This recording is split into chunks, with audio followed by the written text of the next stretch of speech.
Last night I witnessed a horrible first date. I'm sure my story can be topped. I was at a fairly empty cafe one evening.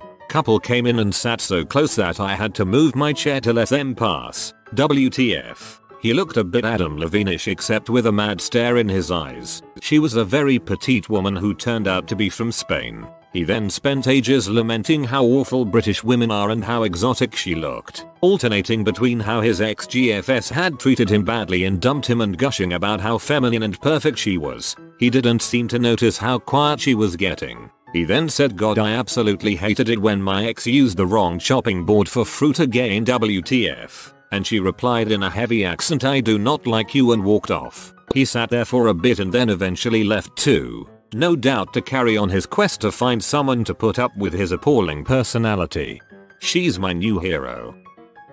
I had a very awkward date a few years back. I ran into an old high school friend I hadn't seen in years. We sit down and chit chat a bit and he asks me out. He seems like a very cool guy and I said sure. He takes me out to the Sonic drive-thru. No big deal. I like their shakes and burgers. He asks me what I want and orders nothing but what I asked for, which struck me odd. I thought we would stay parked but we ended up eating as he drove us around, which was awkward. I offered some of my burger to him and he finished it off for me. I felt a little bad, guess he didn't have much money. I would have gladly paid for my own way. Then the conversation turned to fricking. Out of the blue he asks me, "So when do you think it's appropriate for someone to start fricking after dating?" I said, I'm an absolute prude. I thought he was just messing around but he was actually quite serious. He kept pushing it. Then all of a sudden at a red light he leans in, grabs the back of my head, and kisses me. He slammed his slobbering tongue in my mouth and starts swirling it around.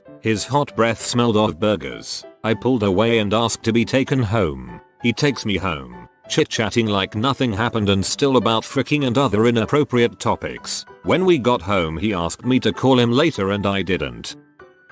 I went on a date with a phone sex operator. Yes, you heard me right. It was senior year of high school and one of my friends at the time was starting to get into online dating. Naturally, as a teenager I was intrigued by the idea of meeting a woman online and possibly having physical relations with her. My friend had met this girl who was pretty cute and told me she had a friend who was also looking. Jackpot. I asked him to hook me up and the girl instantly agreed. We had a group date for the end of the week. But as the days went on I realized I had no idea who this girl was or what she looked like. My friend told me she had a steamy voice and was a phone sex operator, but I didn't even know how old she was or anything. So I asked my friend a couple questions. How old is she? 24. He says, that's a little old. I was only 17 at the time. What does she look like? She's a little chubby but she's not too bad. You want to talk to her? Well, yeah, that'd be good. Calls her up and I talk to her. Hottest voice ever. Everything seems cool and I wait until Saturday. Saturday comes and my friend comes with me and gets me to go pick up the girls. First his girlfriend, who is, like I said, pretty good looking. A little chubby but cute in the face and her figure is well proportioned. Then we go pick up my date. Holy Jabba the Hutt. This girl was large. Definitely over 400 pounds. My friend said she was light enough to sit in my lap. I see now he meant that figuratively. She was very unattractive, which sounds mean to say but she was. Her hair was very frizzy and unmanaged. Her clothes were very tight fitting and too revealing and she smelled terrible. Not BO, but just way too much perfume. It choked you as she approached. Well, she gets in the car and we head off. Now, where do you think we're going? To see a movie? Go to lunch? Walk on the beach? Perhaps? We go to Walmart. This is my date's idea of a good time, I guess. Well, that's kind of lame but I say nothing. I hope this might be interesting. Well, it was, but not in the way I'd been hoping. Turns out we were going to Walmart because she needed to get some things. Jewelry, feminine hygiene products, a couple DVDs, that sort of thing. Oh, and we weren't paying for this stuff, I guess. Yes, that's right. My date brought us to Walmart to fricking shoplift, and they were all three of them doing this. By this point I am completely checked out. We go back to the car and start heading back. She says now she needs to go to Target and then they can head back to her place for some fun. Nope, I'm out. I tell her I need to get home to help make dinner. She says they can all come drop me off at my house. I say the park is fine. So they take me to the park and drop me off and I freaking run home. I never spoke to that friend again. TLDR. Went shoplifting for a first date with fat phone SX operator. Whoa. Talk about how Jabba started his criminal empire, one Walmart at a time. So I went on a date with this guy. He was 45 minutes late. I should have known right then to head home, but I looked cute and I was already downtown. He finally shows up. We head to a pub and he is feeding me beers. Like, I haven't had 2 sips of this beer yet. So after about 3 beers he asks me what I'm doing after this and I tell him I'm heading home. He kept asking me to come over. I continuously said no. Then, he says he is heading out for a smoke. Never comes back. I kept waiting for the camera crews to jump out. They didn't. Worst date of my life. Wow, frick that guy.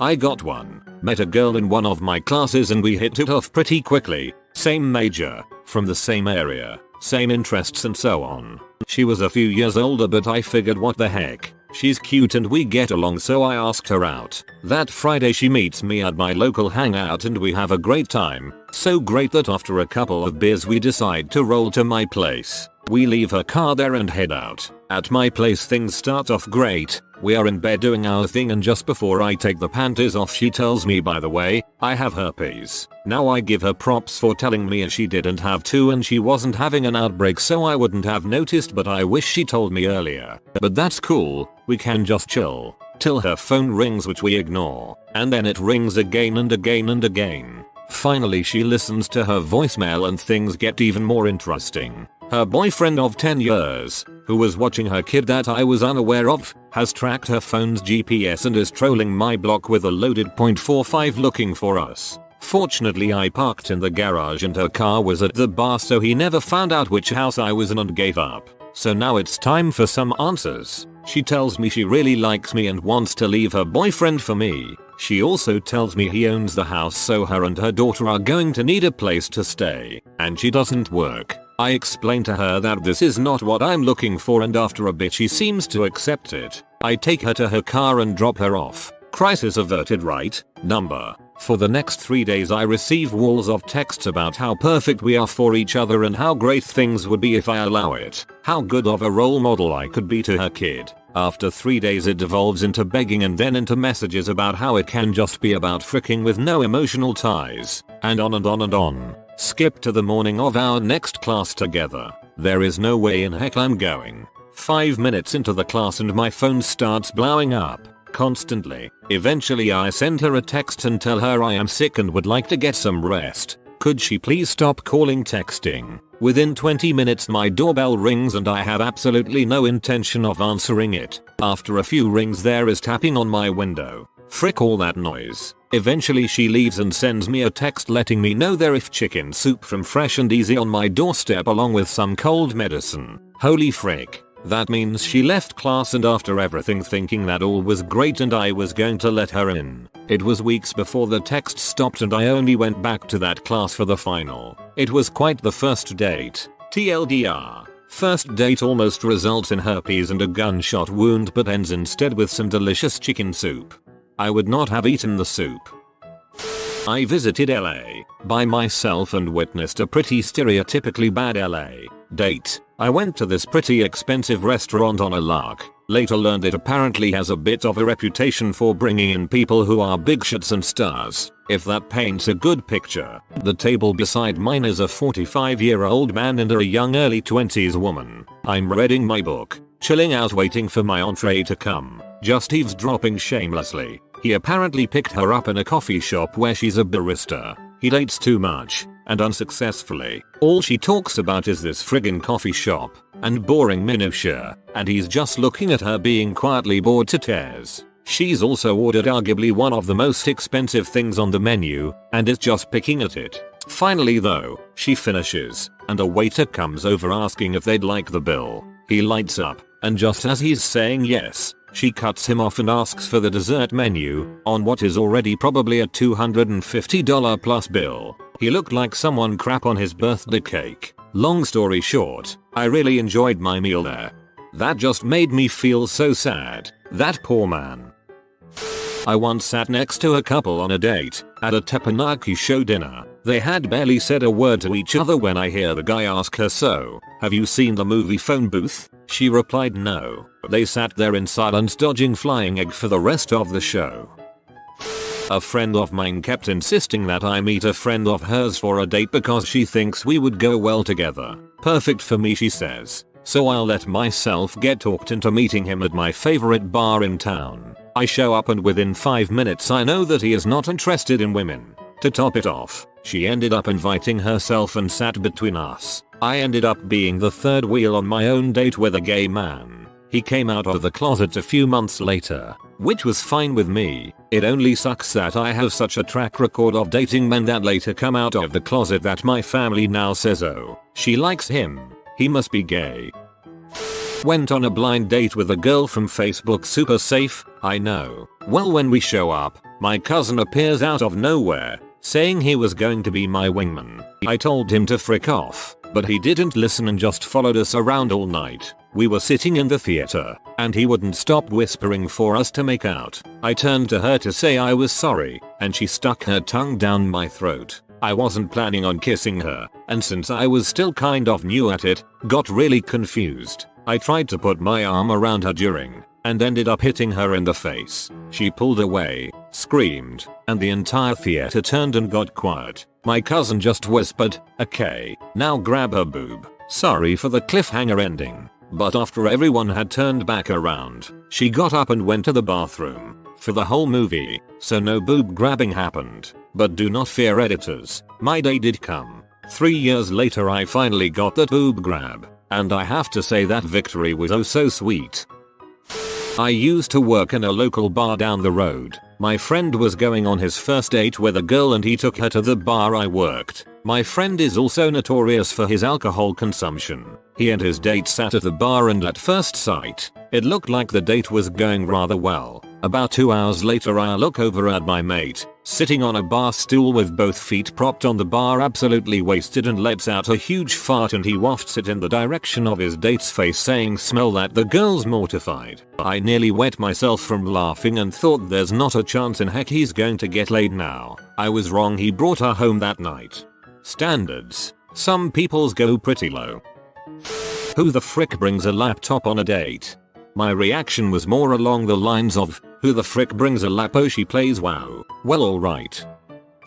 Wasn't a first date, but a few weeks ago I was in Buffalo Wild Wings, frick yes, mango habanero, and some guy renewed his vows with his wife of 7 years. He got on the loudspeaker and everything. She wasn't exactly thrilled. Whenever I see crap like that I always think it's all for the guy's ego and not the girl's pleasure. Met a girl online. She lives one town over. She was looking mainly for a frick buddy, and at the time, that's exactly what I wanted. The first red flag was that she had only 2 profile pics and they were both black and white of the same angle. I agree to meet her as she's coming to my town that weekend. I meet her and her weird looking friend in a car out in front of this house. Her weird friend immediately tries to hit me up for gas money. I refuse and they say that's okay, but they want to hit up a store for some reason. As this initial conversation is taking place, I get a quick look at the girl I'm supposed to be seeing. She's a bit thicker than her profile pics would make it seem, but really not too bad. She was smoking when I walked up to the car, and as soon as the first cig was dead, she lit up another one. So she was obviously a chain smoker. Add another demerit. We get to this grocery store and now the girl gets out of the car to where I can see her more fully. It's then that I really notice her outfit. She's wearing a 2 sizes too small Mighty Morphin Power Rangers jacket, brown slacks that my grandpa would have worn in the 80s, and these funky shoes. Okay, now I realize she has no idea how to dress or present herself. She walks with me through the parking lot, and as she gets closer, I start to detect a whiff of some kind of funk. Then it hits me, she has BO, and keep in mind that we're outside, and the wind is blowing, yet I can still smell her funk. It's at this point that I decide I need to abandon ship. As I'm thinking this, she turns directly towards me and it's then that I realize the icing on the cake.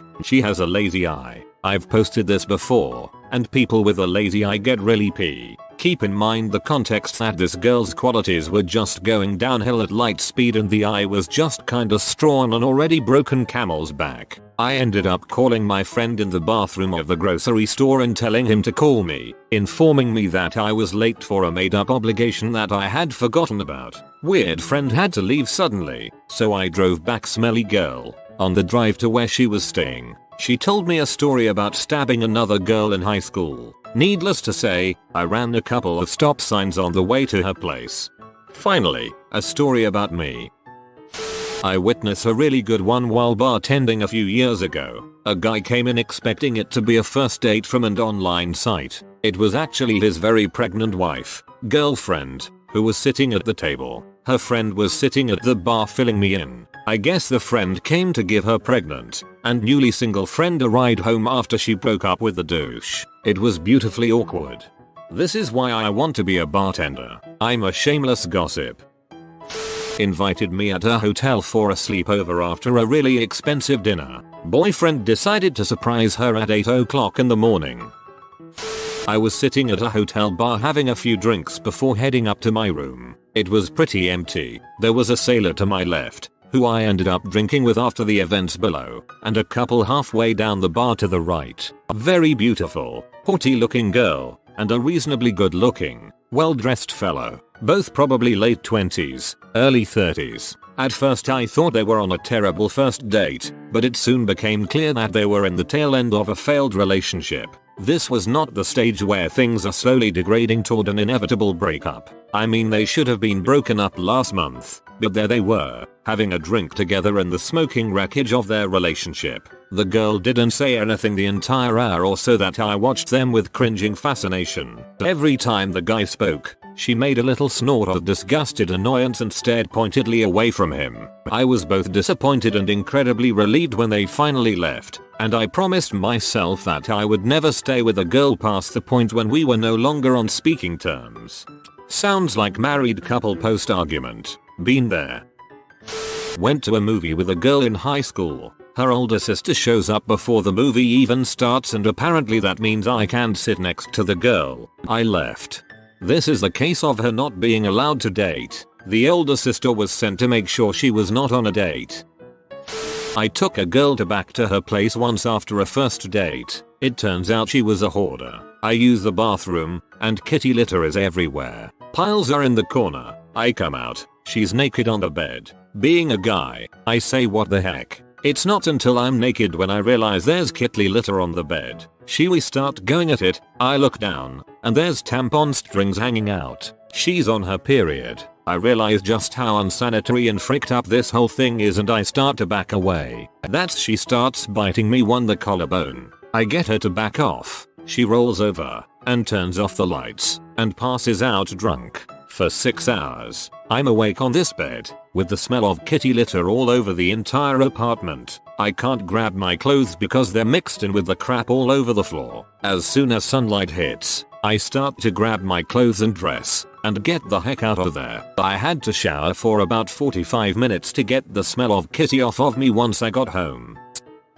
When I was 16 I went on a blind date with this guy 2 hours away from my hometown. I got there by train and had always the option to meet and call a friend who lived nearby this town. So I was there a bit too early and started walking around a bit. Finally it was 4 PM and we met. He was 23 at that time, student and working. Unfortunately he was just as tall as me and extremely skinny, so not really my type of guy at that time. But nevertheless we went to grab some food and had a good time. At around 7 PM he wanted to head home and asked me if I wanted to get home with him. I wasn't sure, but on the other hand I also didn't want to stay with my friend. And I think I was still in my I am so cool phase, combined with teenage insecurity and a desperate wish to have someone. So I told him I will come with him. I knew that he still lived with his parents, but he told me that they won't be around. When we arrived at his place, his parents were home and I was greeted by a happy mom, who referred happily to me as my son's first girlfriend. I was shocked, but I also couldn't leave, since the next train station was miles away and at that time no more trains would have gone back to my hometown.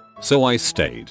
30 minutes later we had dinner with the whole family, mother, father and sister, and everyone asked me so many questions. Afterwards we all sat down to play card games and my date didn't seem to realize that I felt completely uncomfortable. 3 hours later we were finally alone in his room and he just jumped in his pajamas, made me a bed on a single mattress and proceeded to sleep in his bed. I tried to kiss him or just hold his hand, but he did not respond to anything. So I also went to sleep and in the next morning we had breakfast with his parents and sister again. His parents had this expecting look on their face and his dad even started to make obscene jokes. Luckily my date had to work that day and dropped me off at the train station before. There he finally kissed me and whispered "I love you" into my ear and that he is happy that I get along so well with his family. I just ran for my train. I felt physically awkward just reading that, yikes.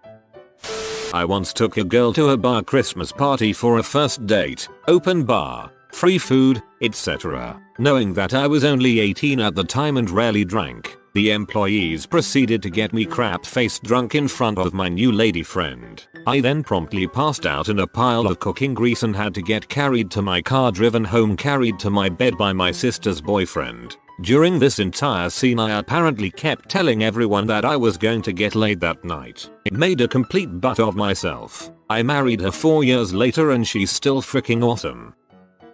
First date with the current girlfriend. She goes to the bathroom and this guy leans in through the door, which we were seated next to, and asks something weird like, "Do you know if that place over the road is open?" I turn around and look where he pointed. Turn back and say, "How the frick would I know, mate?" He mumbles something and walks away. I then get a sinking feeling. He's stolen something. I run outside and can't see where he went. Turns out he stole her brand new iPhone off the table where she just loves keeping it when dining. Luckily she has insurance and is dang cool cause she didn't mind too much. Great start. Huh.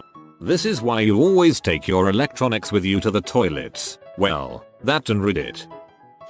Set up on a date by my best friend's girl with a friend of hers I knew only casually. Had hung out as part of a group of friends several times. We meet for dinner at a decent Italian place. Halfway through dinner, after the typical get to know you chit chat, her, "So what will our kids look like?" Me, "They won't." I noped the heck out of there right quick. Paid the bill and left. Crazy didn't get the hint. Called me repeatedly. I made it very clear I wasn't interested and certainly not going to be her baby daddy. Later, I find she had a scrapbook with photoshopped pictures of me, think face swap, and was telling people we were involved, etc. Eventually, this escalated to driving by my house, stalking my job, ring and run pranks on my doorbell, weird, disjointed letters left in my mailbox. Finally had to get police involved, restraining order, order of protection, etc. TL, DR. Sometimes, you don't have to stick your dong in it to get crazy. Driving home one evening I stopped to help a motorist who had lost a tire off his vehicle. It turns out he was on his way to a first date, blind nonetheless. I ask if he needs a ride somewhere and he says, "Well, if you wouldn't mind taking me to pick her up and dropping us off at my house." Now this is a bit weird but I guess I don't mind. He directs me to her house. Turns out she is in the US as part of a study abroad program. She is originally from Brazil. Now I know being picked up by your date and a complete stranger could be awkward, but this guy smoothed it right over by using this opening gem. "Say you're from Brazil, huh? What was it like growing up without electricity?" 5 minutes of this line of questioning I decided to jump in and try to save the poor kid by asking questions about Brazil's perception of the US versus her experiences here. Conversation begins to flow. He's feeling a bit more comfortable, ready to jump back in. He asks, "I bet you were excited to try McDonald's, huh?" Clearly someone was getting lucky tonight. This is about the time I arrived at his trailer to drop them off. Poor girl. The first date I ever went on was when I was around 12 or 13, early in my dating career, and I didn't understand a lot of the essential rules, like rule number 1, when going on a date, never let her bring her entourage of friends. That was mistake 1. I was a kid with a rather messy face, and no love for those spinny carnival rides. But I was also a kid with a deep need to get his date on, as it were. Hormones won out on this one, much to my eventual demise. My facial inconsistencies, weed, cold sores, came in when one of her friends asked me what was on the corner of my mouth. I said I stabbed myself while eating, and managed to pass that one off pretty well. But the seeds of caution were planted. My date wanted to go on some of the more gastrointestinally disastrous carnival rides, and though logic was virtually throttling my testicles, the Tiny Tim twins won out, and I ended up getting on a ride. Fast forward to getting off the ride when it was over, my hand covered in vomit, and a good deal of her covered in it as well. As we ran off to clean up my stomach's cocktail of hot dogs and funnel cake, my first words to her were, "I guess we aren't going to kiss now."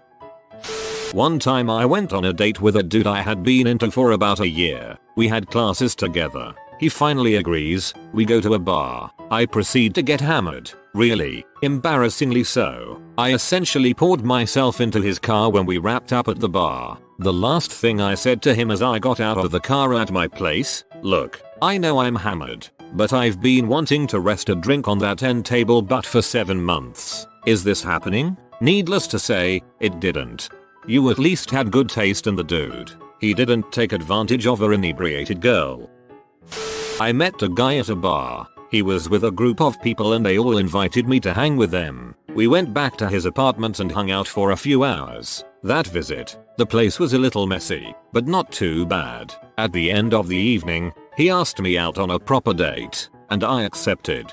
Date night rolled around and I met him at his place, as agreed. When I walked in, he immediately pointed out that he had cleaned up for me. I oohed and ahed appropriately, then indicated I was ready to go. Halfway out the door, he asked me if I had ever seen the movie 40-Year-Old Virgin. I said I had and he replied, "You know that part where she asks him to blow in the tube to start the car? Yeah, so, can you drive? Okay, fair enough. We all make mistakes." I drove. We had some wings and beer and then went out to the patio to smoke. He was screwing with his phone throughout dinner, but whatever, who doesn't? A few minutes after sitting down on the patio though, an older black man approached our table and sat down. My date introduced the man as his ex-girlfriend's father and his drug dealer. He proceeded to conduct a deal right there in front of God and everyone. Okay, fine. So I know this is going nowhere, but I am painfully nice, so I agreed to return to his place to watch a movie before heading home.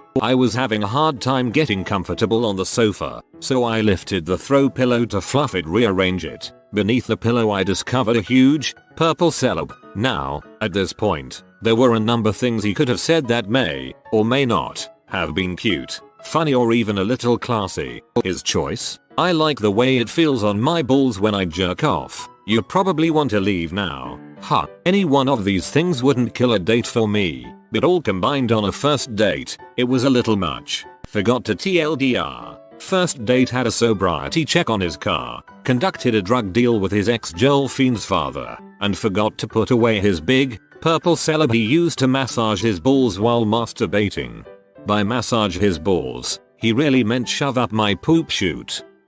Have you ever left in the middle of a date? If so, why? I told her I was colorblind. She recoiled and said it was gross and sat there looking at me like I had the plague or something. I just sort of got up and left. It was really odd. We were already dating, but I thought it would be nice to take her for a meal one evening. She walked in, followed by her sister, then her best friend, and their respective boyfriends, all of whom had no money. She got upset when I said I didn't have enough money to feed 6 when a meal for 2 would have set me back £40 or more, so I left. She sent me a text on my way home saying we were over. I didn't bother replying. To this day I have no idea why she thought it was socially acceptable to bring 4 more people to our date without telling me first. She didn't think it was okay. She didn't really like you and wanted to see how much she could use you for. Met girl online. She shows up for our first date drunk, with a drunk friend, and 1-month-old son that she had forgot to mention. Baby was sober I think. I excused myself to the restroom and ran like my butt was on fire. She started talking about our wedding and our future kids on our first date. She wasn't joking around, and when I told her that it was way too sudden to be talking about that, she looked at me quizzically and said, "Don't you want to get married?" First online date I'd ever gone on. Plenty of awkward ones after that, including the girl who got drunk then admitted she had an infant son and lived with her ex-husband, but that one took the cake. He brought another girl with him. Guy from OkCupid a few years back. Takes me to a 5-star restaurant. I try to stick to the middle of the road drinks food as it's a first date. Dinner went really well, so we decide to go for post-dinner drinks. I get to the point where I feel I should stop drinking since it's a first date and I wasn't really ready for him to see me trashed. He orders me another drink and then invites me over to his house because his wife is out of town. Date over. We met online. She brought her sister on our first date. She never spoke and all her sister did was drill me about my plans and my intentions. After ordering, she said, "I hope you're planning on paying." That's what a real man would do on a first date. So I said true, but this wasn't a date. It was a job interview. I dropped my half in cash and walked out. BTW, I drove us there. Never heard from them again. Such a perfect retort. I'm picturing you walking away from the restaurant while it explodes. Blind date, Indian restaurant. First thing he does is produce a folder of photos of him and various celebrities. Shows me them, one by one. He keeps clutching at me. After about 15 minutes of this, I say, "This isn't really. I don't think we're compatible. I think I should go and get up to leave." He stood up too, and shouted at me as I left. No, I did not look back. He was 45 minutes late. Got mad that another guy had started chatting me up at the bar while I waited, then proceeded to tell me about the hidden satanic messages in the opening ceremony of the Olympics. Yes, went to get coffee to test the waters with someone new. First thing he did was ask me to turn around and lift my shirt so he can see my butt. I got up, turned around and walked out the door. I was in my late teens and went on a date with a friend of a friend. He seemed nice, and I got the okay from my BFF, so I anticipated a pleasant, quiet evening. We were just going for frozen yogurt and TV at his house. After all, well, everything's going smooth and he seems really sweet. He tells me he likes to write poetry and my teenage girl brain is thinking, wow, a sensitive guy, how refreshing. Then he tells me that he wants to show me something. I assumed it was a poem he wrote because we had just talked about it. Me, okay, what is it? Him, well, it's not ready yet, but it will be in a couple minutes. As he leans over on his side, away from me, confused, because I'm expecting a poem. Is he going to write a poem in a couple minutes? This is going to be awkward. Then he starts making all these innuendos about what it is. I get annoyed because he sounds like he's describing his dong, and the joke is dying fast. Finally, just to shut him up, I say, "If it's your dong then no, I don't want to see it." Him, "Oh, okay then," and he sits back normally on the couch. I'm super confused and think he's pulling my leg. I ask if he's kidding and says no. He seriously wanted to whip out his junk and show me. What the heck am I supposed to say to you while your dong is out? Him, well, my last girlfriend told me she'd been waiting to see it all night. Me, stunned silence. Then, OHHK, being the awkward teen I was, I sat back into the couch, not touching him. We had been cuddling up until that conversation, and uncomfortably waited out the remainder of whatever show was on TV, and then bolted. After I got home, I called my BFF and frantically told her what had happened. Her response? "Oh, yeah, I forgot to tell you. He likes to do that." OkCupid date, emailed back and forth, had some common interests, seemed like we would get along. We met up and got food, a couple drinks. Seemed to be getting along well. Then he starts talking about how good he is at karaoke. He's been in contests and won first place. He and his friends go all the time, etc. I tell him I've only done karaoke a few times, when very drunk and with a big group of friends. I also mention that I'm pretty sure I'm tone deaf. He tells me there is a karaoke place only 1 block away. I tell him I'm not interested. He tells me you get your own little booth. No one else will even hear you. You can pick whatever songs you want. No waiting while other people sing. It's clear he's not giving up, so I grab 2 shots of vodka and say fine, I'll try it. We go to the karaoke lounge and get our booth and he does 3 or 4 songs perfectly. I start my first song and he starts criticizing me and pointing out what I'm doing wrong while I'm trying to sing. Then he picks up the other mic and starts singing over me. I say frick this and just get up to leave. He chases after me and tells me I need you to pay for half of this. It's $60. I look in my wallet, take out the only cash I had and said here's $20. and you can go frick yourself. Then he follows me to the bus stop and tried to make idle chit chat while I wait to get the frick away from him. Had joined a new sports club and there was one guy who was quiet and kind of just hung around the periphery of the group. I felt kind of bad for him, so was always trying to bring him into conversations and talk to him. One night we all went out for drinks after the game and I talked to him for a while. Conversation was hard work, but he seemed like a nice guy. He texted and asked me if I wanted to go out for coffee. I wasn't really interested, but knew given how quiet he was that it probably took a ton of nerve to text me that, and I thought maybe in a one-on-one environment he would be more comfortable and I could get to know him a little more. We met at the coffee shop and he had a big backpack with him. We ordered drinks then chatted, with me again doing most of the talking. He rarely initiated but would answer questions. About 1/2 hour and he said he had a few things to show me to let me get to know him better. He then did a show and tell from his backpack, pulling out various items and pictures and telling me about them. Some were kind of interesting, a family trip, and some I had no idea how to respond to. Here is a picture of how I had my hair cut in grade 8. He had stuffed animals and lots of items from his childhood. I kept trying to bring the conversation to the present to find out if the item linked to a current interest or hobby, but he kind of had the story about each item rehearsed and he would go right back to the show and tell. Eventually the table was full of stuff and I tried to politely say that I had seen enough and change the topic. He told me had still had more to show me. I ended up saying I felt sick and left. I felt kind of bad, but it was just getting too weird. Poor dude. He was trying so hard to form a connection but he just didn't know how. I left in the middle of a movie once. The date was going great but I forgot that I had left a pot pie in the oven in my apartment. Only broke college guys and old people eat pot pies. I remembered a few minutes and whispered something along the lines of "Gotta get my pot pie out of the oven so I don't burn down my apartment, I'll be right back." I did return but she was mad. Thought we could go see the pot pie and have a laugh. Arrived at my previously empty apartment to find my brother and the neighbor girls drunk and naked in my living room. Showed her the pot pie and she said something along the lines of "You and butthole take me home." That's just hilarious. I would have stayed around for a second date to at least see what else happened.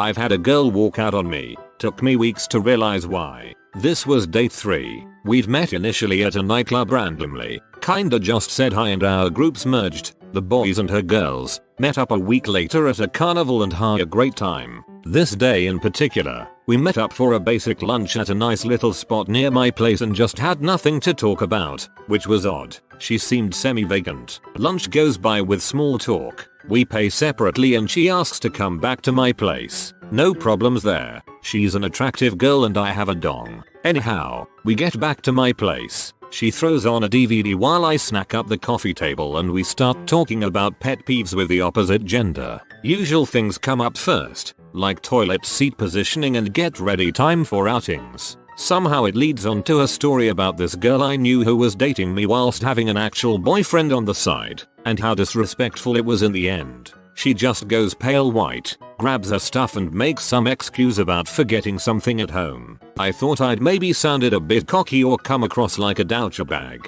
Kinda felt like an butt for a day or so and moved on. My housemate ran into her and her boyfriend shopping a week later. That was awkward. She probably thought you knew and panicked. He scraped the bottom of his low to the ground car on my driveway. He took it, and me, straight to a mechanic to look at the damage. He told me that if it was a quick fix he would only make me pay half. I said my brother is a mechanic, let me go call him. Left and called for a ride. Frick that. She brought up politics and religion, attacked my stance on both, then pestered me about my financial stability all before they brought out the bread. We had been on a couple of dates, and he invited me to his house to watch a movie. I showed up and he immediately brings me an ice pick. I don't like vodka and I wasn't in the mood to drink, but I thanked him for the drink and I sipped on it a little. He commented that I wasn't drinking fast enough. I said, "Oh, well, I'm not really in the drinking mood." He kept pressuring me to drink. I inspected my glass to make sure there was no residue or anything else in it. There wasn't, but when I finished he made me another without asking. I thanked him, but said that I really didn't want another. He told me not be rude and that I should have drinks with him if he's making them for me. When I finished that one I said I really don't want another. He brings me another. It's obvious that he's trying to get me drunk. He keeps trying to make out with me and I said that I really wanted to watch the movie. He keeps, literally, pulling my face towards him and shoving his tongue down my throat. I turned the other way on the couch, so I had my feet down by him and he couldn't get to my face. He then gets on the floor and walks on his motherfucking knees to my face and starts trying to kiss me again. I said I needed to go to the bathroom. I quietly called my best friend and told her I need her to call me back with something urgent in a couple of minutes so I could get out of a bad date. She did, and I took off. After that he kept trying to call and text me a lot and I just told him, look, you were obviously trying to get me drunk, and kept forcing kisses after I said I wanted to watch the movie. This is not gonna work out. This was a third date. He was a nice enough guy, an editor at the local newspaper. We're at his house and he's made me dinner and suddenly he drops a normal conversation that his fetish is freaking girls that are unconscious. I immediately stopped eating, stopped drinking, and made my exit. I did not get roofied, but dang was I scared that it was in the cards for that night.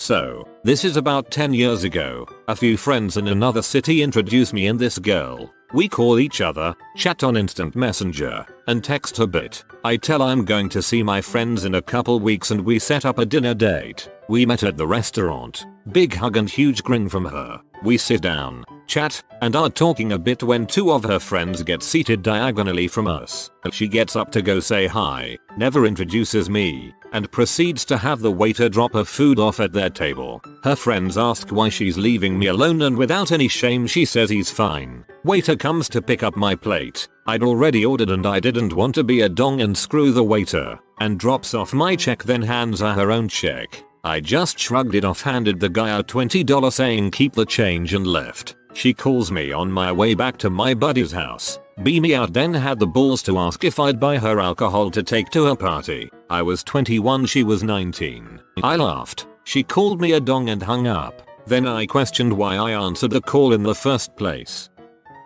She would not stop talking about babies. Her friends had them. Her sisters had them. Her brothers had them and made sure it was perfectly, crystal clear. She did not have one. Yikes.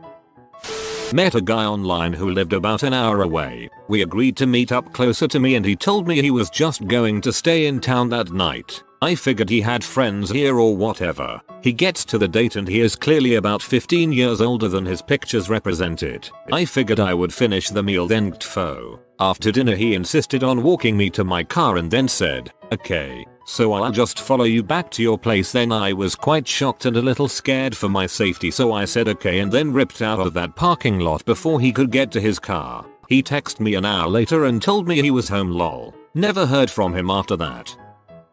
She started doing blow halfway through. Had been on a couple of dates with this guy. At his place, watching a movie, he climbs on top of me. I tell him I'm not comfortable. He does it again, adding, I like shy girls. Date over. You're pretty smart for a woman.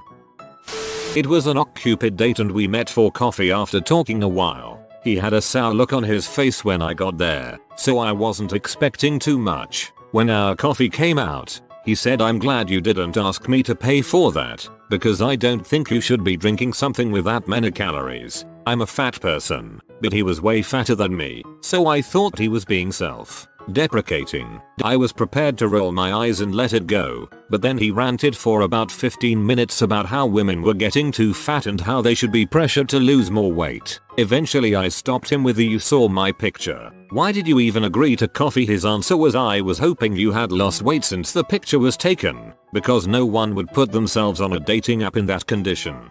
Whoa, just, wow. Picked up a girl for a first date. On the drive to eat she's tapping away on her phone a few times. Get to the place to eat. Sits down. Tapping away texting. A few minutes later, texting again. I excuse myself to use the bathroom, and leave. You could have at least texted her. I took a girl once to my favorite Mexican restaurant. She proceeded to pretty much give me a rundown of her past 5 boyfriends, why the relationship failed, how each was in bed, what they all did for a living, where they all took her for vacations. My eyes started to cross, and my blood was starting to boil. I was relegated to unhuz and wow, that guys and butthole responses. She seemed very disinterested in anything I had to say, and I was freaking done. As I was about to get up and walk out, the waiter brought my fajitas. So you know what? I just rolled with it. Started asking questions about her ex-boyfriends. All the while, I was stuffing my face with tasty fajitas. Honestly, most of the dudes sounded like pretty good guys, but I put on a brave face and crap talked them in between bites. Once I was full, I got up, said I needed to go to the bathroom, paid for my half of the meal at the register, and just left. She was busy texting someone,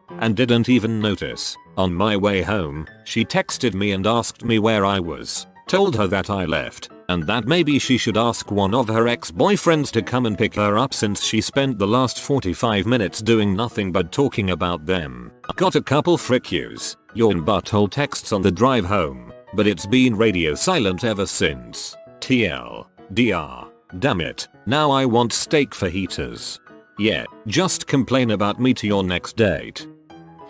It was the second date. He was complaining because I wasn't wearing a low cut top, so frick him, I straight up left.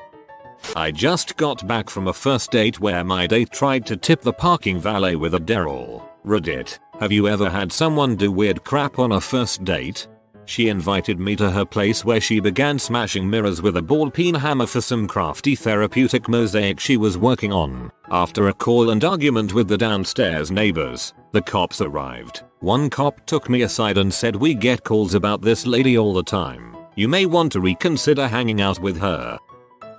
I don't know if this is weird as much as just disastrous, but years ago I took a girl from a class I was in out to the movies. At the local indie Cineplex they were showing two movies, Boys Don't Cry and High Fidelity. I said, "Oh, High Fidelity, that's supposed to be great, let's see that." She says, "No, let's see Boys Don't Cry." I said, "Well, that's supposed to be a good movie, but it's really dark. Let's see something funny." She looks at me and says, "No, I want to see Boys Don't Cry." Oh, sure enough, while it is an amazing film, she is sobbing 2/3 of the way through it, like body shaking, tears pouring down her face, hunched over sobbing. I think I could have drowned puppies in front of her and not gotten that level of reaction. Now, I'll cry at a movie now and again, but only when the time is right, and certainly not when I'm wildly uncomfortable that this girl I barely know is hysterical next to me. I do my best to console her, and after the movie, her first question is, "Why aren't you crying?" "Well, I was kind of worried about you. It distracted me." "Seriously, why aren't you crying?" "I'm serious, it was an incredibly upsetting scene,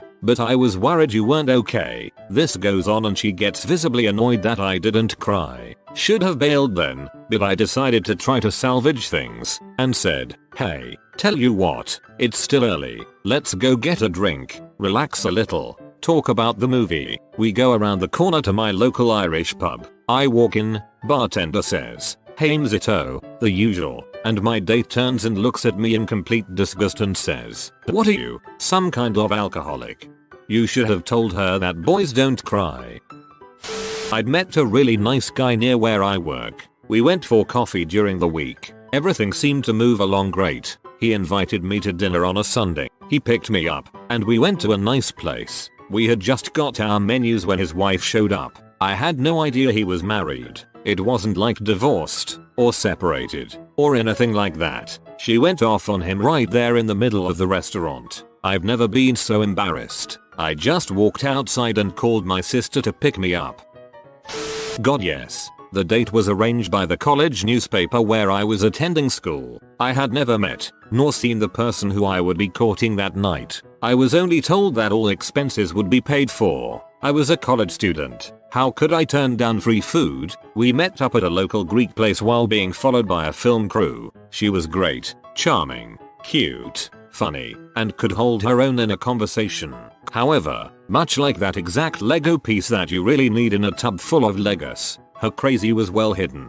After the meal we went for a long walk on the beach. A few minutes in she leans in close and whispers, "Let's ditch the film crew." When a fairly hot girl asks you to find a way to get to a secluded place, logic is overtaken by hormones. The second they turned their heads we made a dash for it. We found a lifeguard tower that wasn't in use and made our way up the ramp. It was perfectly secluded, and it had the tactical advantage of being able to see if anyone was approaching.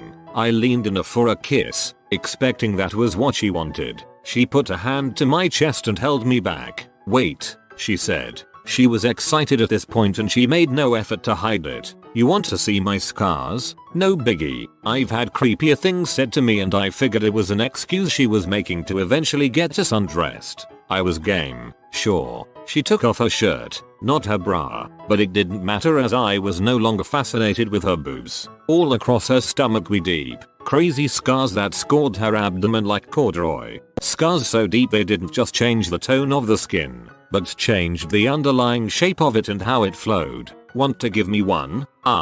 What? What are these from? "Memories. Give me one." She pulls out a hunting knife from her purse. The crazy was no longer hidden.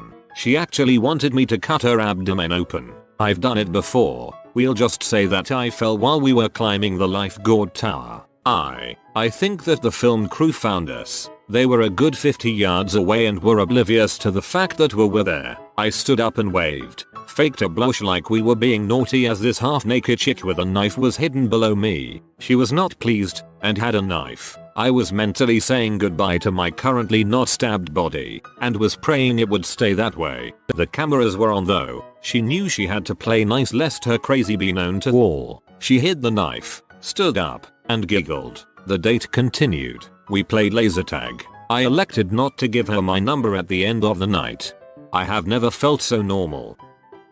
After dinner as we're walking to the car he puts his arm around my shoulders. I'm wearing a tank top therefore have bare arms. He strokes my arm and looks at me, completely serious mind you. "Your skin is so soft. I wish I could cut this piece out of you so I could feel it all the time."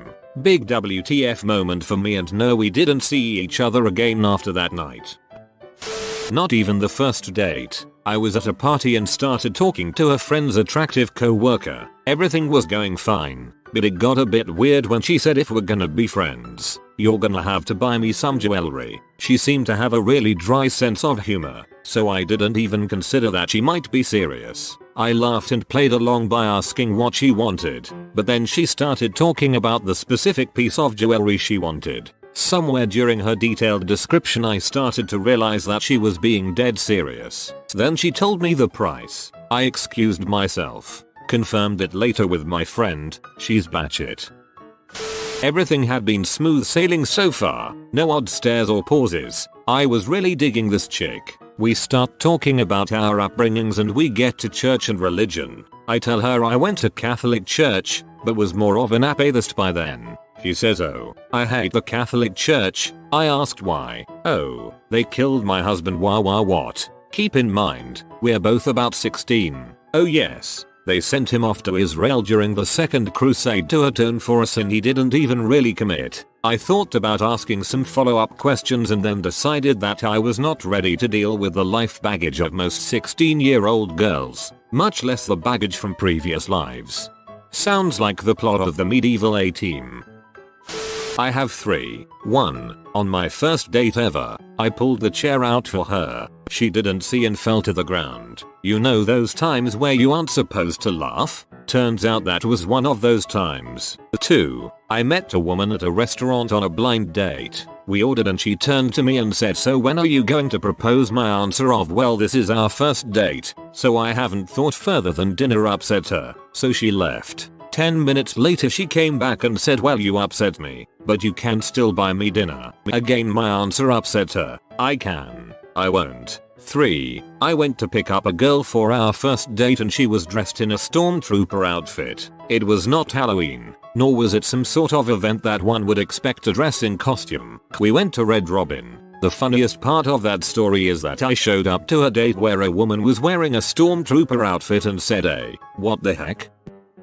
I went out once with one of my customers while I was working in a video store. The date started out really nice. He actually made a picnic and we went to a nearby park and set it up. The conversation flowed well, Food was good. Then he asked me if I had roommates. I said yes. Told him about the dorms, etc. before politely returning the question and asking him if he was living with any roommates. Completely nonchalantly he replied yes. 2. I live with my wife and daughter, and then proceeded to change the subject as if this was just kind of no big deal. I thought he was joking at first, so I sort of sat there dumbstruck until I finally confirmed that he was indeed married with a daughter. When I asked him what was wrong with him, and told him I wasn't interested, he replied by asking me if I'd just please suck his dong. I sort of laughed a little and shook my head before I quickly hightailed it to my car, and I never saw him come into the store again.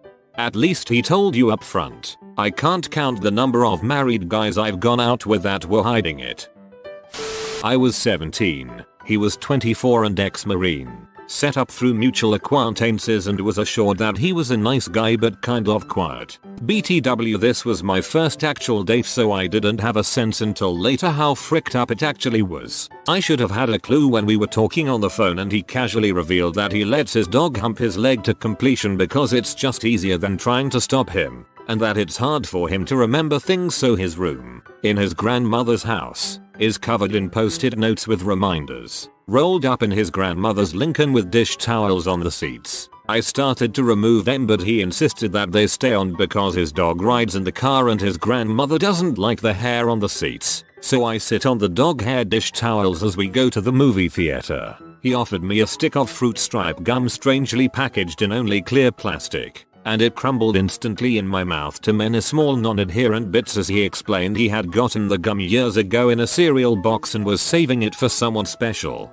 Then when I opened my car door, instead of waiting for him to do it, he got very angry and said I was too independent. On the way home he talked about his Ukrainian decorated egg collection and presented me with 1, a hand-painted wooden egg, and 2, a 12k gold angel pendant that he got for doing a cancer marathon for charity. He had apparently been saving these gifts, presented to me in a crumpled brown paper lunch bag, for the right girl. I tried hard to refuse to take them, but he was getting upset, so I had him drop me off a few blocks from where I actually lived and never spoke to him again. I have to. We were 23. He was hot, tall, ripped, not very smart, but heck, I was frisky. Our first date consisted of no conversation at dinner, not one word, other than food orders. I gave up talking and decided to enjoy the meal, figuring this was over before it started. We finished and then we go outside to the beach. I start to say bye when he suddenly pulls me to him and starts kissing me. Then he pushes me away and starts sobbing, like gasping, gulping sobs that echoed around the beach. He kneels in the sand and I get down by him pretty concerned, thinking that maybe someone died or something traumatic had happened. Then he starts talking. His previous GF of 2 whole weeks had decided to see other people. His crying got louder and he started pounding the sand with his fists. I tried to calm him down at least, and shut him up, and ended up playing counselor for a few hours. He called me every night for a week after that and wouldn't talk, just cry. The second was recent. First meeting was awesome. Hit it off great, so we moved to the first actual date. Conversation is flowing. Good times are had. It's late and he drops me off. He moves in for the kiss and suddenly becomes insanely aggressive. He pushes me up against the door and starts gnawing on my lip, biting insanely hard. I try to push him away, but he seems to think I like it and keeps saying one more. He goes in again and bites me so hard I hit him in the chest. He just smiles at me and I go inside without really saying anything. In the bathroom I discover that he bit through my lip. Blood is actually dripping from the corner of my mouth and my entire bottom lip is swollen, looking like hamburger. I told him a thanks but no thanks that weekend, feeling completely weirded out about the tooth marks in my lip. He goes on to tell me that I liked it. No, I didn't. As a guy, I have to say, guys freaking terrify me. If I was female I would know so much kung fu. Blind date. She kept murmuring encouragement to herself. This is going okay. See, you can do this. Okay, everything is still fine. Sounds to me like she was just really shy and had her therapist tell her to remember above and say them to herself. Then missed the fact that she was supposed to say said things to herself in her head. Equals P. Yes, my wife of 21 years got pregnant on our first date. More like one shot one baby. I got hooked up by a friend with a chick who seemed decent until I realized she was illiterate and her kid came out of nowhere and started calling me daddy. She then told me she was a vampire princess, but she was serious. Also driving her around she started having road rage while a passenger, while far away from any traffic. I went back to see her again, and apparently the family at her house flipped out thinking I was Child Protective Services trying to take her kid away. It was awkward. You went on a date with a gigolo. Wouldn't be surprised to find me in here. I smelt a hideous smell. She also smelt it. I looked around in a clockwise circle trying to pinpoint the smell and I ended up looking straight at her. She instantly yelled, well, it obviously wasn't me, to which my stupidly fast thinking brain goes, obviously? Don't you fart? No, I don't. I started laughing. Everyone farts. Well, I don't. Out in public I save them until I get home. I'm in hysterics at this point while the girl is furious. The date didn't last much longer and I went home, but she told all her friends, who were friends with mine, that we tried to have sex, but because my penis was too small we didn't bother. Nah, she's just saying that cause she was embarrassed about crying from the pain when I put it in her. I went on a date with a guy who took me to the movies and then back to his parents' house. After the movie he barely talked to me, other than to show me his room of instruments and show me how he could play the SpongeBob SquarePants theme on a penny whistle. After he dropped me back off at my house, he sent me a ton of messages about how he was sexually frustrated and wished he would have sucked on my face instead of the popsicle he had to buy to relieve all of his pent up sexual desires. You stay class, high school guys. Went on a date where the girl started talking before the food got there and didn't stop until after I was done eating. I am not sure she even breathed. That wasn't the weird part. The weird part was that the entire one-sided conversation revolved around how fricked up her family was. Like her brother, who was in federal prison for running drugs and whose wife constantly tried to kill him, had successfully shot him a few times. She had been present when the D busted his house in and had to care for his 3 daughters for 8 months. As a result he wanted her to pay him $50K and wanted to kill her. I didn't understand either. Or the mother with early onset Alzheimer's who had gotten the girl date raped when she was 16 and then refused to allow an abortion, and then testified against her daughter for being a tramp just so she could get with the father of the guy who had raped her daughter at gunpoint. Or the aunt who blew up her own sister's trailer when her sister upset her. Only problem was that the sister wasn't in the trailer. The crazy aunt's niece and nephew were. They died. No charges filed. After all that I was still young and stupid enough to go back. Girls, what is your he seemed normal on the first date, but after that things got weird story. NSW. We met at a party. He was very funny and good looking. First date was amazing. We went to dinner, saw a live band, and went stargazing. Next date he becomes extremely pushy about sex and starts to go downhill from there. He tells me he can't wait to get me pregnant. He has fantasies about sucking my breasts while I'm lactating and in overalls. Didn't last much longer than that. Turns out he was starting to use M2. Sucking my breasts while I'm lactating and in overalls. At least he has goals.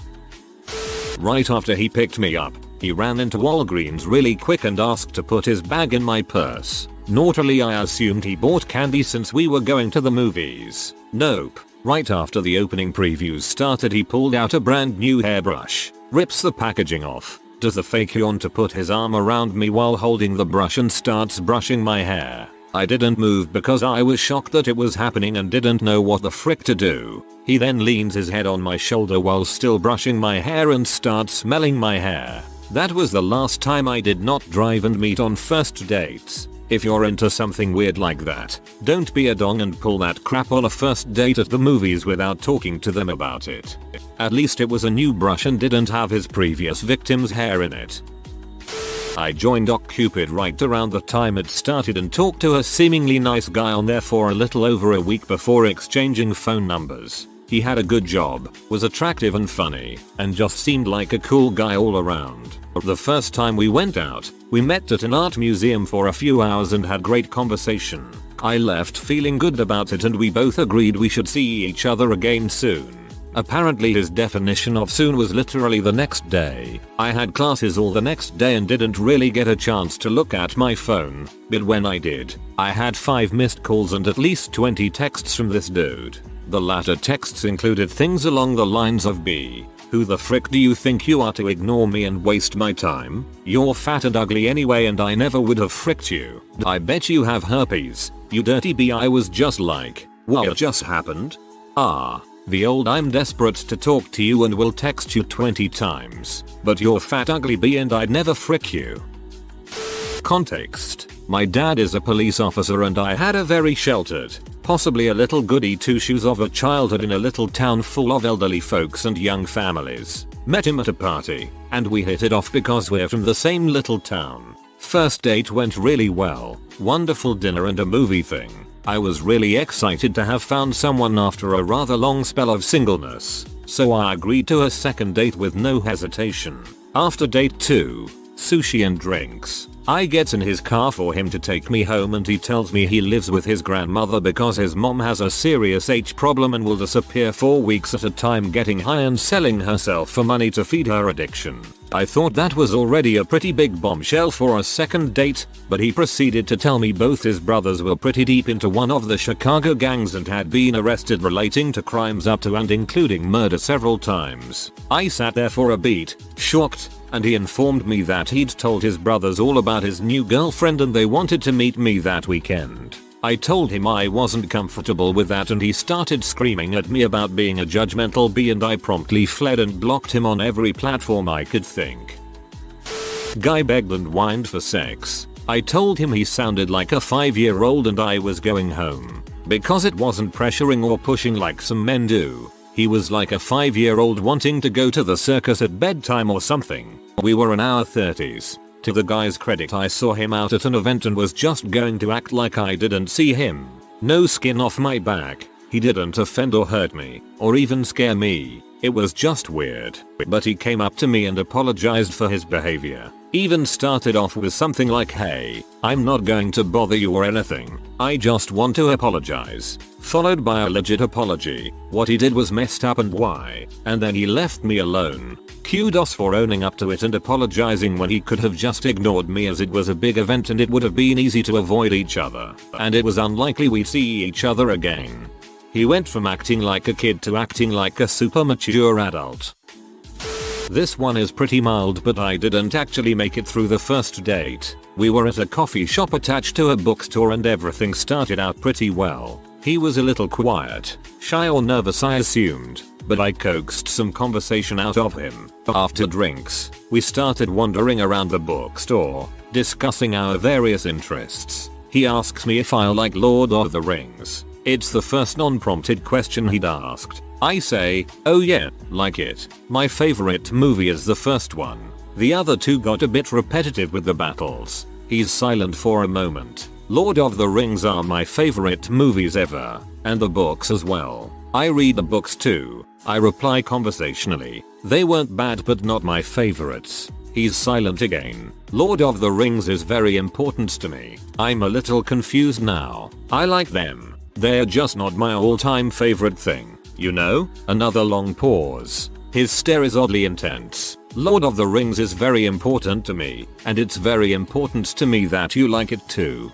Well, you know, I say slowly, a bit cautious. We don't have to have exactly matching interests to be compatible. And I do like Lord of the Rings. I'm just not super passionate about it. That strangely cutting stare intensifies. It's really important to me that you like Lord of the Rings. At this point I simply shrugged and resumed browsing. But let me tell you, I wrapped that date up fast and lost his number immediately. Luckily, my lack of intense passion for Lotta was enough of a turn off that he didn't try for a second date. I don't know exactly what kind of bullet I dodged there but I definitely dodged something. After my ex and I hooked up for the first time, he whipped out this Conair hairbrush and went to town on his balls. Apparently he had had it for years, said the bristles were nice and broken in. He said it was the only thing that could really give him a satisfying ball scratch. He would just lay in bed, pulling the skin out like a bat wing or something. I have never encountered another guy to do this, so for me it was pretty weird, but kudos for problem solving on his part. Definitely the Nazi. He seemed like a normal guy, pretty average, pleasant enough, good conversationalist. We both had an interest in distilling and we swung by his place after dinner to check out his absinthe setup. It wasn't one of those please come up and see my etchings sort of things either. It really was just going in to see his setup. As we walked through his trailer to get to the workshop where he made his spirits, I glanced at the pictures on the wall. Every one of them was historical photos of Nazis with himself photoshopped into them. The one I clearly remember was himself pointing out some sort of design element on a model tank or something to Hitler. A guy took me to an amusement park where he ended up flirting with 13-year-olds. Mind you, I was 18, but it was still creepy. Especially since he was 46. Guy took me out for drinks. Seemed great. Then asked me to move in 2 weeks later. Then asked me for money for his phone bill. Then bought me an iPad. And then I realized he was a drug dealer. Oops. Reading that was like going on an adventure. I had a couple normal dates with this guy I met on Tinder. The first we went to dinner and just walked around the city a bit and listening to music and rode on a Ferris wheel. The second I went over to his place and cooked us lasagna and we watched Dr. Horrible's sing-along blog. When we were planning the third date, he randomly says he can't make it after all and sends me this. It's just that I forgot that I'm a crap person. I'm an butthole and a liar. I'm boring. I hate literally everybody. I don't give a crap about anything. I don't care what happens to anyone, including myself. I think I'm better than everyone, but also hate myself. Bad person as in defective. Like a malfunctioning car engine is a bad engine. Although he was just out with some friends and one of them was playing a really bad prank. But nope. That was the last I heard from him. This sounds familiar. I've known people who can shift dramatically into a deep depression when good things happen to them. They feel they don't deserve happiness and deliberately sabotage it. They simply hate themselves with such vigor that they truly believe that being happy is a bad thing to be avoided. Granted, that one's pretty dramatic, but it happens. I honestly wish I knew what caused it. He introduced me to his 6-year-old daughter on our second date and noted he was worried she would have to marry a Mexican. No third date. Our daughter marrying Mexicans a big problem over there. I went out on a date with someone I met off POF. He was cute, seemed fairly normal. We met for coffee, went back to my place, yada yada yada. It was a good time. About a week later, a friend of mine in another state posted about how she found a high school classmate of hers on her state's sex offender registry. I decided to see if anyone I knew was on it, or if there were any living near me, so I did a search of my state's registry. Well, 3 guesses who I found on it. He has a common name, but I knew it was him because the picture on the registry was the same one he used on Plenty of Fish. There was no second date. Wait, he used his sex offender registry picture as his profile on POF. This was more than one date, but it was still pretty early in the relationship and is so weird, I thought it was worth sharing. Hope you guys agree. Not my story, but happened to a friend's sister. Friend and I were in college. Sister was mid-20s and getting serious with a new guy. He seemed fantastic and she was starting to think he was the one. After a few months, things started getting serious and he told her there was something important he needed to share. She's thinking he wants to move in or pop the question and getting pretty excited. Goes over to his place on the big night. Barely able to contain her excitement, at which point he shows her his secret room. It was really a walk-in closet, but he had it set up with a huge replica of Smurf Village and liked to play there in his free time. Like all of his free time. More than hanging out with friends or anything. Acting out storylines with his Smurfs and pretending he was one too. It was a big part of his life and he hoped she was as into it as he was. She was not. 50 Shades of Blue. I don't even know how to describe this date because it was so ridiculous. Our date was basically a 2-hour power walk around our town. I like walking as much as the next guy, but this guy insisted we keep walking the entire date because he thought sitting was a waste of time. Over the course of 1.5 hours, I learned that he hated noise, despite choosing to move to a noisy area, fat people, and would divorce his future wife if she ever started freeloading or got fat. How he's so smart. How people owe him because he was so nice to them. His car. How crappy and boring everything else was. How much he hated almost all music. How he thought everything was dirty and disgusting. Partway through the date I started laughing every time he said he hated something, which made him mad, which made me laugh more, which made him more mad. Finally he started taking digs at me, despite having already made it clear that he thought everything I was doing was dumb and that my arms were kind of hairy for a girl. That's when I tried to nope the frick out. His car was parked near my house, so we walked there together, and that's when he invited me to sit down. Apparently he wanted to wait the 30 some minutes until the meter ran out and didn't want to be by himself. Best date ever. He seemed normal on OkCupid. We had chatted a few times on Skype and watched Doctor Who in the span of a week. Then I met him in person, and it went downhill. He talked to me about what we would be doing for the holidays, and what we would name our kids, and outlined our future. I'm into some interesting things. He tried pulling my hair in public. I was super not happy with that. He even showed me a picture of a piece of jewelry he had bought me, with my name on it. When I told him I didn't think it was going to work out, he called and asked me to give him another chance, and he wanted to know what he would do with the necklace he bought me, and if I still wanted him to give it to me. The next day, I got a call from a lady friend of his that told me he had gotten in a car crash. He was the one hit, and that he had mentioned my name, so she thought we were super close and dating, and asked if I wanted to visit him in the hospital. I felt awful, but I didn't go. I knew if I did, it would only encourage or justify his feelings for me. PFFT, there was no car crash.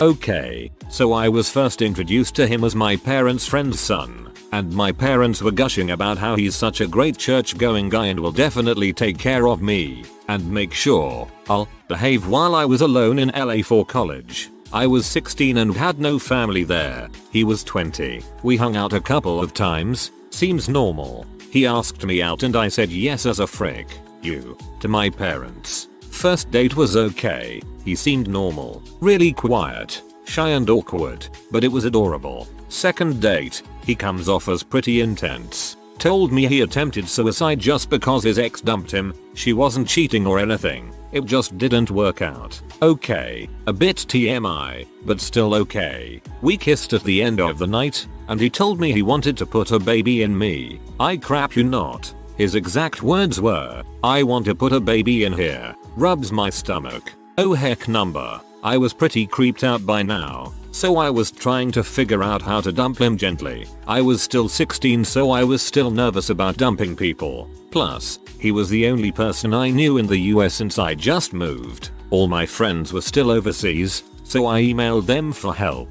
The next day, I was walking in between classes when I ran into him. My college is in LA. He lives in Irvine, and that's about 1-2 drive away. I never told him my class schedule. Apparently from stalking my Facebook wall, snippets of conversation I had with him, and checking the university's list of classes, he figured out what classes I was taking and where they were located. What the frick? He proudly told me this as if it's the most romantic thing ever. I told him I'm not skipping Calc 2 for him since that class is dang hard, but he wouldn't leave until we hung out. He asked if he could borrow my laptop to finish some homework, so I dumped him in my dorm room. He actually read through my emails. I forgot to log out, and found the email I wrote to my friends, where I told them how creepy he was. I came back to the room. He promptly threatened suicide. I was stuck with him for 3 more months before I finally can't give a frick anymore and dumped him.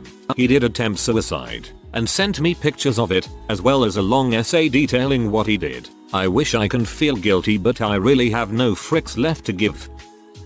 Started talking about marriage and what he expected out of a good wife. I knew him for 2 weeks tops. It wasn't even like a passionate OMG I need to have you kind of thing. He was just methodically and surgically trying to wife me. Went out with a guy who seemed normal. I'm private, so he didn't know where I lived. Social media, nothing but my phone number, which was just a burner as I was living in Paris and needed something cheap to communicate. End of the first date, we start discussing politics and religion. We held different viewpoints but were both calm and rational. It never got heated. Next day he sends me multiple, long paragraph texts saying he didn't like argumentative women, that I was dumb barking CMW who needs to get raped. No man wants a woman who debates him. Legit quote. Flooded my WhatsApp with extremely long paragraphs of that nature. I lean on the detached side, so I laughed and blocked him. An hour later he sent me more deranged messages. On Facebook again he didn't have any of my social media info and my FB is under a different name with a random email address. Frick you B, don't ignore me. Fricking CM dumpster W skank blah blah. Slightly alarmed I blocked him. Next day my email, the one I use for friends and family, is flooded with messages by him. My Instagram, not connected with my email or Facebook, and is under random username, was flooded with his comments. Somehow he gets my real US phone number and sends me text saying he found out where my metro stop was, knew the area my house was in. That freaked me out. Somewhere in there he mentioned how he hates American B, how the last American W put him in jail when he was last in the US studying as an international student. Anyway, I would have went to the police but I was leaving for Portugal the following week, so I just kept him blocked on everything and changed my US number. When I read stories like this it just amazes me how freaking stupid and scary people can be.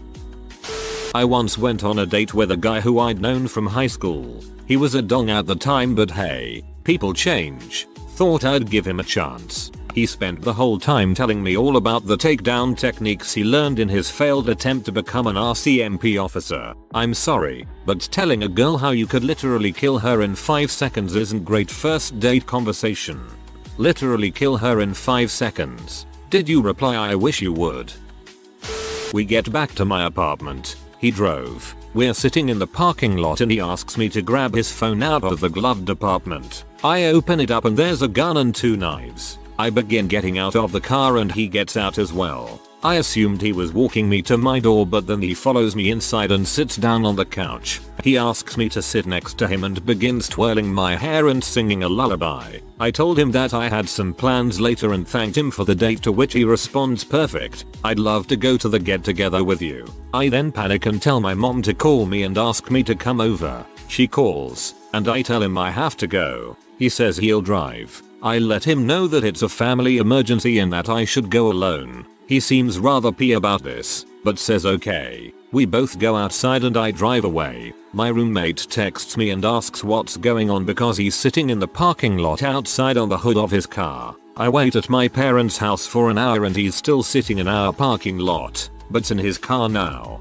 I end up spending the night at my parents' house, and he slept in his car waiting for me. I came home the next morning and he is awake and sitting on the hood of his car again, and asks me if I'm ready to get breakfast together.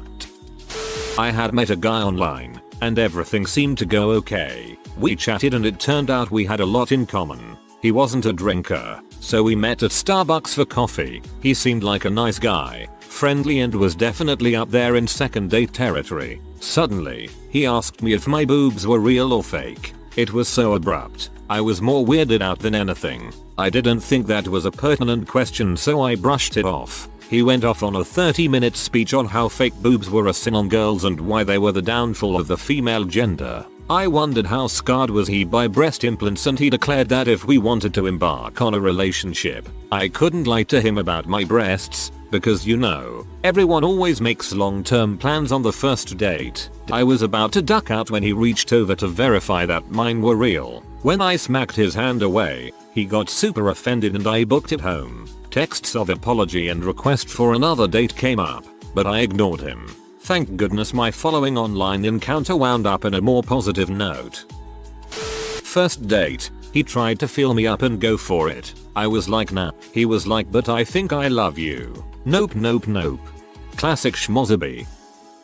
My time has finally come. I casually dated this friend of a friend. They said he had recently broken up with his GF, though they had been in an LDR for a while. I attributed some of his early behavior to that. He seemed nice enough, pretty shy, on our first 2 dates. Said he was a bartender at a pretty hot bar in our city. I found out later he was 2 seconds from getting fired from his dishwashing gig at a Bill Miller's. He said he lived in some studio apartments downtown. He lived with his grandparents. These were all pretty big lies, but my birthday was when things came to a head. He told me he was taking me to a nice place for lunch. He took me to an IHOP. I was disappointed but ate without saying anything. He ate a ludicrous amount of food, then told me he didn't have any money. I was pissed off, but we had taken my car and he said he wanted to make it up to me. I said he could by letting me do what I wanted all day. He said he couldn't go home then and could I please take him with me? I ended up driving to a yarn shop downtown.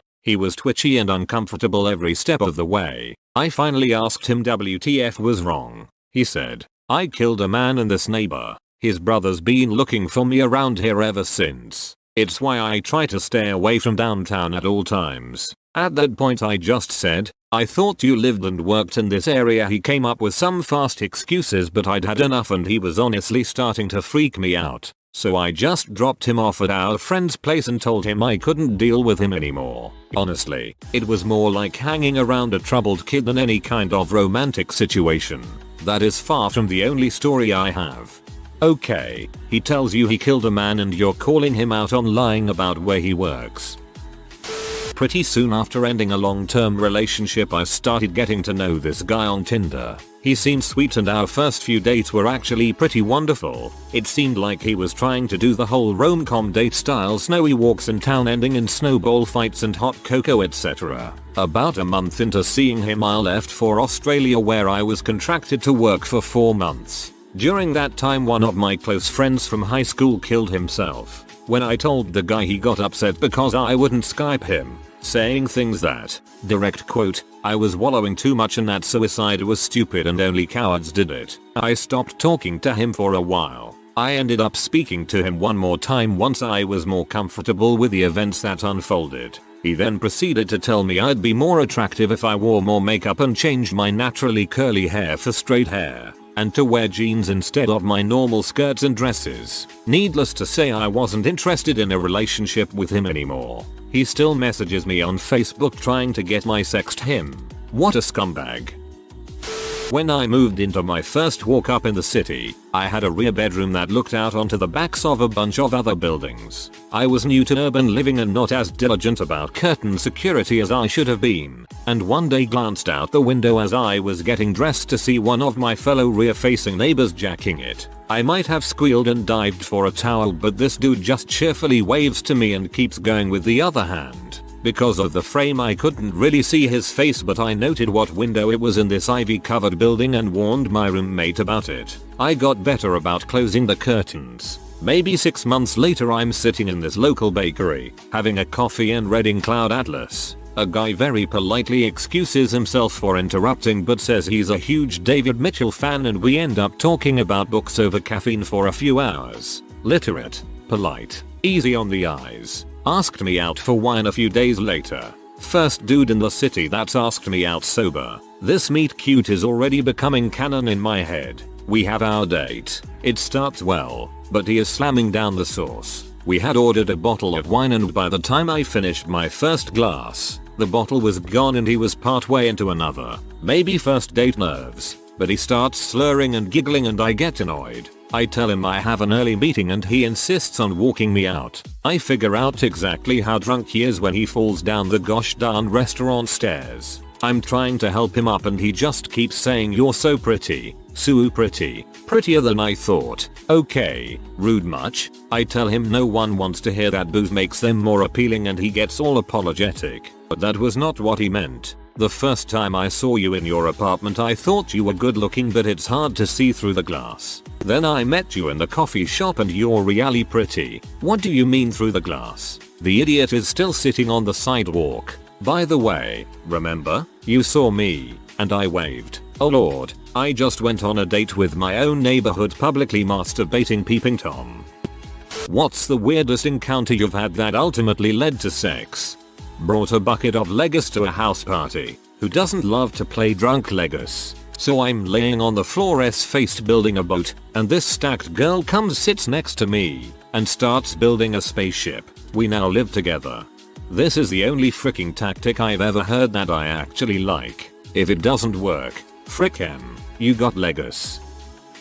Absolutely true story. 1986. I was 6 years old, stealing sampling candy out of a bin at the Sunamount Produce Market in Sunnyvale, CA. 10 feet away, I notice a cute blonde girl about my age watching me, and I shot her a smile. Her mother came flying around the corner and very loudly scolded me so that the whole store could hear. Fortunately my oft-absentee father was too busy checking out artichokes to notice. Flash forward 10 years, and this girl and I go to the same high school and have become friends. During one of our marathon conversations, we stumbled onto the candy bin story somehow and connected the dots, realizing we met so long ago. She said she remembered thinking I was kinda cute. As soon as I got my driver's license, we were off to my mom's house every day for lunch. We coordinated our free class periods before and after and had epic 3-hour lunches, and fricked like rabbits. Our 10-year wedding anniversary is next month.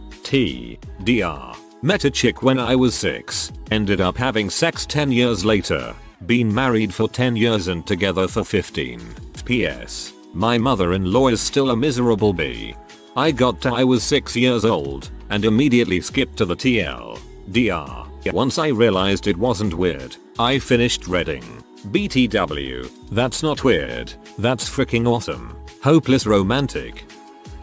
I lost my virginity playing Madden 2005. It was my first weekend back from college and this high school girl Alex, who'd been with 3-4 of my friends prior, wanted to hang out. She was pretty, blonde, and I was still a virgin in college, so I agreed. 15 minutes later, I get a call on my cell phone that she was outside. I come out and her freaking dad is standing there. He looks at me and says, "I like to know who my daughter is hanging out with." We exchange pleasantries, and Alex comes upstairs. Being an awkward guy, I suggest we play video games. For some inexplicable reason, she wants to play Madden, which she informs me she has never played before. Thinking on my toes, I tell her we should put some stakes on it. We agree that for every touchdown I score, she takes a piece of clothing off. For every touchdown she scores, I do the same. It doesn't take a genius to figure out that I was going to beat her soundly. She would ask Madden every play. When she would do so,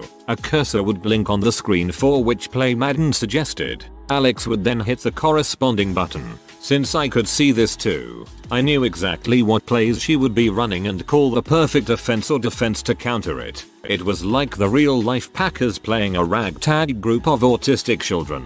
I was up around 28-0. She was as butt naked as the day she was born, and I realized how stupid I'd been. I was fully clothed with a hot naked girl next to me. I called a punt formation while she had the ball and let her complete a pass. She ran it up the sideline for a touchdown. I let her do this about 3 more times. I don't know if she knew I was letting her score, but it didn't matter. We were literally both naked and playing the game. Yes, I was still that scared to make a move. When she looked me dead in the eyes and asked, "Wanna have sex?" nonchalantly, I said sure. Best 5 seconds of sex ever.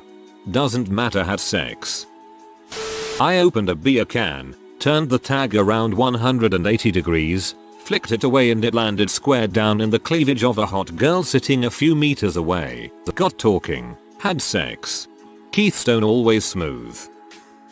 Walking around Montreal trying to find nutmeg. I didn't speak French well. She didn't speak English well. We spent an hour or so walking around the city trying to find fresh nutmeg. Eventually we gave up and went for coffee. Over coffee we made the sexy eyes and tried to figure out that the other was saying. She invited me back to her place. We fricked the crap out of one another, repeatedly. We took a shower. I got dressed and left. I ultimately made it back to my friend's apartment 6 hours later, still with no nutmeg. Additional info. I think her name was Mary, maybe Marie.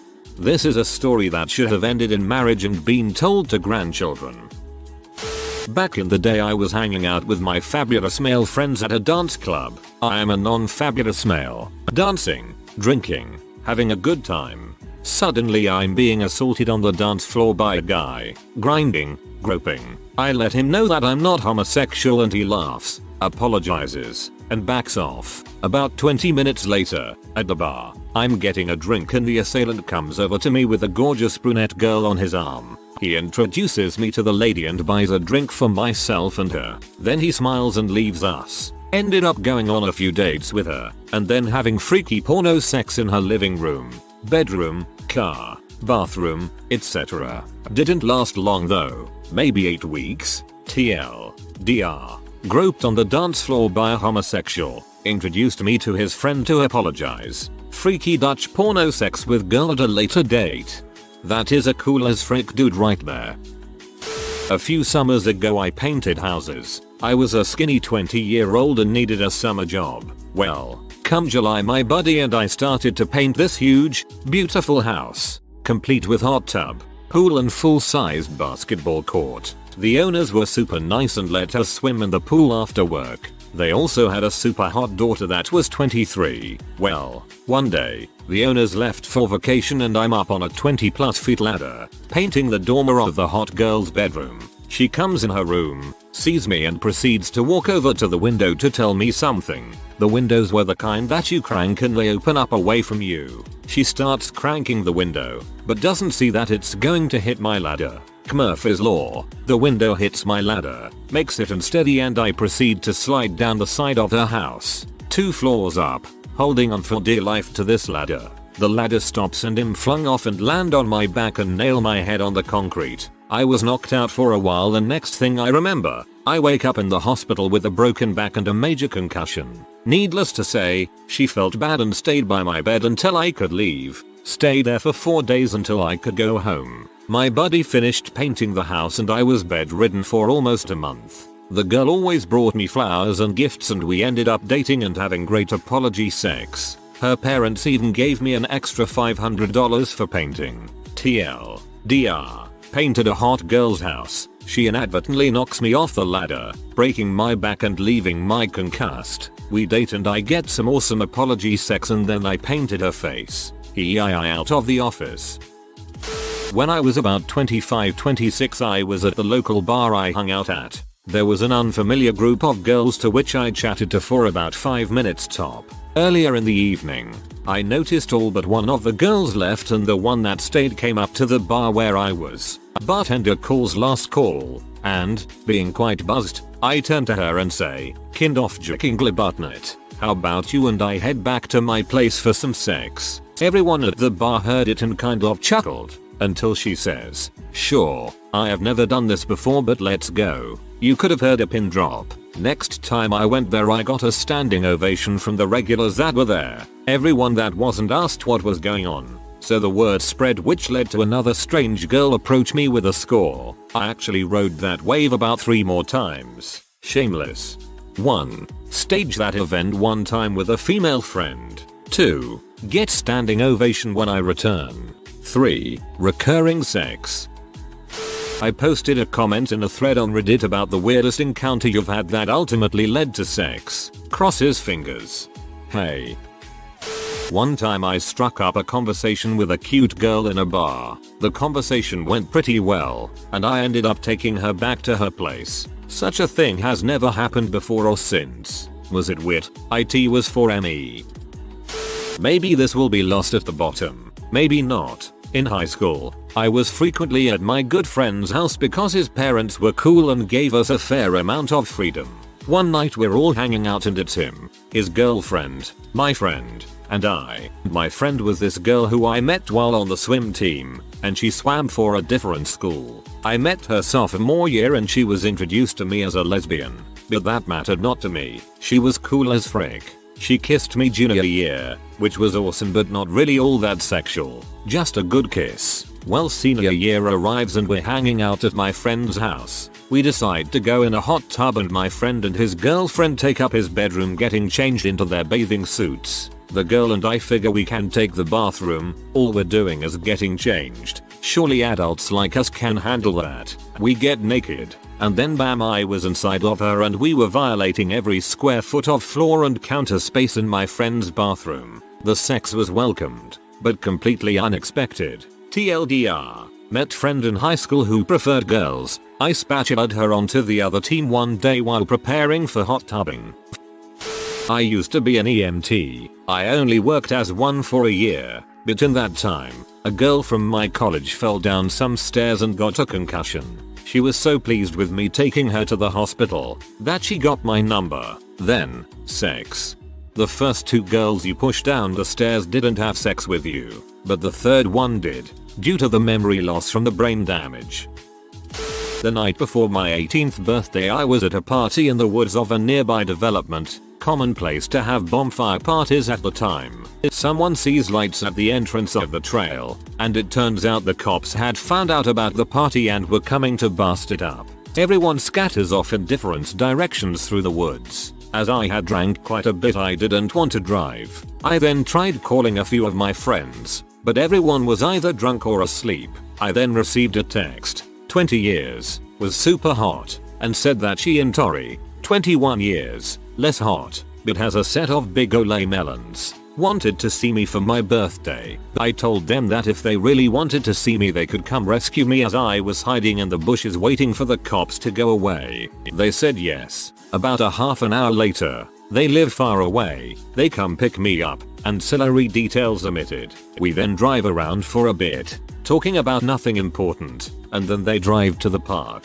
We end up getting out and walking around, and they give me a card that was one of those silly poems. On the last line, however, it said something about now we can hook up with you, so with having at least a 6-pack of confidence in my belly, I say, so is it gonna be just one or both of you tonight then? They laughed, but then as we got back in the car, they asked me to go outside for a bit. I obliged, and when I got back in they asked me if I had a place to go. I couldn't go home because my parents were home, but I said we could go to my friend's, Frank's house. Frank doesn't have a cell phone, so I went there on faith, but he also has a mom that doesn't give a crap what he does, so it wasn't that much of a leap. When I get there, I go in by myself at first to find that he is asleep. I wake him up and say, Frank, I have 2 girls in the car that want to frick. I need your bed, please. Frank pulled one of the greatest wingman moves ever for me that night. He got up, went to his garage, and slept in his car. I proceeded to have the best welcoming to adulthood a person could ask for by having a threesome on his bed. It was good. TLDR. I ran from the cops, was rescued by 2 girls, and as a birthday present they had a threesome with me on my friend's bed, whom I woke up and sent to his car. Buy that man his beer for the rest of his life.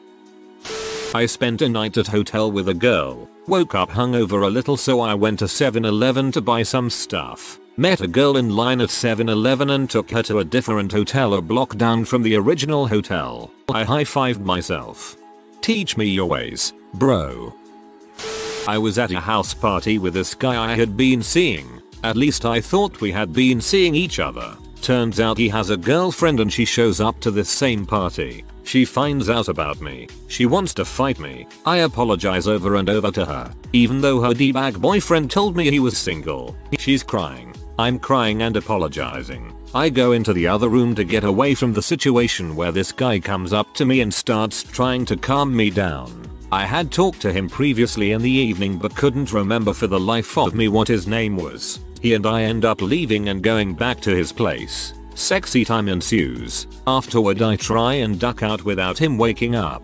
He wakes up and asks if I want breakfast. We dated for 2 months. One night after my friends abandoned me at a nightclub, we got separated and neither party could locate each other, as it was rather crowded. I found myself walking briskly home quite drunk, and a short while after I found myself crossing the street next to this girl who was pretty good looking.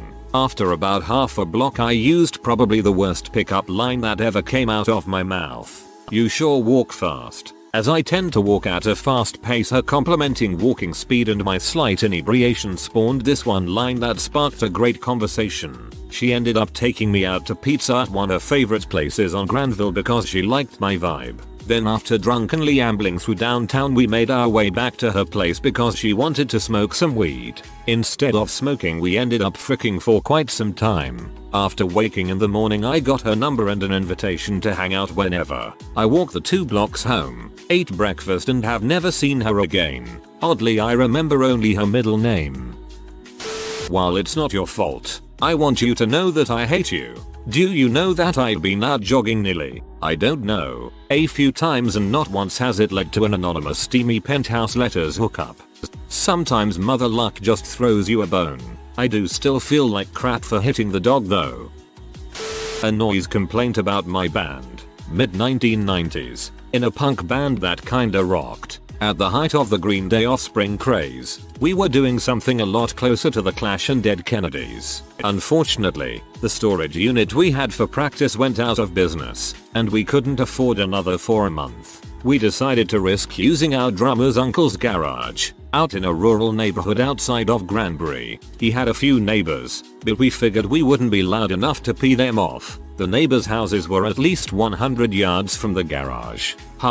Right. So we're practicing. About 5 songs in, trying not to be too loud, when the garage access door opens and a punk rock sheriff's deputy walks in. I later found out she wasn't actually punk rock, just kinda looked that way at first glance. Mid-30s, pumpkin orange fingernail polish, butch Y haircut like an old Blondie fan, platinum bleached, an array of very small hoop earrings in each ear, big blue eyes. She walked in smiling, and just stood near the garage door. We stopped mid-June, of course. Law enforcement uniforms were a red flag. She shook her head and told us to finish the song. Nervously, we did. She clapped once it was done, and shook her head again. Then she apologized, and mentioned that the neighbors had complained. She seemed to really like our music. Asked where we were from, since she didn't recognize any of us. Asked me if we were playing anywhere. I started to tell her about a party gig coming up, then stuttered to a halt when I realized she might bust the party. She laughed and gave me her card, said to call her and let her know the next time we had a gig. A few months went by. We had our first gig at a large bar in Featuring, Worth near a college. Tipsy the night before, my drummer joked that I should invite a cop. I still had her card in my wallet, so I called. I didn't actually see her during the show. Realized later that I was looking for a uniform, which she wouldn't be wearing, but she came up after the set and gave me a beer. Said the music was a little raw for her tastes, but she liked our act. We got to talking through the night. She actually drank too much to drive, but I promised to take her home. Turned out she lived about a mile from me. Once I delivered her home, she offered coffee, and we talked more until sunrise, kissing several times during. Then she said she had to go to bed, and asked me to go with. We dated for a couple weeks, but it turned out she had an old boyfriend who was a cop that she wanted to get back with. To this day, I suspect I was a rebound lay. Nevertheless, a noise complaint turned into the only time I've nailed a cop. Frick the police. Got an invite to a newly built house. No furnishings, just lighting and running water. Met this weird emaciated girl around 20 years old and chatted her up while drinking. Her body language after about her 4th drink was obvious. She wanted to do the deed, so not wanting to waste an opportunity I asked her when and where, to which she replied, "Your call." As I knew the owners of the house and there wasn't much to worry about but for locking the doors behind me, I got this idea that we could crawl into the lower kitchen cupboards and do the nasty. We did, with not much room to spare either. Now it just so happened that there were a few aluminum candy bowls and such in that cupboard, and they tended to rattle and ring some while we were doing it. Who cared? I figured the house was empty. Well, as we extricated ourselves from the cupboard, I glanced up to see my friend the house owner in the archway, arms folded, and his wife wide-eyed and staring. I took the girl creature in hand, nonchalantly grabbed a half bottle of tequila from the counter and bade them a "see you tomorrow" look. Just when I thought it was over, this emaciated girl leads me behind a building housing a print shop. Behind the building they had this refuse room where they would store large mounds of shredded and waste paper. She leads me into a mound and proceeds to really jump my bones all over again. It was like some sort of swashbuckling event, with me laying embedded in a mound of paper and her riding the frick out of me while I take an occasional swig of tequila. All said and done, she tells me she lives nearby and exits for home, and I wave down a taxi and head to the bars for some good times. Some friends at a bar start laughing and tell me I have an assortment of what looks to be ink splotches on my clothes and skin. A trip to the bathroom didn't help much to remove it either. Told them the story. Drinks were free for the night. Almost 2 weeks later I find this same girl while delivering a package to a lawyer's office. She proceeds to invite me to the parking garage for some fun in the back seat. Delivery. Done. I mention how nice her car is. Her car? No, the boss's car. TYVM. Exit. Met her a couple of times in passing after that. Her boyfriend is a lawyer at another firm. A rather large and serious kind of guy. We passed each other with a knowing glance and pretended we never met. TLDR. Mother Hubbard loved the cupboard. She was a print shop pro. I waved down a taxi. "You son of a b." Head to the bars for some good times. Bel Air averted. A friend of mine bought a desk from IKEA. and figured that since I knew Swedish, I'd be an asset in helping build said desk. So, after work one Saturday, I butted over to his house. He has the base built, but is struggling with the keyboard tray. I took over and screwed it in, only to later realize that it's upside down. We were both frustrated and decided that smoking a bowl would be a great way to calm ourselves down before proceeding. After smoking, we returned to the desk. I picked up the instructions and asked him if he remembered what step we were on. He responded with, "I want to know what step you're on." At that point, it was pretty obvious what step he was on. We ended up having sex and completed the desk while wearing only underwear.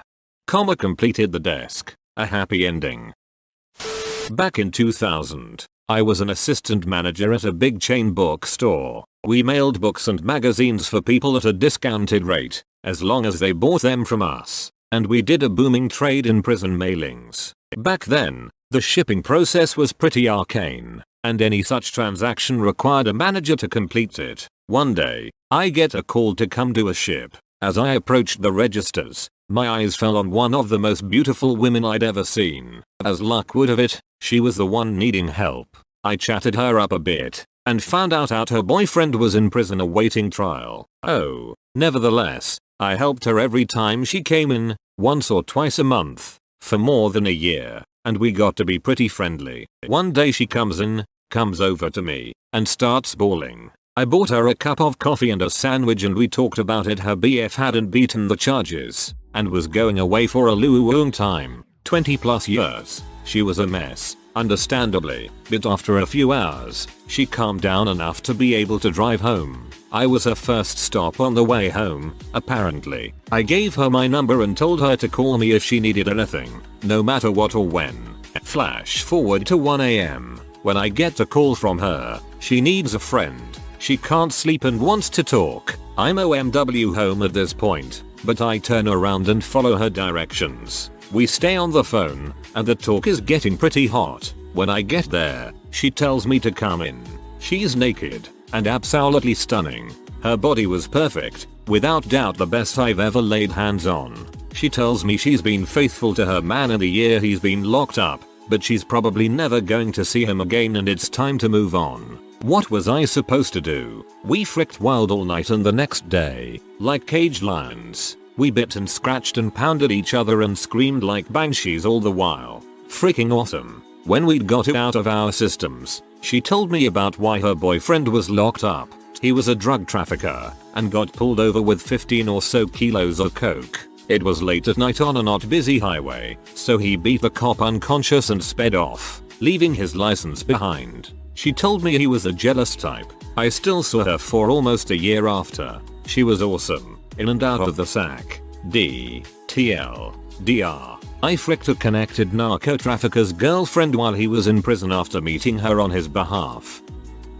In my first year in college I was kinda seeing this girl from back home. It was on and off because of the distance. I could get away with mingling. She was in the year below me and attended the girls' convent in my hometown. It was her last year in school. I dibbled and dabbled with her for about 3 months during the college year and as a result she asked me to her school deb's prom formal. As you know, for most girls this is a massive night, so she was constantly insisting how I should get to know the family well to make things more comfortable on the big night. You would swear it was a wedding. After she sat her final school exams, and I moved home for the summer, we started to hang out in each other's family homes regularly. Because I was spending a lot of time over in the house, I ended up talking to her mum a good bit one-to-one.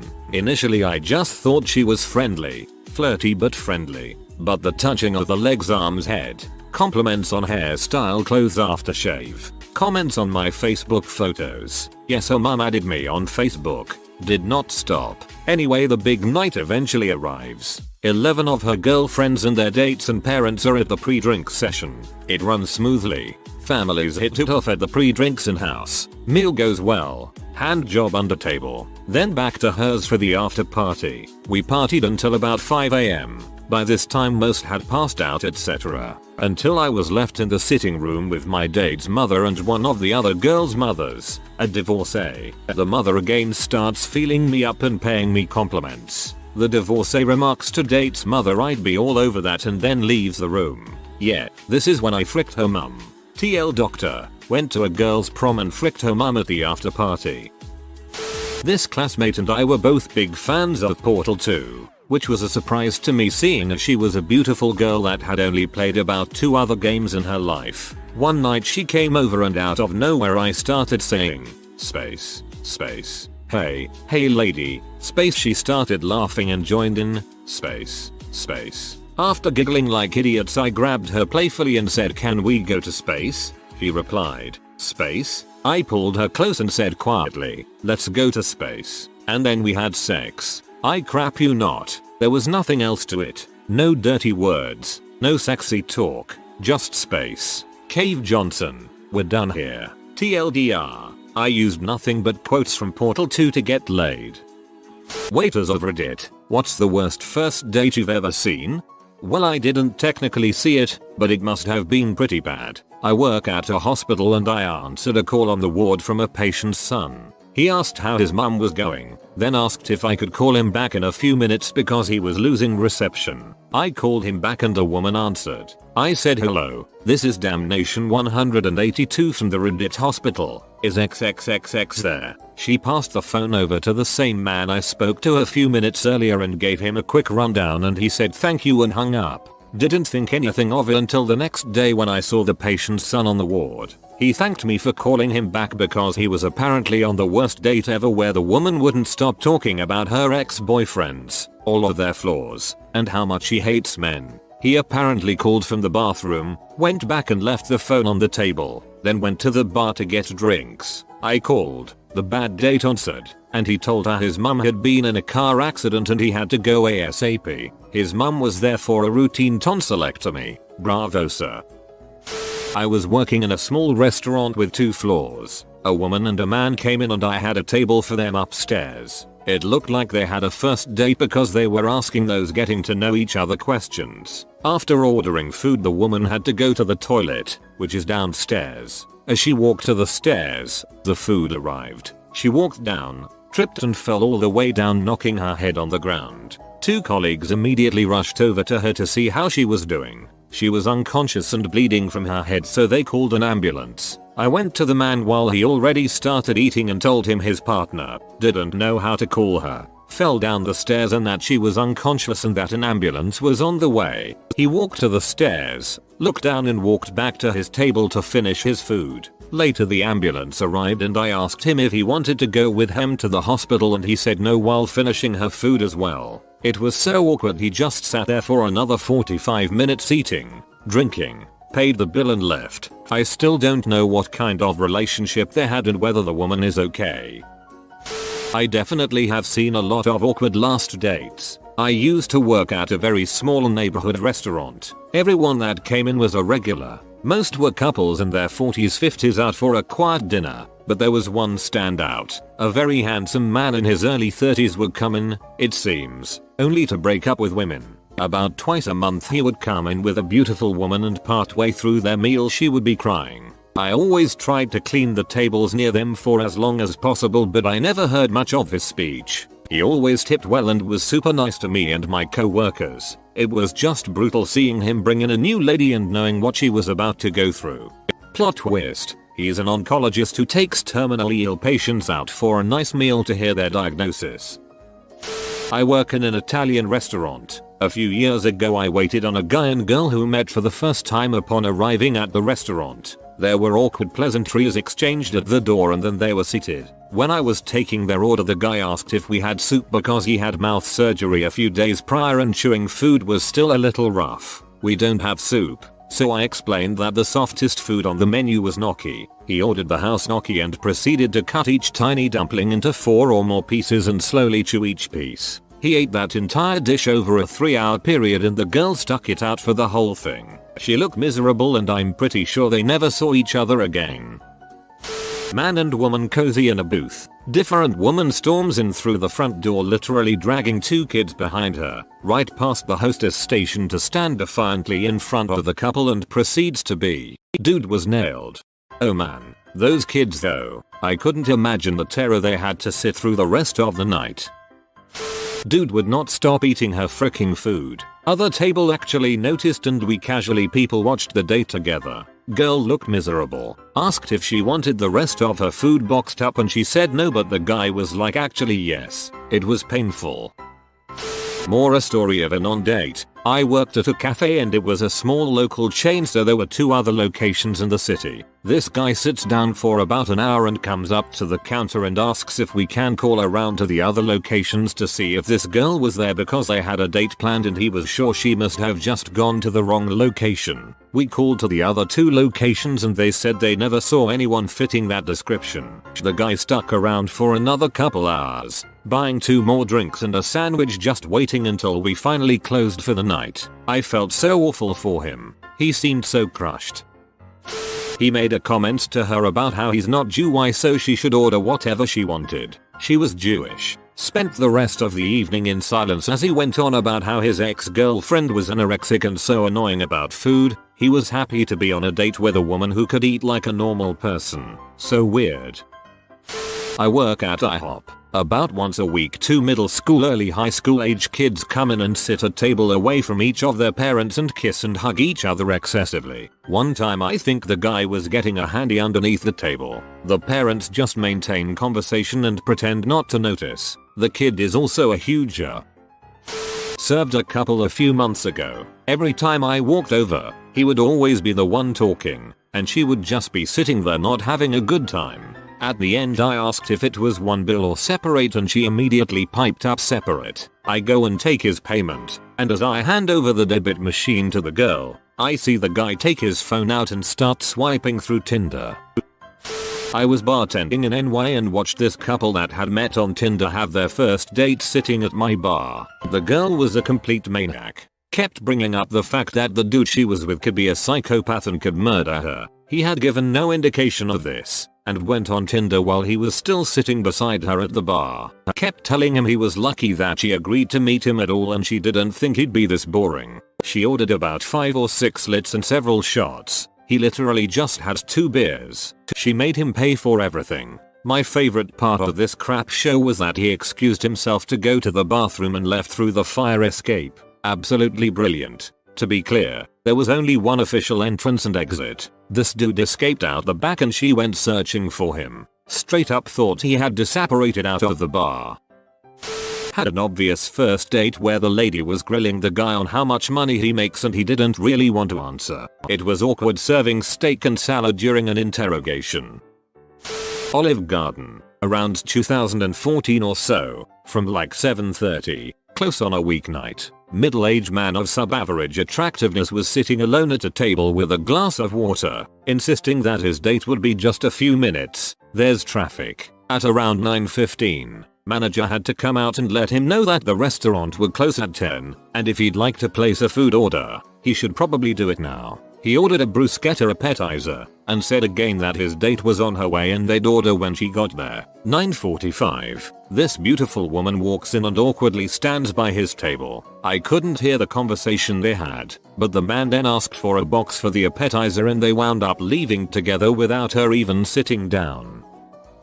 I was working at a Mexican restaurant at the time. I was waiting on a couple and I could tell it was a first date by the questions I heard them asking each other. Anyway, towards the end of their meal there was this Hispanic girl sweeping next to their table and the woman looks at her, holds out the remains on her plate and says, "Would you like to take this home to feed your kids?" I stood there in complete shock. This woman spoke no English, but she could tell this random woman was completely degrading her. The sad thing is she seemed like she really thought she was doing a good deed. Her date looked so embarrassed.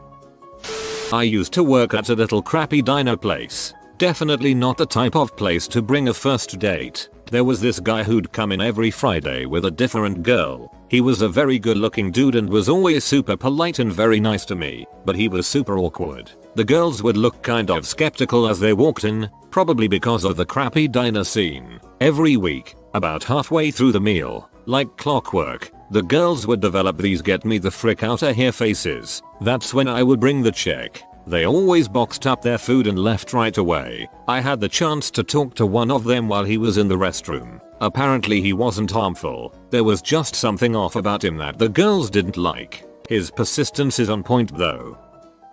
Once witnessed a date where the dude talked about how special he was and how his mind wasn't like other people's for the entire date. The girl was politely nodding along and every time she tried to get a word in, he'd cut her off. Absolutely brutal. I'm sure he thought the date went wonderful too. I work at a Japanese restaurant and one couple comes to mind. It was the worst for everyone else involved. We offered private rooms that have sliding doors, and this couple clearly was hitting off very well, to the point that after a few drinks, she had moved to his side of the table and they just went at each other's faces and bodies for about 2 hours. They could have done all that with the doors closed and it would have been less cringy. Still cringy nonetheless, but no, the sliding doors were wide open for all the patrons to see. Kids, big groups of people, wait staff, runners, etc. If I remember correctly, they tipped pretty bad too, so it was not a fun time. A guy got stood up. He then drank a magnum bottle of red wine, 8 glasses of wine, and ate 3 apps out of depression. His date called him and he started cussing her out. He asked for more wine and then I had to cut him off. So he got up and tried to run out of the restaurant with a bottle he grabbed from a rack. An off-duty cop tackled him in the lobby and then he crapped his pants in front of everyone waiting for a table. He lied there screaming with the guy holding him down until the cops arrived and arrested him. This is my fondest memory of being a bartender at Olive Garden. I work at a country club that is up to its ears in old money that uses said old money to make more new money. The membership fees cost more than a year at my university. To say money is not an issue there would be an understatement. Anyways, I was serving a young couple and the power imbalance was phenomenal. She was the daughter of one of the board members and the entire staff knew her. Read. Her father's club account was major money, and the gent, well, he wasn't a member, and certainly looked like he was just the average broke college student. He was wearing plain but nice clothes and she was dressed to the nines in fashion. The date seemed to go smoothly enough, nothing out of the ordinary, until she gets up and leaves the table before I have brought out the bill. I bring the bill to the counter, knowing it is well over $300 worth of food and drinks, all things she insisted on ordering. 2 bottles of top shelf wine, neither finished, 2 steaks. When he asked for the chicken and she insisted on him eating steak like a man, and he solemnly goes to pull out his wallet and starts tearing up apologizing that he won't be able to tip. I mean, I've never had a customer cry over not being able to tip. And he further explained he was a server too and that she didn't know he wasn't rich and she left because he had told her about his scholarship. I was flabbergasted and kindly reminded him that at this country club we do not take credit cards nor cash. We only charge to accounts. And so her father got a hefty bill. Rest assured he signed a handsome tip to me in her name. It was entirely satisfying. Last I heard her father cut her off. I can't help but smile at all the life lessons she is learning. Like working to go on dates. Worked at Applebee's. This woman was the worst woman I've ever waited on. She was needy and slurped down her iced tea like there was a worldwide shortage. He was silent. He didn't talk once except to order his quesadilla burger, and she just kept going and going prattling on. And she was mean too. Talking down about how people were losers to be servers, and how much better it was to work in a shop. At the end, he went to the bathroom and just never came back. He apparently jetted out the side door where the to-go girls worked and gave them a 20 to give to me. Worst woman was just sitting there and waiting for him to come back. I stood there at the service station just waiting for her to realize he wasn't coming back. So after 10 minutes, she just started crying, pushes her chair over, and flounced out. I didn't get a tip, but it made my night. So there was this couple on a first date, seated at a table in the back. At first I didn't think much of it, wasn't even aware that it was a first date until the restaurant's phone rang. A man called to let me know his son was there on his very first date ever. The son was in his late 20s. Obviously this was a big deal to him and he called the restaurant to make sure we would do our best to make sure they have a pleasant evening. My boss heard and instantly went to the kitchen in order to make sure they would get a special treatment. What followed was plates with rose petals, red hearts, etc. etc. Way over the top. When serving the plates my boss even mentioned the phone call. To finish it off the dessert came complete with fireworks and all that. The idea was sweet, but obviously this was way too much for a first date of 2 people who were basically just getting to know each other. As the evening progressed the girl was visually put off by my boss trying too hard. Poor guy. Up until then he had been doing quite well. The pair seemed to have a lovely evening.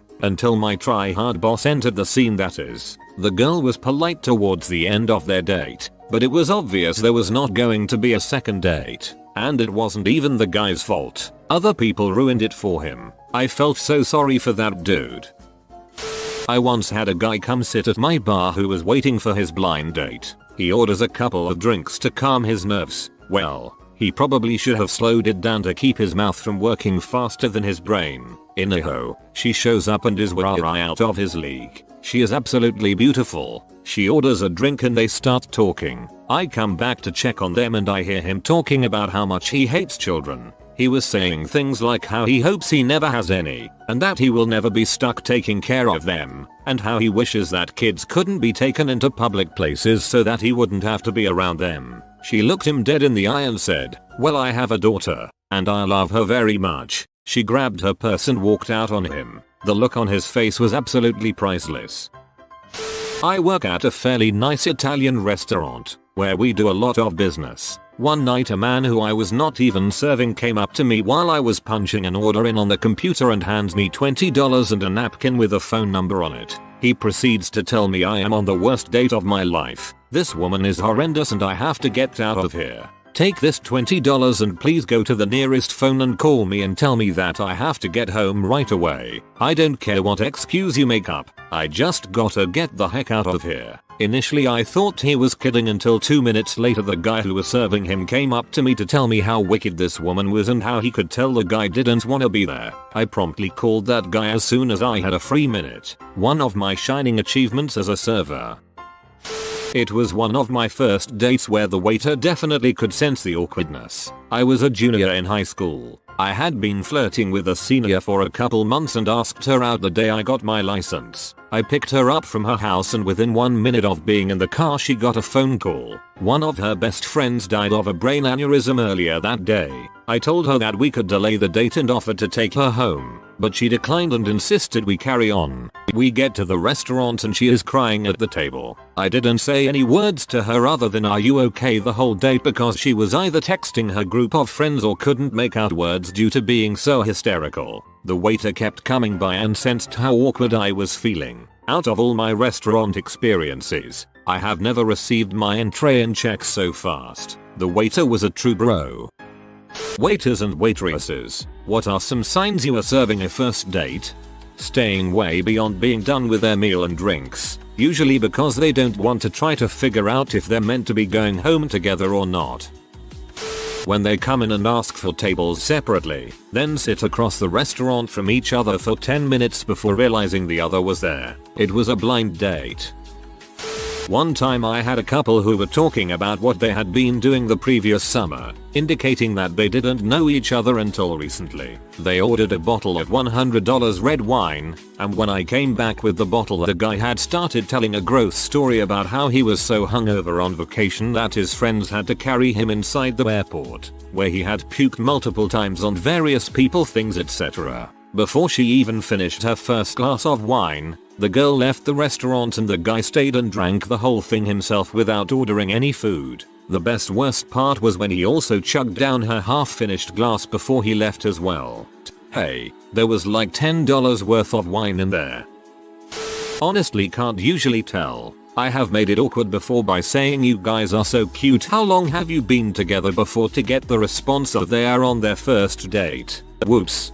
They'd exit. You gave them both approval, it could work. The biggest sign is when they order something the other doesn't expect them to get. "I'll have a Guinness." "Oh, you like Guinness?"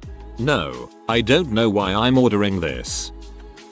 When he leaves before the food he ordered is made. I brought it out and she asked for the bill because he left. Brutal experience. She had to pay for his drinks and food. She didn't even want to pack his dinner up to eat later.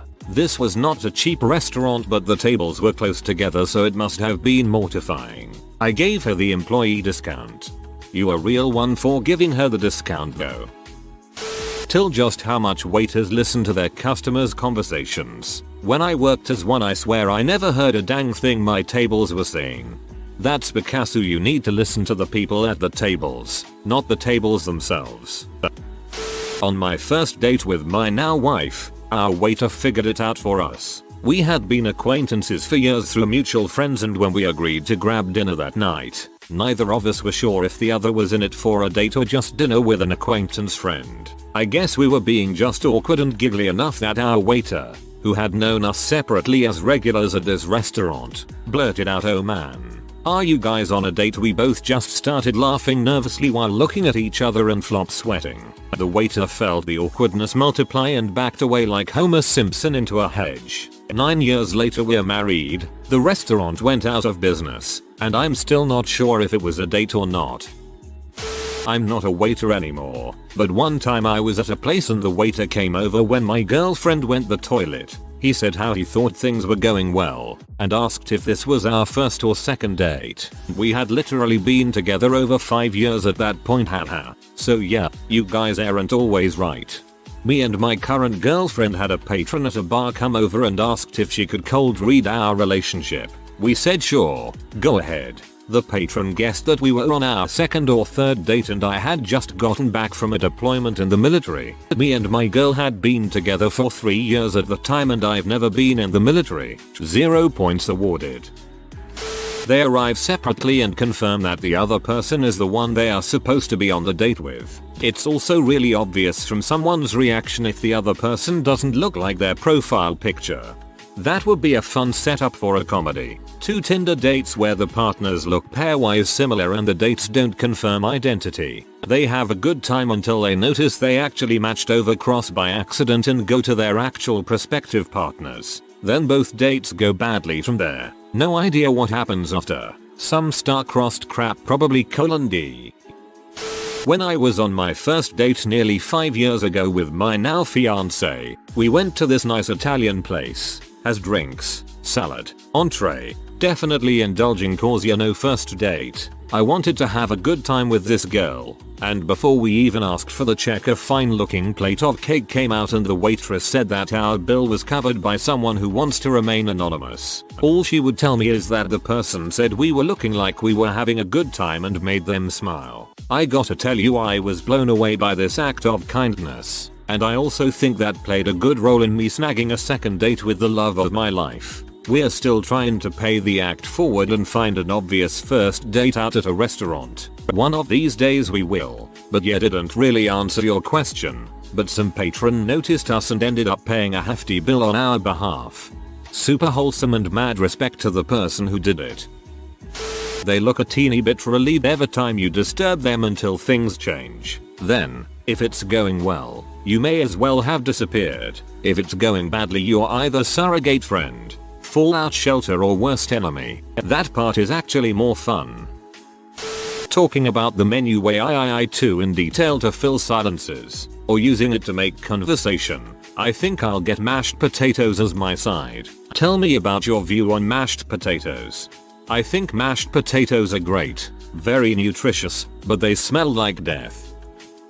Weird lulls in the conversation that consists of information friends' partners should already know, like how many siblings they have, desert island movies, etc. Not a waitress, but someone assumed me and my BF of 7 years were on a first Tinder date. I could hear them say it from the table next to us. So, I reached over, took huge sips from his drink and ate off his plate, just for shoots and giggles. I texted him about what and why I was doing this and he laughed, grabbed my drink and said, "So where are you from?" ABD sat my drink back down in front of me. Good times. One time someone asked if my husband and I were together, so I pulled him close, gave him a kiss on the lips, and said, "No, we're brother and sister." I had the opportunity and I took it. Highlight of my life. That giddy little laugh at jokes that aren't funny, the look of new love. The awkward trying to get close but shyness overpowers and maintains a distance. Also had a few women straight up tell me, so I'd help get them out of it. One woman paid me $50 to spill a drink on her, so she'd have to leave. LOL. Yes, I did spill the drink on her. When he was in the bathroom she prompted me for help. It was an iced tea. I had zero intention of charging Get to help her. When I did it, the guy went nuts on me. Up until then he seemed like a nice guy. He was terrifying.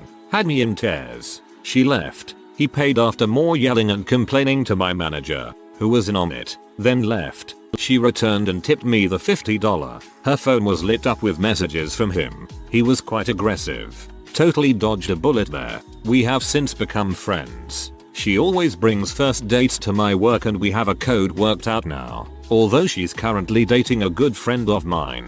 They are super cute together. We also have a note in the woman's room that explains if you order XXXX drink, changes regularly, we will help you leave without causing a scene. We have a similar note in the men's room, with completely different appetizer instead of drink. Yes, men need an out now and then too. Thanks for all the upvotes. I went on a first date once. The heady days of youth. And the girl kept her coat on. I asked her why and she said she was cold. Halfway through the meal she took it off and I asked her if she was warmer now and her answer was something like no, but I don't think I am going to need to make a stealthy getaway now I have got to know you a bit. It was a compliment I think. They take forever to order, because they haven't even looked at the menus, even though they have been sitting at the table for 30 minutes. This is a sign of a great first date. I had one of these recently.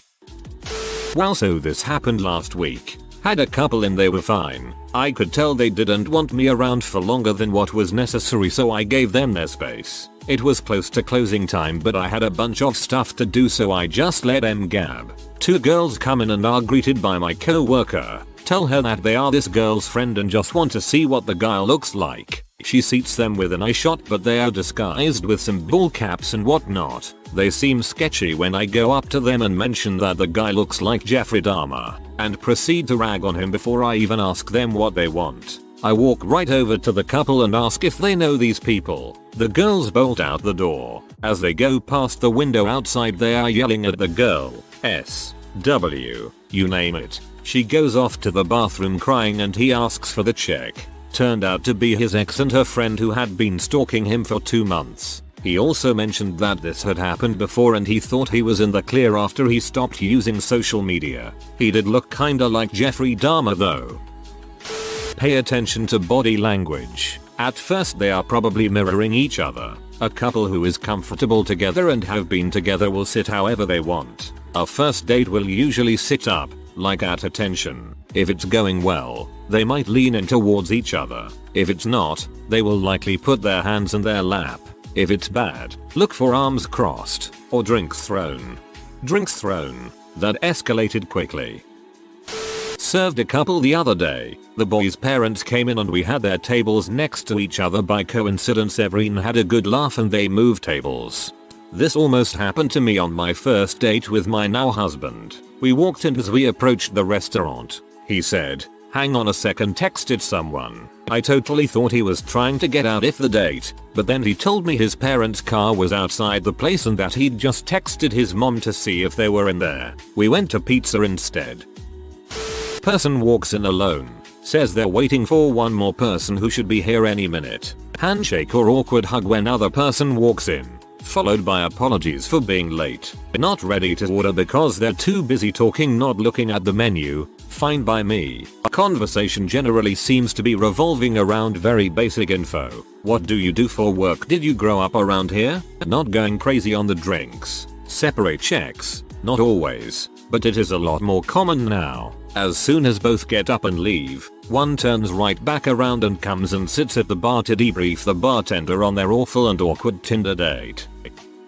I once waited an obvious first date where the guy was very shy and nervous. The girl that was with him was absolutely stunning. He kept his hands under the table and fumbled them around a lot. Whenever I came to the table they visibly loosened up, so I talked to them for a minute and maybe told a joke or something because they seemed to enjoy it. I hope my boy got laid that night because I tried my best. Humans been Bryce.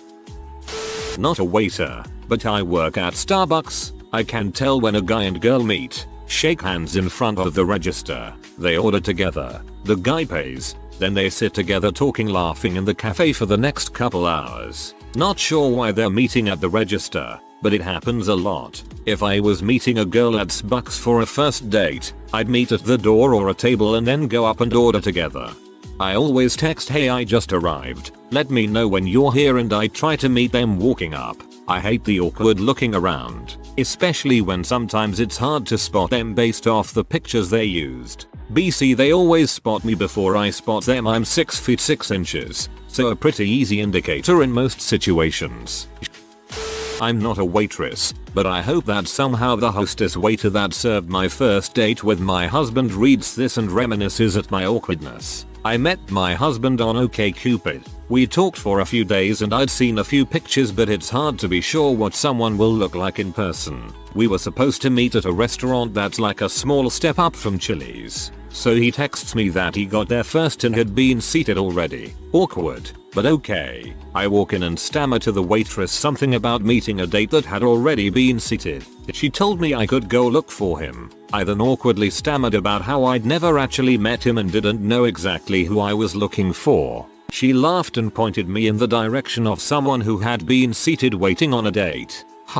Looks a bit like the pictures, but cuter actually. I get to the table and make eye contact and he's like poodle mama and I'm like hey yeah that's me, and we shook hands. Oh my, it was awkward. Found out he thought there was a wait so he put us on the list, but then they did have a table for two so they made him sit. That was the reason for that awkwardness. So we wound up talking for 3 hours until they were closing. It was a great date. Now we're been married almost 2 years. We still joke about the first time we shook hands. It's usually about the banter. First date conversations usually involve a lot of where are you from? What do you do? What's your family like? Etc. Physically, they have no connection yet. They're very different from new couple who are all over each other or longer term couples who are just comfortable with each other. The way they will talk about the food always indicates if they have just met. They order safe date things, apps that can be shared without too much touching serving.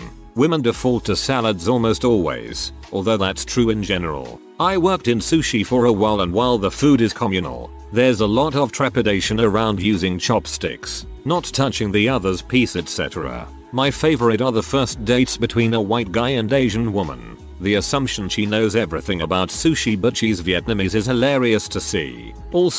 I also worked in a place men would bring their sugar babies and that's pretty easy to spot too, and totally different. I was a bartender at a wine bar that was a perfect date spot. Sure sign of a first date, a well-dressed guy arrives alone and downs a beer at the bar pretty quickly. Sure enough, within 15 minutes the date shows up. Some guys just need a little liquid courage. Side story, a few years after I graduated high school I was serving one of the bullies from my class. I could tell he was on a first date, and when he tried to pay with a card, I told him his card was denied. He had a second card and I decided to run it so his date wouldn't have to pay. This is next level revenge.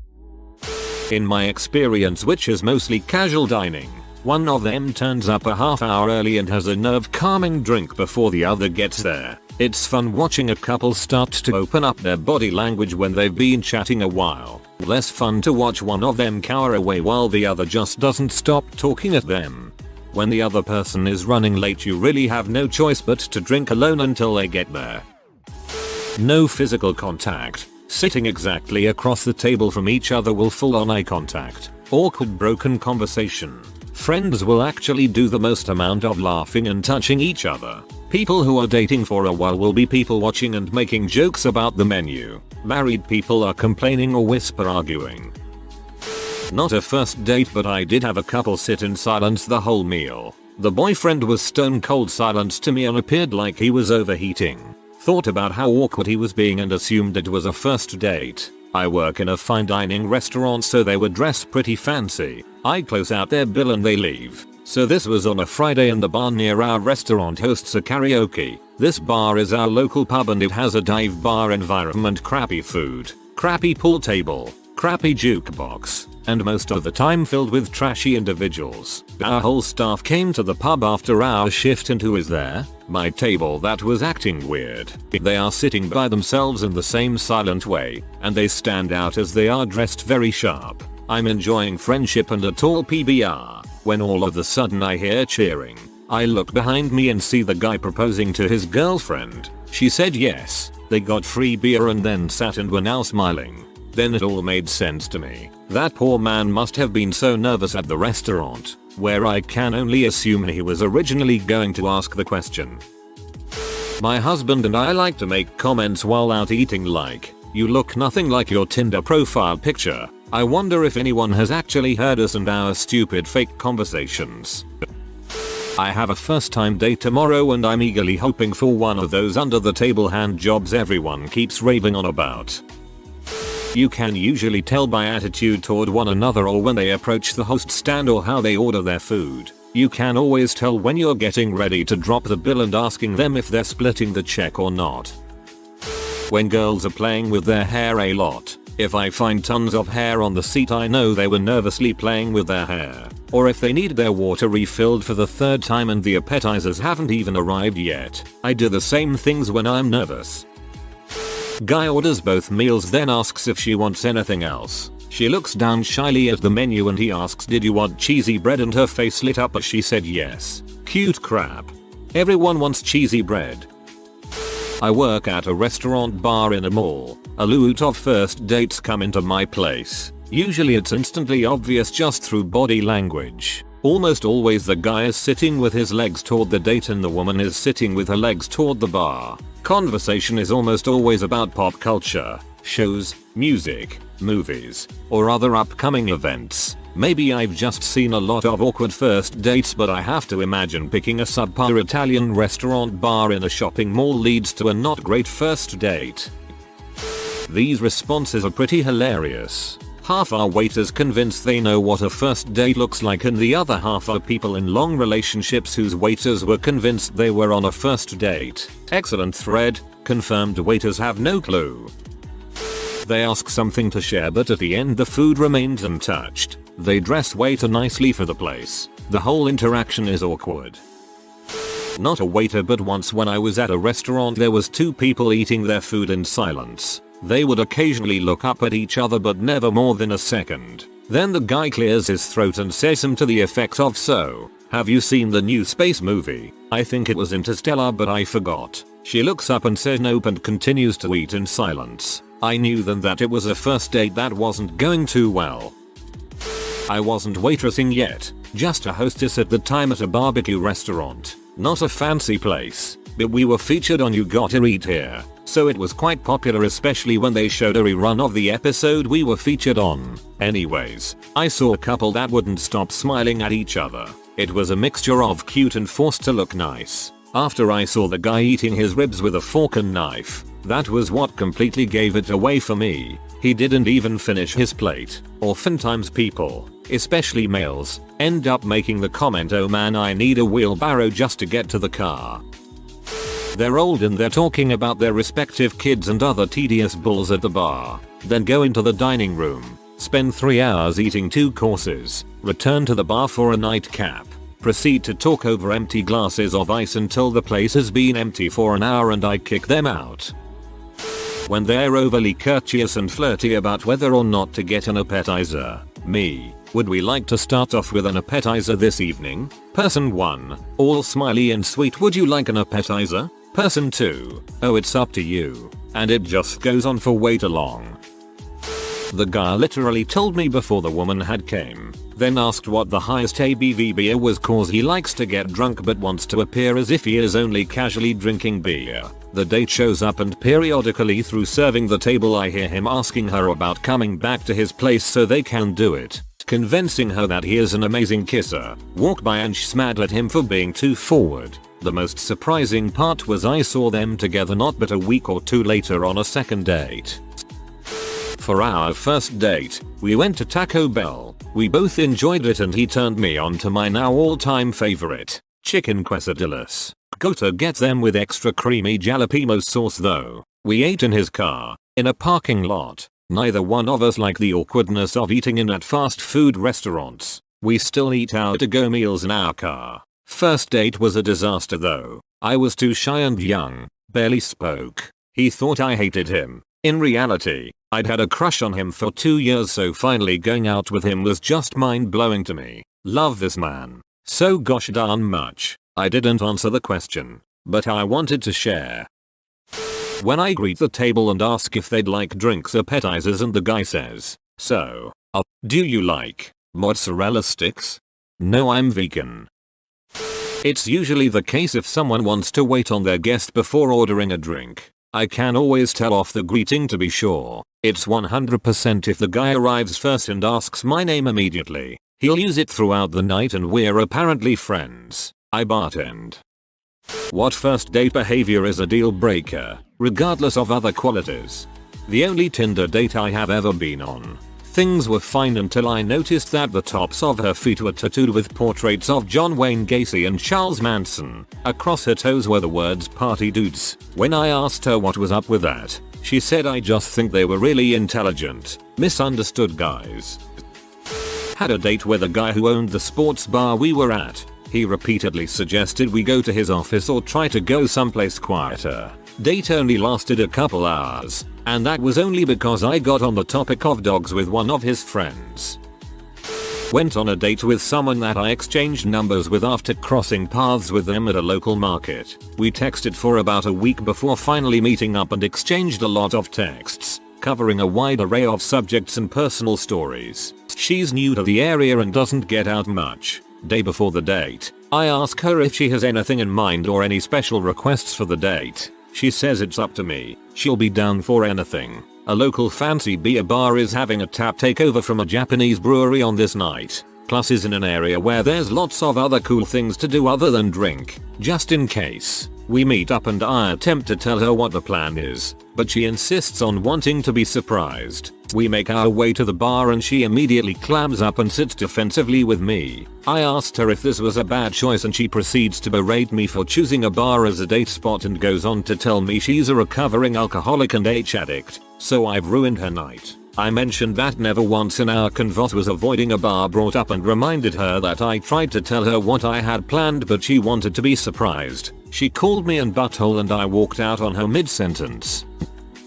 I went on a date with a girl who stole the salt and pepper pots from the restaurant when we left after our meal.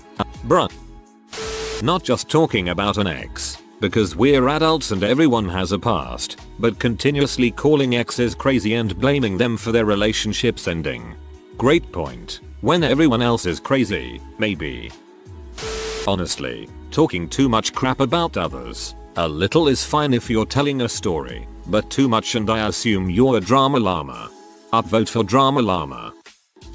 Making a really big deal about something really small, not only for the reason of it showing their personality, but that it shows you two have inherently different priorities. Not only for the reason of it showing their personality, but that it shows you two have inherently different priorities. Oh my freaking god. That's so freaking obvious but I never thought of it that way. You have no idea how much grief you just saved me. Cheers. I had a guy offer me coke on the first date once. I mean, if I was into that it would have been a nice gesture I suppose but I'll pass. I went on a date with this girl and I asked what she had done that day. She said hung out with her ex. Fine. Some people remain friends. I know I do. She said don't worry, we didn't have sex. I only blew him. I excused myself to go to the bathroom, found our waiter and paid the bill. After finishing my drink, I bailed. Nope. Only, I would have bailed, too.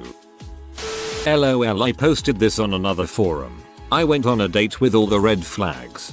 Dude showed up half an hour late. He did tell me he would be late when I got there, but then told me he's always late to everything. He talked about how he used to be addicted to drugs and lost everything. He talked about his ex-wife. He talked about how his kids hate him and refuse to speak to him. He would only compliment my looks instead of anything I had to say. He would interrupt me. He tried to convince me to get in his car and go with him to a house he doesn't even own or rent. He talked about how he looks good in a purple silk shirt and leather jeans. It was the worst freaking date I'd ever had. Talking about how people never sleep with you. A. Awkward conversation. B. Makes me wonder why. What don't I know yet? C. Makes me think the only reason I'm here is for you to try and sleep with me. Stop complaining about people not sleeping with you to someone you might someday sleep with. It's super weird. Sounds like you found an incel. 1. Showing me a picture of his penis. Why do you have a picture of your penis? Is this normal? Am I naive? 2. Grabbing my boob. 3. Talked about all his money. He arrived with a bottle of homemade massage oil he wanted to take back to my place to use because he still lived with his parents. He parked his motorcycle in the handicapped spot and insisted on sitting next to a window so he could keep an eye on it. He told me he hoped I would wear a low-cut shirt to the date. He said I needed to pay him back for dinner by buying him some beers. He was still mad at his high school, he was in his 30s, for expelling him because they knew he was the only one smart enough to build a bomb, and he would if he wanted to. Holy crap, that is also bizarre. Sounds like the beginning of a comedy film. Talking about how wild and crazy they used to be, but they really want to try and date a normal guy. This agitated me greatly. It's okay to be a normie. For me, it's pushing boundaries. If a guy keeps trying to do or pressure me to do something I've said I'm uncomfortable with, even if it's something that seems like no big deal, I'm out. Apart from the fact that it's a clear sign of incompatibility, it also raises the question of whether I can trust that person to respect more serious boundaries. Recently saw a meme thing on Facebook. Yo, I know, Facebook is crap. That went along the lines of if you try to shove a finger up a guy's butt without asking, you find out that they really do understand the concept of ongoing consent and sexual boundaries. Asked that I rub calamine lotion on a rash she had behind her knees. Didn't ever really expect that to be a thing a date would ask me to do. I left. A recent Tinder date practically demanded to see my credit score. This was the first date, so I was put off quite a bit by the request. When I protested and assured her that my finances were sound, she went off on an epic tirade on how her last boyfriend, and most men, are leeches looking for women to take care of them. She did meet me at my office. She saw my new car when I pulled up. I paid for the first round of drinks because the waitress was cashing out and wanted to clear our check. I thought that was more than enough initially to show that hey, I'm a financially responsible adult. I eventually showed her my credit score on my phone. It's sitting at 780-ish because I had just bought a car. She asked to see my phone to make sure it wasn't a screenshot of someone else's report. I texted her the next day and told her that we weren't going to work. Whoa, that's a lot of nerve, or not enough tact, or both. Late and doesn't tell you they are going to be late until they're actually late. That or cancels last minute and doesn't seem to think there's anything wrong with that. Both of which are signs of lack of respect, and I can do that to myself, thank you very much, lol. Not only lack of respect, it's also a sign that they don't have their crap together and cannot be relied on. Being rude to wait staff or treating them like slaves. Once went on a date with a lovely, funny and handsome man.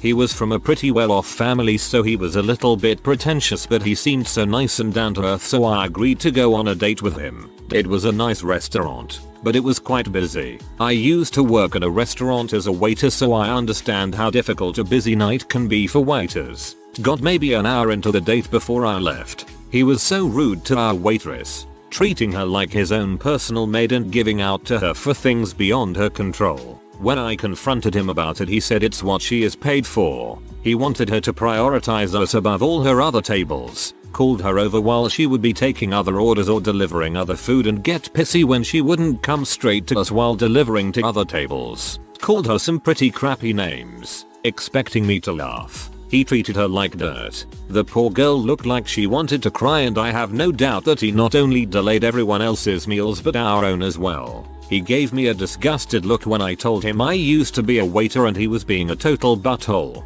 I got up and left the prick with the bill. Handed the girl €30 tip before I left. I was planning to use it to split the bill with the guy, but she deserved it more. I contacted the restaurant the next day in case the guy decided to complain about the girl. Let them know she was very professional and lovely, and the guy was just an butthole. Edit. Thank you everyone for being so kind. I am still a kind of waiter at a high-end wine bar. It's nice to know that people are kind to people like me. Whoa. Went to sleep and woke up to this being my most popular comment ever. And thank you for the gold, kind stranger. It's much appreciated. Wow, you are a really nice person. That guy sounds like a total douchebag. His mates just so happened to be at the same bar we were meeting up at. One friend proceeded to question me on why I was a nurse and not a doctor. The date refused to buy me a drink when his friends joked about it, because he didn't believe in buying the girls drinks on the first date. I have no problem getting my own drinks. He was just so weird about it. And when he went to get himself a drink, his mate told me to never contact the date again for my own good. Well, he contacted me a couple weeks later letting me know he was an alcoholic with no job. Excellent. Nice friend.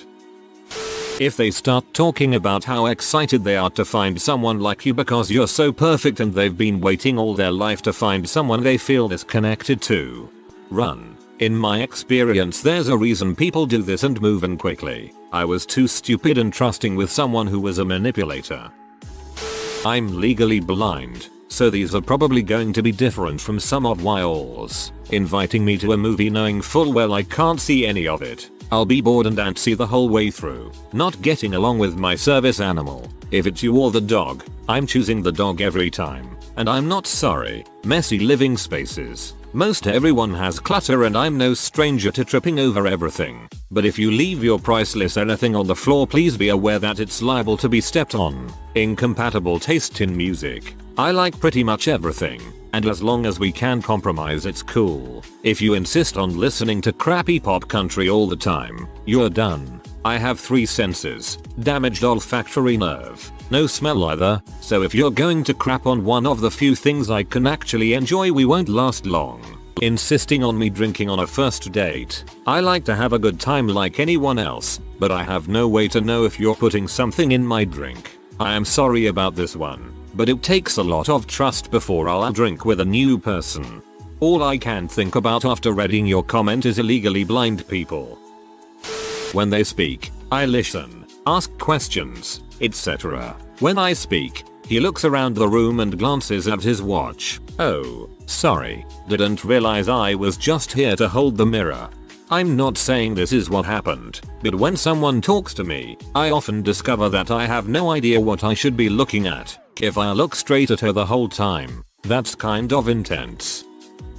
I met a dude I met on a dating site once and he did so many things wrong. Despite the fact that we made a deal that we'd meet in public, he insisted that I come to his house. I refused and he was half an hour late. Came in dressed in sweatpants and an old sweater. I mean, I am not asking for a tux, but at least put some effort FFS. Spent the whole time talking.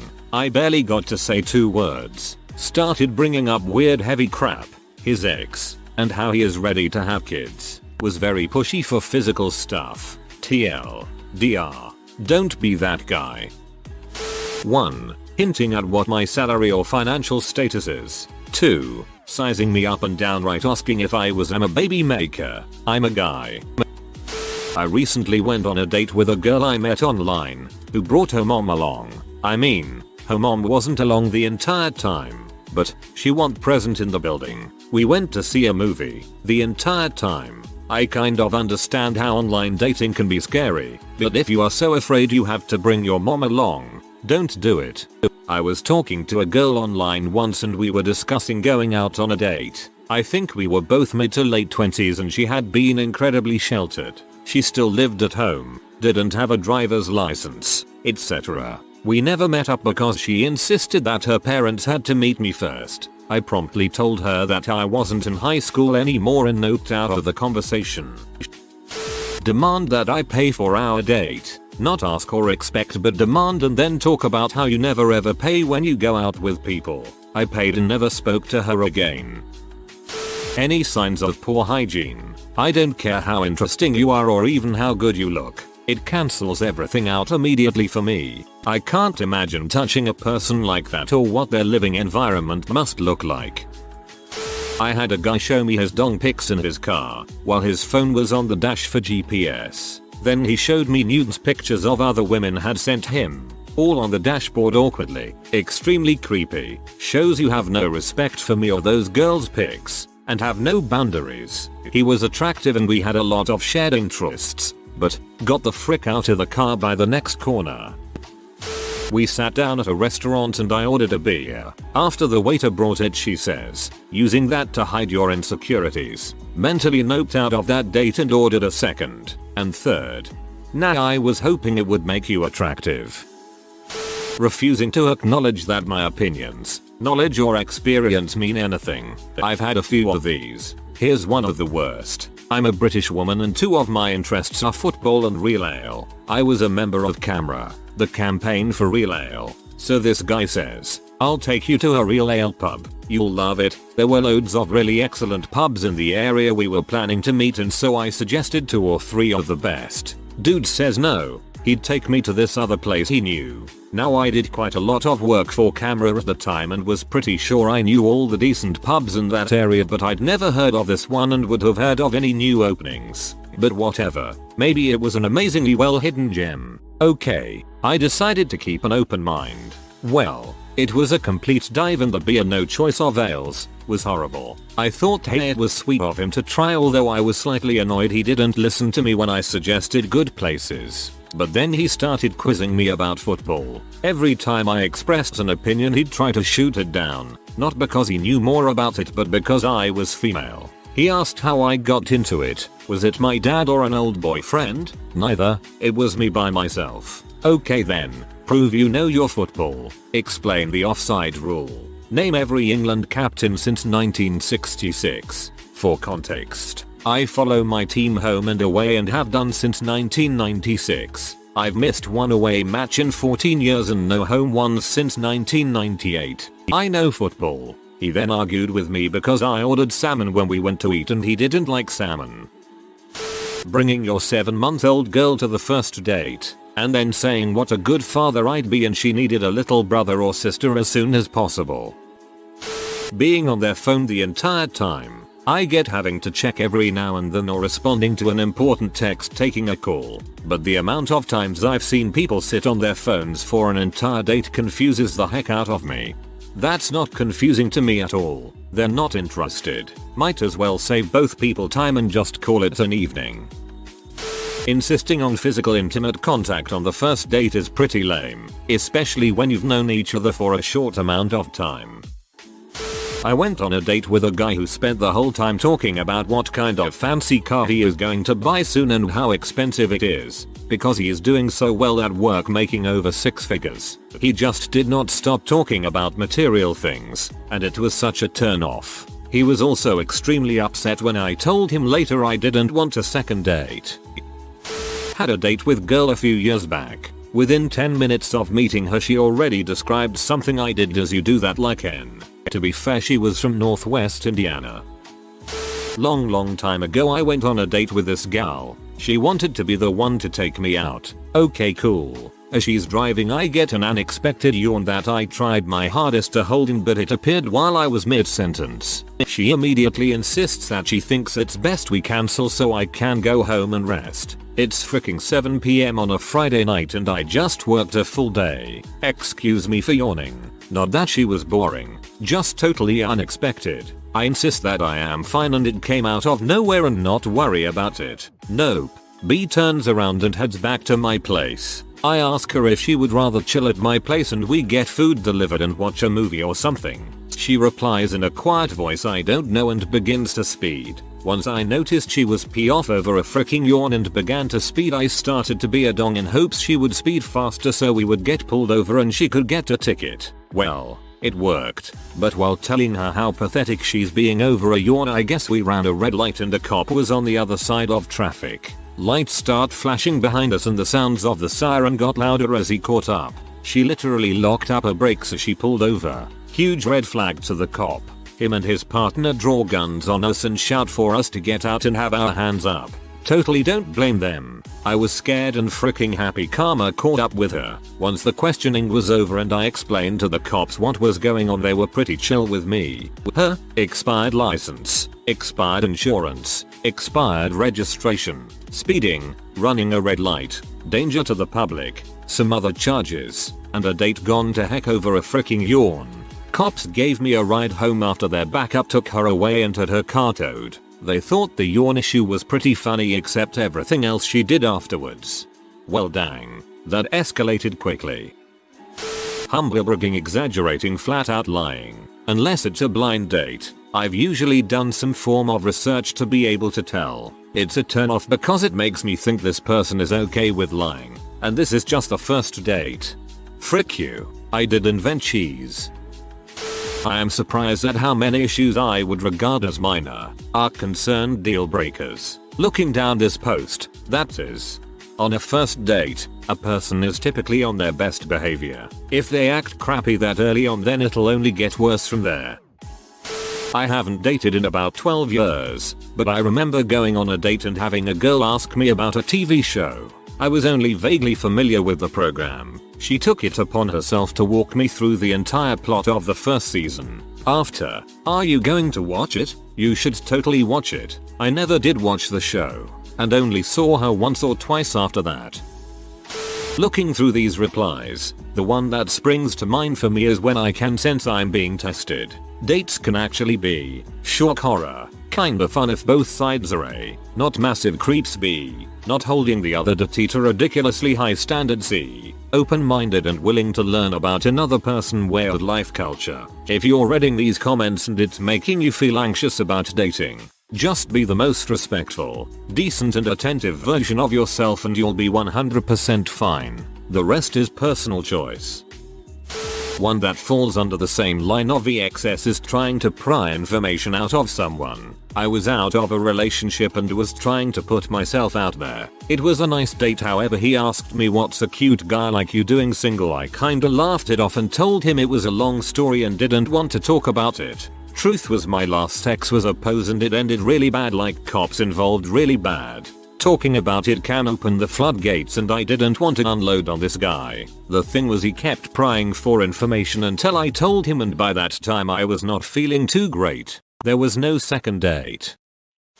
This will probably be buried, but in my single days I had a couple of first and never agains. Fairness. The first one that comes to mind, she was foreign, from a Latin American country. I speak very little Spanish, but that's okay. Between her broken English and my broken Spanish we got on nicely. She was very pretty. We went out to a restaurant for dinner. There was music and dancing after dinner service too, so I was pretty excited for this date. Would have been a lot of fun, except almost as soon as we were seated, she disappeared to the ladies' room. She returned after 40 minutes. At this point, I had already asked for the check, saying I think I've been ditched, to the unquestionably understanding and discreet waiter. Yeah, he got an awesome tip too. While she was gone, the table filled. She came back and, weirdly, her English was much better, almost fluent. Actually, I didn't know she could teach a language. She explained she met a friend of hers outside of the bathroom.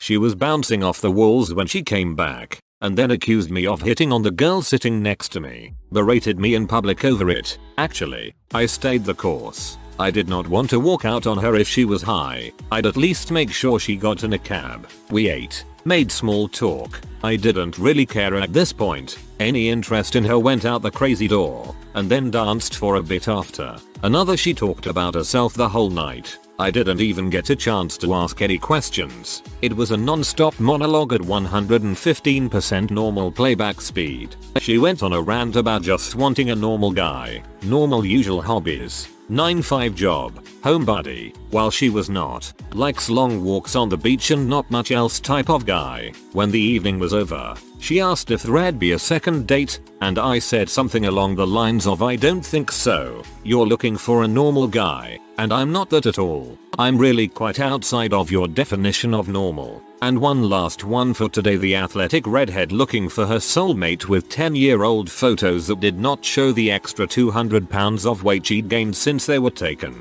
I'm not sure if the extra weight came with her absolutely over-the-top racism or not. I actually excused myself from that meal and left the restaurant without saying anything. To answer a bit differently than most people, not being talkative does it for me. And no, I don't mean if you're a bit shy, nervous. I am too. But when I'm trying so much to make you talk, I pick different topics, ask you questions, and you're just there answering in a word or two. It sucks. And you could say, wow, but what if you are the boring one? Well then, you try and pick up a subject. I really feel like I'm a nice person and I can talk about anything. Just shoot. Also, another red flag, you tell me you're in a relationship. Really? Lawyers of Reddit, what is the nastiest, craziest divorce case that you've handled? I worked for a judge. 2 prominent local news people had a divorce. They filed mutual restraining orders against each other for violence. The filings were vague on details, but still somehow conveyed a sense of Shiloh or Antietam levels of blood. When it came time for the hearing, it turned out the violence was spitting. More specifically, during a heated argument, flecks of spittle managed to touch the other party. Judge denied the restraining orders, and both parties' attorneys probably bought new yachts, such as Justice. Man, if they were both on TV at this time, you think their lawyers would have advised this is a bad idea. You were on screen the next day with no visible injuries, it's not going to go your way. Here's a story of a potential thwarted divorce case, told to me by our closing attorney. The man and his fiancée are buying a house together. They get to the paper where you sign off on all your aliases. The woman has a full page of former names. The guy asks, "What is this?" The woman nonchalantly says, "Oh, I've been married 5 times before." The guy gets up and walks out. Needless to say, they did not buy the house or stay together. You'd think that had come up before the setting down hundreds of thousands of dollars together phase of a relationship. I'm a child who dealt with parents getting divorced. When I was 7, I was forced to go to therapists to play games with them. My mother was trying to get custody and insisted it was a board game. It seemed innocent enough. I roll the dice, and the therapist picks up a card from his deck and asks me a question. When he rolled, I picked a card and asked him a question. My questions were simple for a 7-year-old. What's your favorite color? And whatnot. His questions were smart, tricky. How do you feel when mommy does this? And what do you think of daddy when this happens? So I sat there for an hour, 7 years old, playing this game. At the end, we left the room and met with my parents, and he said I would do better living with my mother. I specifically remember looking at the man and saying, "But I don't want to just live with mom. I want to live with dad too. Like I'm doing now. 1 week at mom's, 1 week at dad's." I'll never forget the way that the therapist basically ignored me and said that the game discussions showed that I'm happier with my mom. The look on my father's face was heartbreaking and he started to tear up. I remember as we were walking out of the place, my parents stopped in the parking lot to discuss things, and I stood there waiting for them to finish arguing. I remember getting so frustrated because they were talking about me in front of me. I stopped them and said, "Why didn't you just ask me what I wanted?" My mother looked quite stunned, and my dad seemed so relieved. I wound up doing 1 week at mom's and 1 week at dad's until I was 17 and went into college. Mondays I got on the bus at one house and off the bus at the other. Parents, don't be dongs. Just ask your kid. We might actually have something to say.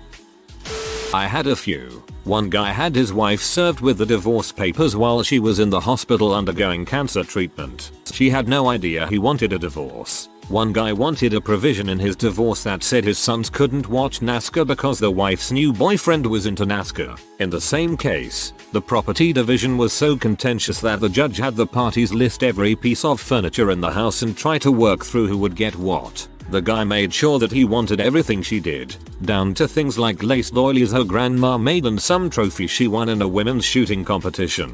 I bought her the gun, so it's pretty much my trophy. Another guy wanted no custody and no visitation with his 4 sons until he learned how much child support would be. Then he wanted full custody with no visitation for the wife and the hope that she'd have to pay him child support. I only did divorces for about a year before I moved on to mortgage foreclosures. Those are far less depressing. I was a secretary for an attorney. I think the most entertaining one was when a guy had to divorce his wife via newspaper because she wouldn't leave the house or answer the door for the process server. My parents' divorce was finalized September of 2014, but the separation of assets is still opened. The short of it is that my dad has always been really jealous. About 2 years ago, my dad got it in his head that my mom was cheating with a Baker police officer in our hometown, Mexico. He hired 2 guys to watch her 24/7. They confirmed that she was cheating and said they had a video. Well, $8K and my dad's sanity later. There's no video and my dad is mentally ill. He hired someone else to kill this Baker police officer. Thankfully they too just took his money and did not kill him. He started going to brothels and sexually harassing women. He said he would leave my mom on the streets and has attempted to pay off judges. My dad was always a good hard-working man. Now he is someone I don't know. Some say it's a midlife crisis. but the guy is 65 years old. I feel if it was a crisis it should have happened years ago. TLDR. My dad thinks he lives in Colombian novella. That's terrible and I feel awful for you, but it's possible your dad needs medical help. I'm no expert, but I've heard stories of people with family members around his age who underwent sudden personality changes, and it turned out to be early onset dementia, a tumor, or some other issue. The hard part is convincing him he needs care. I didn't handle the divorce, but I was working in a legal clinic and had a client seeking a protective order from her ex-husband. We had an initial interview and I got paperwork filed. Between filing and the scheduled hearing, she called me. She started rambling, and when she calmed down, she told me her ex had been arrested for murdering his brother. Even with bigger fish to fry, he insisted on attending the protective order hearing while in custody, which is his right but a terrible idea because anything he says on the record can be used by prosecutors. He shows up in his prison jumpsuit and handcuffs and takes every opportunity to talk about how my client would get drunk and start fights with him and he had to give her a slap to shut her up. He's currently serving a life sentence after being convicted of second-degree murder and several other felonies. Divorce attorney here. The standard comment I make is that I represent good people in their worst moments. However, some cases seem like representing the worst people in their worst moments. I have a bunch of anecdotes, but the truly surreal case for me was a post-decree case where a husband sought reduction of his unallocated family support obligation after he was fired from a 6-figure salary as a public school principal. He was jerking off in his car while driving and was observed by most of the people in a school bus that was much higher than his car. The legal issue was whether his change in employment was in bad faith. After a 3-hour hearing, court felt that it was. He was jerking off in his car while driving and was observed by most of the people in a school bus that was much higher than his car. The legal issue was whether his change in employment was in bad faith. After a 3-hour hearing, court felt that it was. I agree. Most people know not to have a wank on school property, unless they are a student of course. My grandparents' divorce. I refused to help them with it or get involved. I think my only advice was to burn all of their possessions. It was truly awful. It went on for at least 4 years. My grandfather was a shopping addict and hoarder, and step-grandmother left the minute that they ran out of cash. They then proceeded to fight about every object in their hoard, all while both being in the middle of dying. She was dying of cancer and Alzheimer's and he of diabetes and kidney failure. So it wasn't like they had some grand plan about how someone was going to use any of these objects. They owned basically nothing of actual value. My grandfather was just awful and wouldn't let her go. Did she know she was leaving? Not sure, and wrote her nasty letters weekly. After my grandfather died, my family threw away or donated virtually every last hammer, hat and book they fought over. What a waste of time and energy their whole divorce fiasco was. I'm sure they greatly annoyed their respective attorneys greatly. Far back on Reddit I saw a thread where the guy lost his house in the divorce but kept few land around it via some loophole. First he had all the trees logged and sold, then he had the stumps ground and mulched, then he sold the topsoil, he sold off the gravel, then he sold off the clay until the house was left on a hill surrounded by rock. If someone knows the thread, please link it, it's great. I just had lunch with a lawyer friend of mine and he told me this crazy story. When he was an intern there was this divorce case where the woman was demanding her husband for child support. It was in a small city in Bolivia's highlands and both the husband and wife were shepherds. Anyways, the husband asked the judge for a medical examination of his genitalia. Turns out the husband was actually a woman. She was raised by her grandparents and they respected her preferences. For the rest of the community she was a boy. After her grandparents died she inherited the land and after some time the neighbor offered her to marry his daughter. Without knowing the guy was actually a girl. She accepted and once she was married she came to an agreement with her wife. They will be married but they won't have sex. After a while the wife got a lover and had 3 kids. The husband took them as his her own. Some years passed and the relationship got really deteriorated, so the husband asked for a divorce. Things got ugly and she ended up telling the truth in order to avoid paying child support. That was a ride. My mum and dad's case was a giant head frick for me. The custody battle was just bad. I'm pretty sure my mum has a mental illness. She accused my dad of molesting me. Not true. So when they split, the court gave her custody. She had 2 other kids, both with different fathers, living with their fathers for a reason. She was a druggy alcoholic prostitute. I got to visit my dad sometimes, but he had to always have a witness with him, and my mum would never be home half the time for him to pick me up. To this day I have no idea where she would have taken me. I suspect a dealer's place or a so-called boyfriend's place. So one day dad was going to take me to the zoo. We met at the train station and my mum then decided to argue and say I wasn't allowed to go. So 4-year-old me must have thought "nah frick you be," and I spat in her face. Dad was so proud, but he sorta told me off because he was actually a responsible parent. Eventually the court realized that this woman was in fact not capable of raising any of her children and was a train wreck. So the tables turned and dad had custody and I was to see her every so often. Any visitations were monitored by a social worker. She kinda disappeared for a few years though, and I eventually forgot what she looked like. A lot of my childhood memories have mostly been suppressed and forgotten. Eventually I asked if I could see my mum again. Court order was to see her every second weekend. Started off alright, but history began to repeat itself and I was exposed to a lot of violence during my teens. Not quite a divorce case, but it was close to being so. My dad did love my mum and was going to ask her to marry him. Lucky he didn't before that all happened. Not strictly divorces, but my family law professor had some good stories. Story 1. Client calls. "Hi, can I kick my pregnant girlfriend out of the house? You really shouldn't do that, but can I? Legally speaking, since you never married and the home is in your name, yes, you can legally exclude her, but you really freaking shouldn't. Thanks, I need you to explain that to someone." Client opens door, where police are getting ready with a ram. Hand cell phone to police officer. Story 2. Unmarried mum comes in and asks, "So, what do I have to do to get his house?" You really shouldn't be getting married if you're already planning to end the relationship. Yeah, but what do I have to do? Well, if you're married and live in the home, it become a matrimonial home and you have an equal right to possession upon divorce. Thanks. Client calls again. He wants me to sign a prenup. Well, this would limit what you would be able to get in a divorce, and it doesn't really give you anything. Why are you getting married if both you and he know that you're only in it to get his house? Okay, so I should sign it. Client calls again. Okay, we are married now, but he won't let me move in. Family law is crazy. A guest speaker in that course was beaten up by thugs for a ruling he made in a high-profile arbitration case.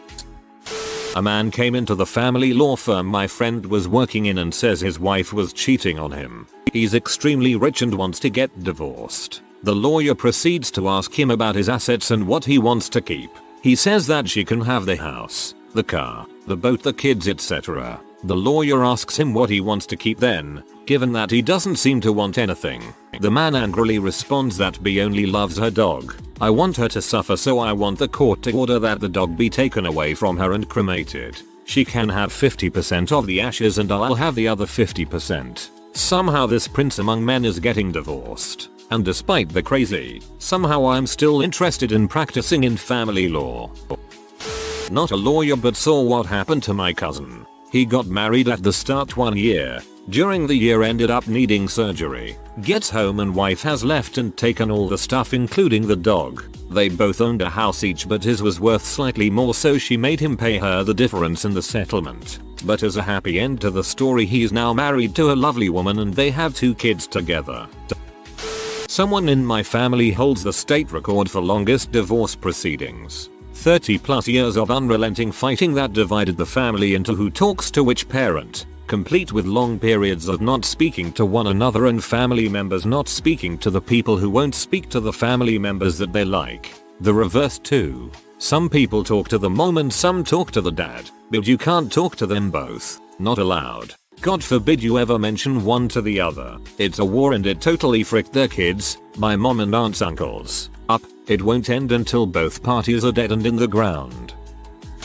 Getting my counseling license and taking legal ethics classes. One crazy story is while a lady is in her counseling session, her husband comes in and says to the receptionist that he's her husband and he won't be able to pick up the kids because he has to go into work right then, and could the receptionist let the client know when she gets out of the appointment? The receptionist says yes. When the client comes out of her appointment, the receptionist passes along the message and the client says, "Are you serious? He isn't supposed to know I'm here. We're in the middle of a divorce and he's crazy." TLDR. Train receptionists to say I can neither confirm or deny that person is a client. Not an attorney, but I do title research and including divorce cases in reports is part of my job. I came across a case in Ohio from the early 1900s in which the wife jabbed her husband in the rectum with a hot poker, made him sleep in the barn for several months, had his sons beat the crap out of him, and she still got the farm in the divorce. Her defense was that he was a drunk, which was enough for the judge, apparently. Before you testify to crap in any civil suit, bear in mind that it's public record and some butthole like me is gonna come along 100 years later and laugh at your butt, so to speak. I know that was 115 years ago, but that abuse sounds horrific and I hope he is safe in heaven.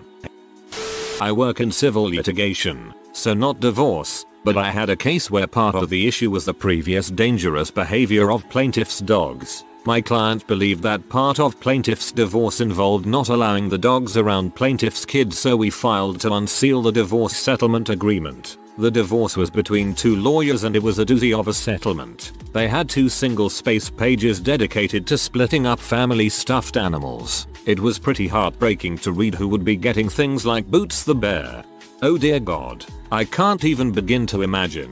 I've seen theater couples try to act together. I've seen tech couples try to program together. But holy crap. 2 lawyers trying to rip their respective lives back apart. I'd imagine there have been multinational wars with less collateral damage.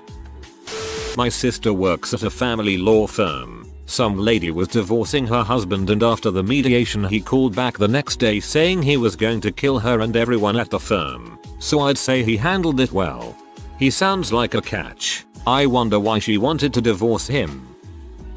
Yes, finally my moments to shine. A mother US citizen who took her child from Argentina and ran back to the US, child born in AR. I represented the Argentine father husband. Federal court, Argentine govt got involved, made the news in Buenos Aires. We won and had child returned to father in Argentina. Also represented a woman who was convinced that her husband had implanted micro robots into her brain and was trying to control her. She would bring us all these nanotech articles trying to convince us that it was possible. She dragged the case out for 4 years, convinced that he has done all kinds of illegal stuff, like destroyed her car brakes so she would crash and putting poison into her tap water. She was nuts. We almost had to get a conservator for her estate. My first divorce case was the most memorable. My client was a nice looking, 50-ish waitress who was breaking hearts at the local small town cafe. She was on divorce number 5. I had a little lawyer kit of things she should do: clean out the joint accounts, change the car title, etc. She had done all of them, plus a few things neither I nor the professional list maker had thought of. Husband number 5 came into my office to cry and concede everything. Now that was a guy who needed a lawyer with a list. No such luck. She fricked him over gently, professionally, I thought, didn't overreach too much, but got everything she was or might have been entitled to, plus a little more. It was easy peasy for me. Helps if your first time is with an experienced woman. I learned a lot. Helps if your first time is with an experienced woman. I learned a lot. I find this is true about a lot of things. Day 58 of the 60 days it took for my parents' divorce to be final. My dad called my mom at work and begged her to call it off and take him back. She said no. He went from sad and crying to pee, saying, "So this is how you want things." About an hour and a half later, my mom got another phone call from someone letting her know that our house was on fire. It was arson, of course. I wish that's the worst I could say about their divorce. Sounds like she was right to divorce him. My sister is a divorce lawyer and I remember she once told me about a case she handled where the wife kept cheating on the husband with younger dudes, and one day the husband had enough and decided to beat her repeatedly and sent her to the hospital. What a story, Mark. Not a lawyer, but I'm sure the divorce lawyers for my parents could write a lot. Both my parents are stubborn and often irrational. For example, my dad accused my mom of being a negligent parent for giving me chocolate chip cookies. My mom accused my dad of breaking into her house to replace my antidepressants with sugar pills. I had a weird childhood. I wonder why you were taking antidepressants. It sounds like such a wonderful childhood. I worked on a case where the other party's statement of property listed every individual food item in the house at the date of separation. Campbell's condensed tomato soup, $0.59. I was a family law attorney for years. It is nasty all the time, which is why I finally switched to a different area. Nasty. One parental alienation cases just make you want to hurt someone. Those poor kids are brainwashed. It is beyond cruel. Had one where the little kid was so brainwashed she would scream at the top of her lungs if she even saw a picture of the other parent. Everyone knew she was brainwashed, but the options are few when the kid is so fricked up. Are you really going to force the kid to live with a parent they hate? These cases frick you up.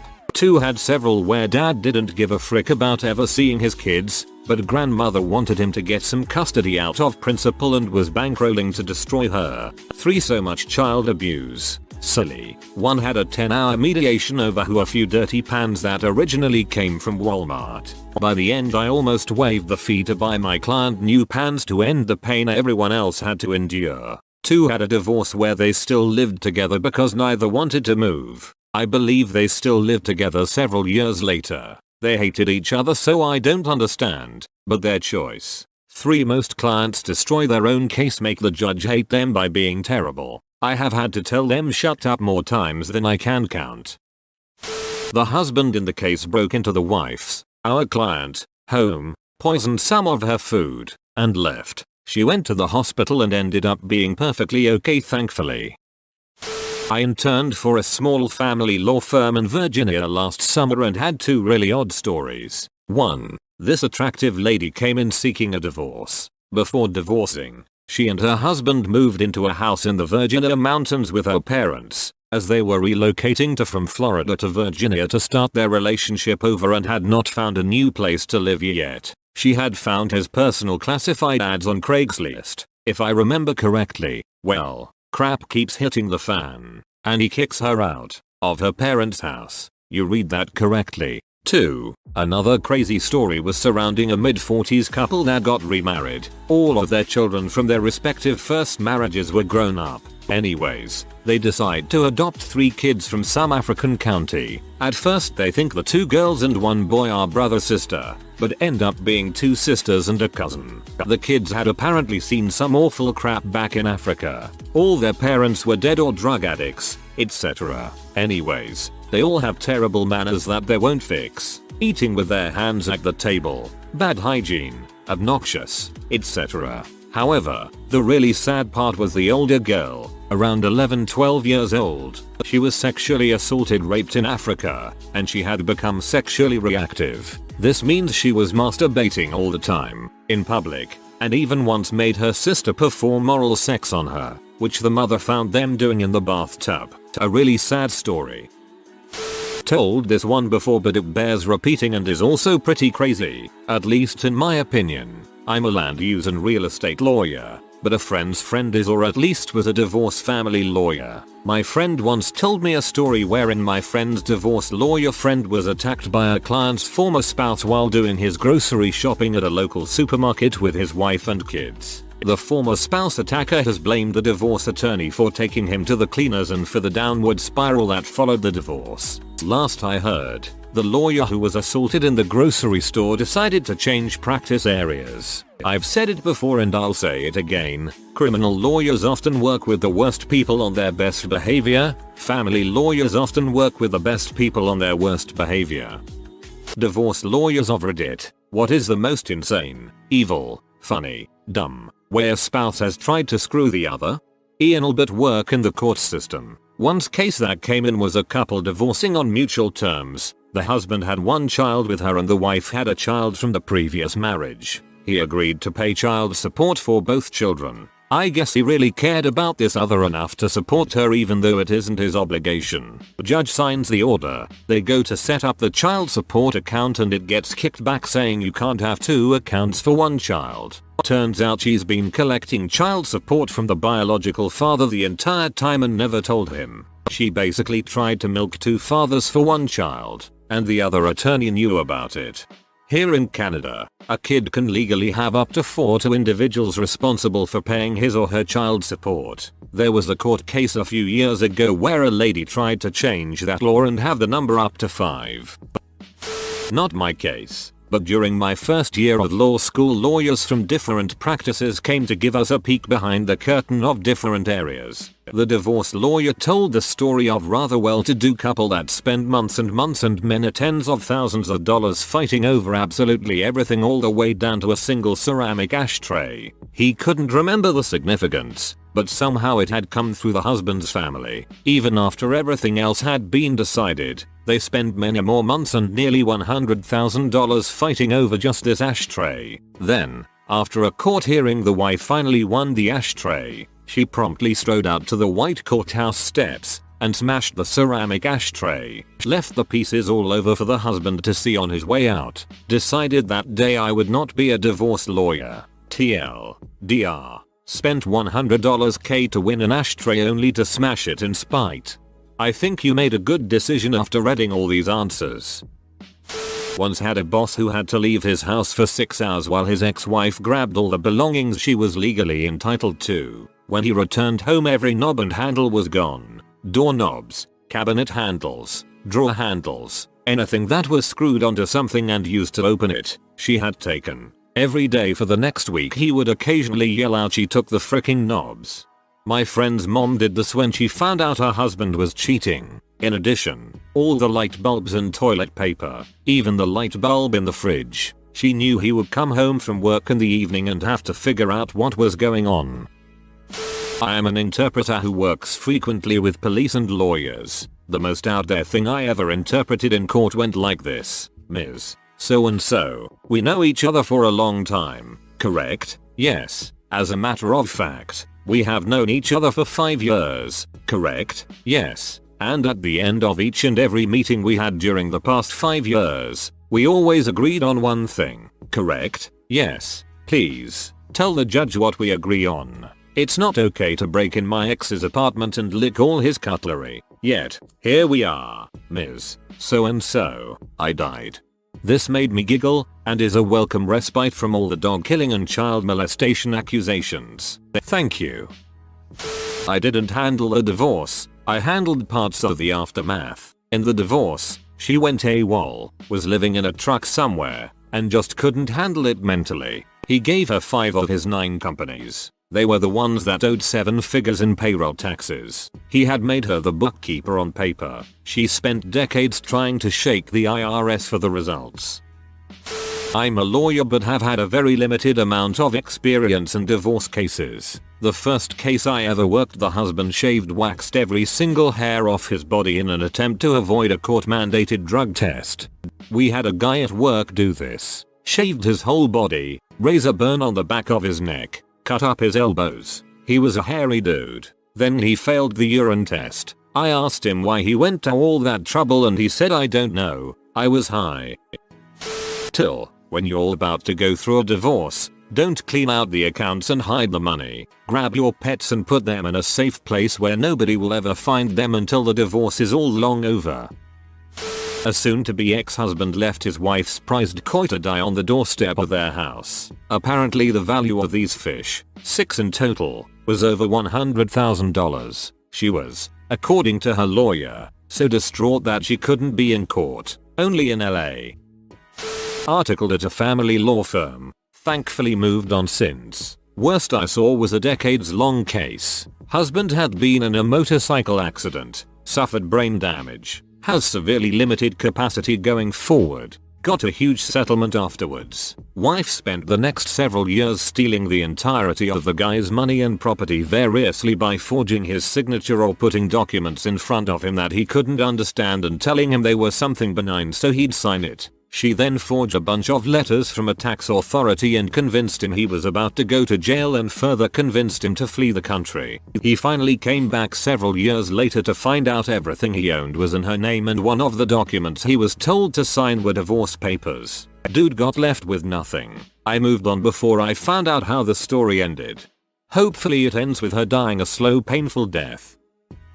Not my divorce, but my divorce lawyer told me about a case she was involved in where both clients were so petty that they had to all meet to argue over literally every single scrap of everything. The final object that neither would settle on was a ceramic rabbit statue, a really generic one from Home Depot or whatever. Zero sentimental value, but since it was the final item, neither side wanted to lose the last thing and they dragged it out over 3 separate meetings for this one thing. I don't remember which ended up getting it, but once they settled it and signed everything, the winning party stuck it on their lawyer's desk as a gift and walked out. They must have felt so cool yet looked so stupid.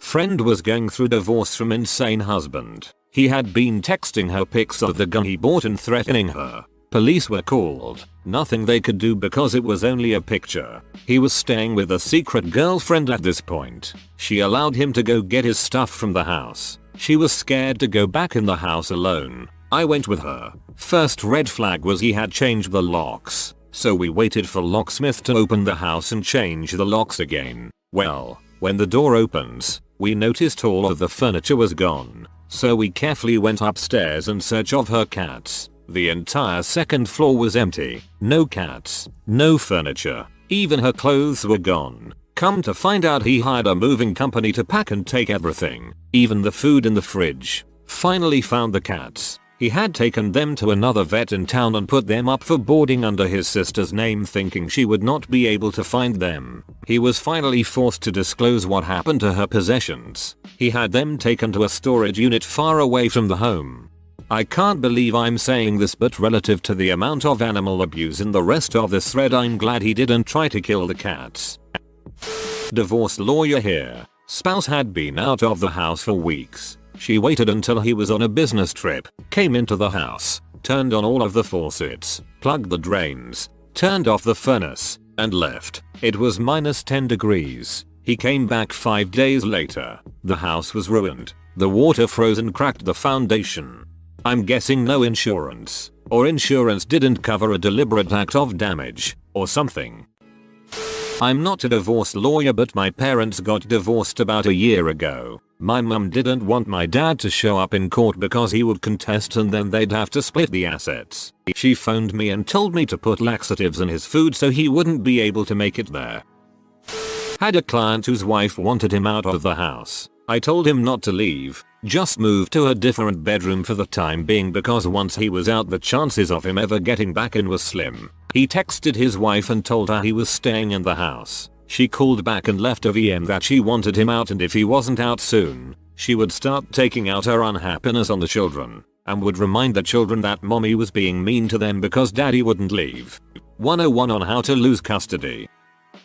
I don't practice divorce law, but I did an internship with a family law judge in law school that involved me sitting in on a lot of stuff. One divorced couple came in because the ex-husband wanted to lower his spousal support payments due to his lowered income, great financial responsibilities, and the fact that his ex-wife was declining to seek paid employment, all of which sounds reasonable on the face. It turned out that while his income had been lower due to cuts, his new wife, who technically worked as his assistant and had done so prior to the divorce, was now making quadruple her salary, more than he ever had. He claimed that his ex-wife hadn't paid renters living with her and could have money to survive if she charged them rent. It turned out they were the couple's shared 18-year-old twins who were living at home having just graduating high school and were going to keep living at home while starting college in the fall. It also later turned out that he allowed his stepdaughter and her 2 children to live with him and his wife rent-free and paid for her college. His ex-wife produced evidence that he told his own kids to figure out paying for college themselves. He claimed that his ex-wife worked as a nanny for free by choice and should be getting paid for work elsewhere.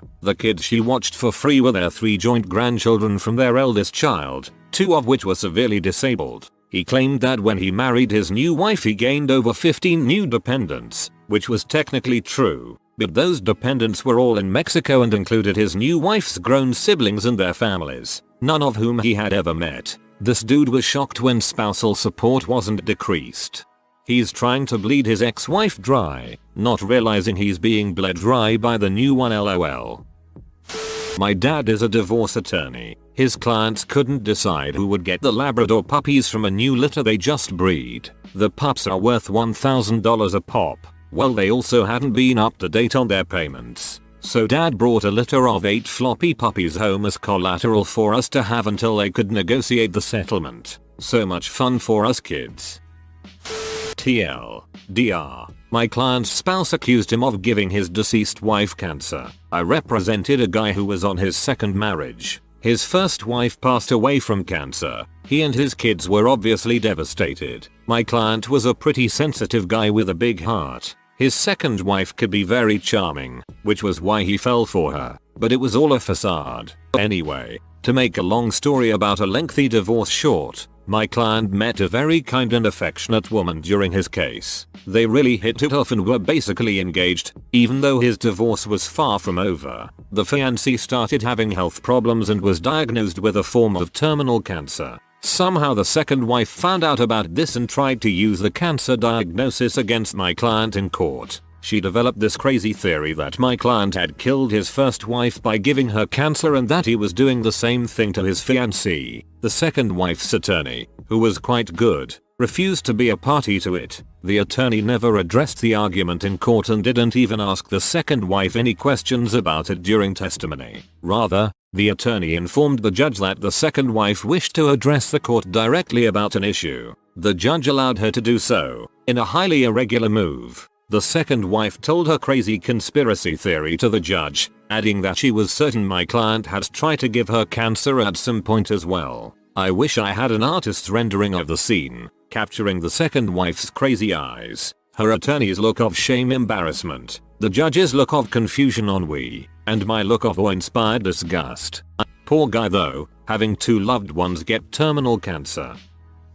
I was an assistant for a family law practice, not a lawyer. So it was already a disaster of a divorce because the ex-husband was a dong. But it got so much worse when the wife started dating someone new with a severe cat allergy like a year after they split up. Her psycho ex bought a cat on his time with the kids, except he's not allowed pets at his apartment. He sends the kids back to their mom's house with the cat and all its stuff. Mom is peeved because she didn't want a cat at all, plus her boyfriend is crazy allergic. She calls us asking what to do because her kids are bawling, saying that she can't get rid of their new sibling and she has the cat in the garage. Ex told kids if mommy loves you, she'll let you keep the cat since daddy is not allowed cats at his house. Paralegal for divorce lawyer. This one is morbid. We represented a guy who believed vehemently that his wife was assaulting the children. The authorities were involved. Child services was involved. It was never clear what the truth was or if anything at all was going on. But our client was sure. He shot his wife dead at a custody exchange in front of the children. He then sat down and waited for the authorities. We visited him in jail with his criminal defense attorney. As we were leaving, he told me, "Well, I guess the divorce is over now," and he laughed. This was the first time I had ever been speechless. I can't really reveal details or context here, but I can safely say that defending this action as heroic or understandable is an incorrect takeaway. There are no heroes here. The trauma this man put the children through is incredibly selfish, regardless of his intentions. There are so many other options that could have been explored, many of which were being explored when this happened. He abruptly put an end to all of them, making the truth forever impossible to discern. Where are they now? The children are in the custody of a family member. They are safe and well, although will no doubt need extensive therapy as they get older. Guy is in jail. I'm unsure of his final sentence. However, I doubt he will ever leave. What did the kids say? Forensic interviews are super confidential, and this case didn't have the chance to go to a hearing. However, after multiple interviews with both children and the parents, neither the police, child services, guardian ad litem, or child advocate recommended that the mother lose custody or visitation, nor did they require it to be supervised. All of these matters were ongoing when the mother died.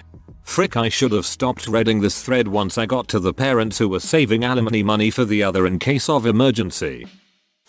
She accused her ex-husband of physically shaming their children while under the watchful eye of the nationally endorsed social workers who oversaw his contact with them, which was only required because he didn't have his own private accommodation at the time. She also said that his Indian flatmates were inherently dirty. After the obviously false child physically schmaing suggestion, I warned her of the consequences of being caught lying about that. That is, permanent loss of custody. She fired me but kept calling back using fake names to try and obtain free advice, which contradicted my advice. But everyone she called immediately spotted her. This was a long time ago and now I specialize in insurance litigation, which is far less ugly. Do you know what happened afterwards? Did she lose custody?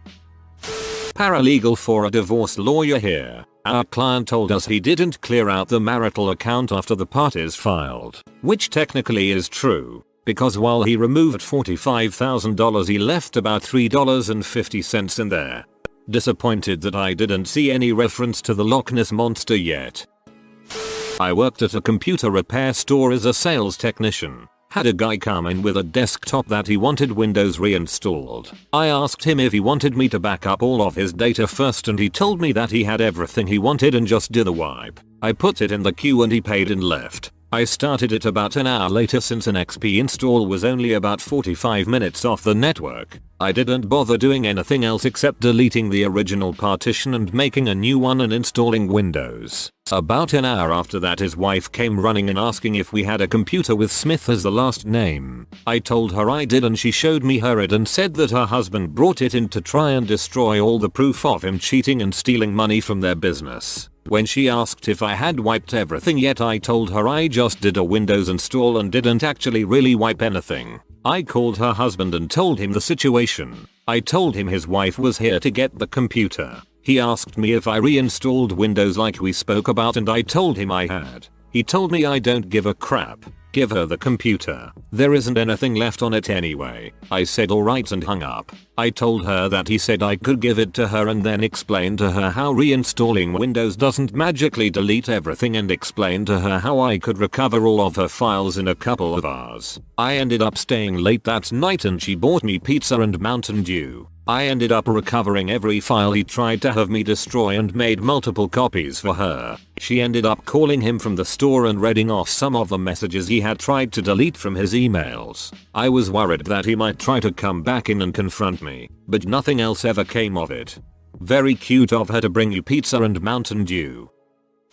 Husband and wife divorce after husband finds out wife is sending obscene texts to other guys. He goes into a deep depression. They didn't have much. Lots of debt and 2 dogs. One was a dog he had had since before the marriage. He got her. The other dog was only about 3 years old and was bought to keep the older, 7-year-old dog company while they worked. Wife demanded that since he got his dog that she got the other. He is depressed and just wants to move on, so he agrees. She gets the dog and has it put down the next day. She didn't want the dog. She just wanted to hurt him. This one hits close to home because it happened between my parents. We had a family friend who was a lawyer and my parents agreed that he would be the lawyer for both of them as a mediator. So, as the assets were being divided, my dad got absolutely slammed. She was going to get the house, cars, half his retirement, and an insane amount of alimony, to the tune of like $2,500 a month for the rest of her life. My dad has a good job as a municipal employee, but that was probably 70%ish of his paycheck. Turns out that my mom and the family friend actually conspired to rip my dad off and make it seem like that's what a divorce settlement looks like. And she was going to kick back more money under the table after the dust had settled. Dad just didn't know how these things worked. So, after some convincing, he finally went out and got his own lawyer. He got a very fair divorce settlement after that. Mom still to this day can't understand why we don't talk to her much. That other attorney could be disbarred for that.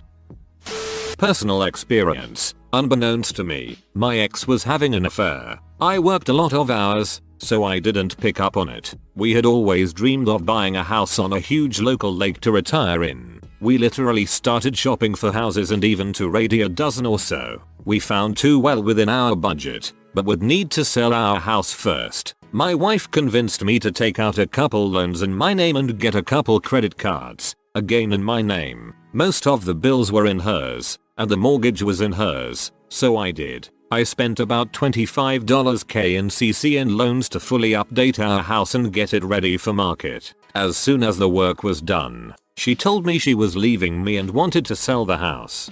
Dang, did she get the house or is it still ongoing?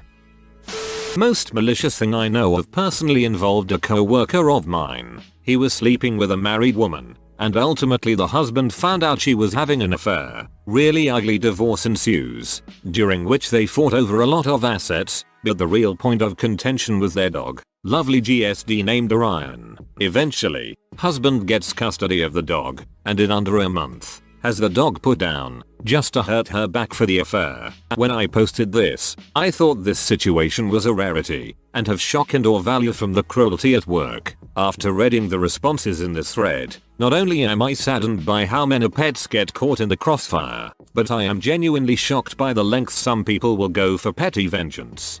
There must be rules on vets putting down healthy pets. My uncle's ex tried to work it in that she would get half of whatever my grandmother would leave him when she passes. Jokes on her. My grandmother is passing over her kids, not maliciously. My uncle is very well off and so is my mom, and leaving everything to my brother and me. Oh, also tried to get sole custody of both of their children, who are in their 20s. I'm going to school to be a vet assistant. My teacher is a veterinarian. She told us on Monday she's had clients bring their animals in to be euthanized so their spouse couldn't have them. SMDH. Not a divorce lawyer but worked for one back in the 90s. A woman and her kids went on vacation and came back home to find that the soon-to-be ex-husband had broken into their house with his attorney, thrown a party, and microwaved the kid's kitten. Husband's attorney got disbarred I believe, but that was about it. And microwaved the kid's kitten. What the actual frick is wrong with people? I'm not a lawyer, but I work as a legal assistant for a family lawyer. The ex-husband was getting remarried. 1. His ex-wife sent him and his new fiancée a dozen black roses before their wedding. 2. His ex-wife then had a plane fly across during their wedding, dragging a sign that read, "Name of ex-husband, likes it up the butt." You can't make this stuff up. The sad part is, she was not well and had been in and out of psych wards over the years. I hope she's getting the help she needs now. I'm not a divorce lawyer, but my prior employer once was served with an obviously forged garnishment order from an employee's ex-wife, directing garnishment of his wages in an amount that far exceeded his actual wages. We reported it to the police department.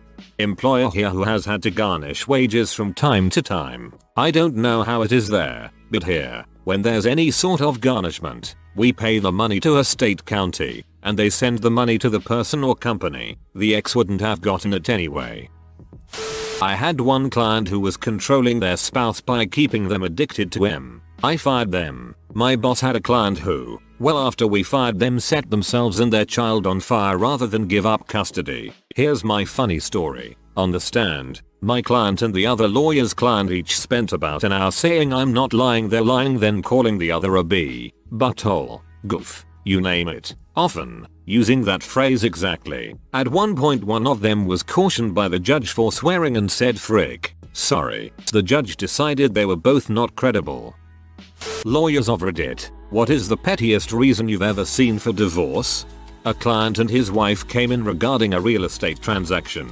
At the end of the consultation, the client casually stated that he would like to divorce his wife. I was stunned. The wife started crying. The client started rubbing his wife's shoulder and told her that everything would be okay. That was an awkward few minutes.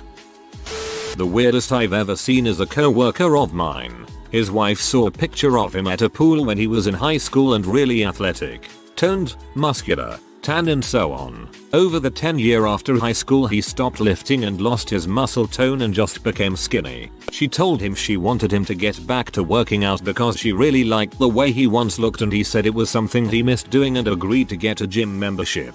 He was going to the gym 4 days a week but was only really working out for 2 of them. On the days he didn't work out he would sit in the sauna to get sweaty, watch Netflix and then go home. When she asked about him going to the gym and accidentally let it slip that he was fudging workouts twice a week, she apparently found that to be a deal breaker and filed for divorce. Weird feeling to have your wife attracted more to a past version of yourself she never met than you. It would give me some serious depression. My father-in-law and mother-in-law's breaking point was when he threw a breadcrumb at her from across the kitchen. The divorce took 4 years to settle. The breadcrumb heard around the house. I had a client who with his wife were into a computer game like The Sims, only more X-rated. I think it was called Second Life, where you have an avatar and can interact with other people's avatars. He suspected his wife of, through her avatar, hijinks and made his own avatar to stalk her in the game. Sure enough, her avatar was doing the dirty with some dude's avatar. That was it for my client. Wife wanted divorce like 2 months into marriage because the husband would squeeze the toothpaste from the top and not bottom. She claims to have told him a million times over to stop. Would have been easier to get 2 toothpastes, I thought.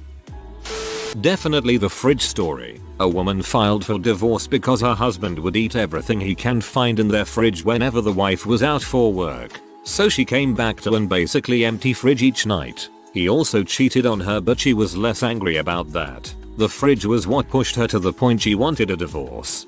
Honestly, I understand. My younger sister stole my M&Ms once and I was P. Can't imagine if it was someone I was married to eating everything in the fridge. I'm far too hungry to take such a thing rationally. I'm a lawyer, but not that kind. However, my brother's 4th wife divorced him because she found out the ring he'd used was originally his 3rd wife's. They deserved each other. I think once you get up to a 4th wife, maybe you should rethink your life choices in general. Nobody ever believes me about this one, but it's true. A man wanted a divorce from his wife because, and he gave this example as the last straw, his wife ate those nasty pumpkin Halloween candies, like candy corn but pumpkin shaped. He had been looking forward to them all day, and when he got home, she had eaten them all. He snapped. Swear on my life this story is true. Should have been in their marriage vows to have him to hold, from this day forward, as long as you don't eat all the pumpkin candies. I once had clients who got a divorce because she wanted to buy a condo in Naples, FL. The petty part of the story is that combined their lawyer fees would have bought a very nice condo on the water in Naples. Ethel Merman divorced Ernest Borgnine after about a month because he often would Dutch oven her. She wrote a biography. The chapter about her marriage to him is a single blank page. Lawyer but not a family law lawyer by trade. Not sure if pettiness was attached, but one contributing reason to her divorce I saw was that mom wanted her son to play soccer and dad didn't. Probably had fundamental differences in how they believe their children should be raised, and this was just a symptom of it. Not me, but a family member, who is an attorney, had someone call her day 4 of the lockdowns saying, I have been stuck with my wife for 4 days, and I need a divorce. I'm sorry, but compared to the others I've read here, this is one of the most hilarious in my eyes. Not a lawyer, but apparently my brother divorced his wife when McDonald's forgot to put BBQ sauce in with her chicken nuggets at the drive-thru and she asked him to go back and get some. He didn't, and then I guess she started smashing up food and throwing it at him out the window. So yeah, McDonald's, how could you ruin a marriage?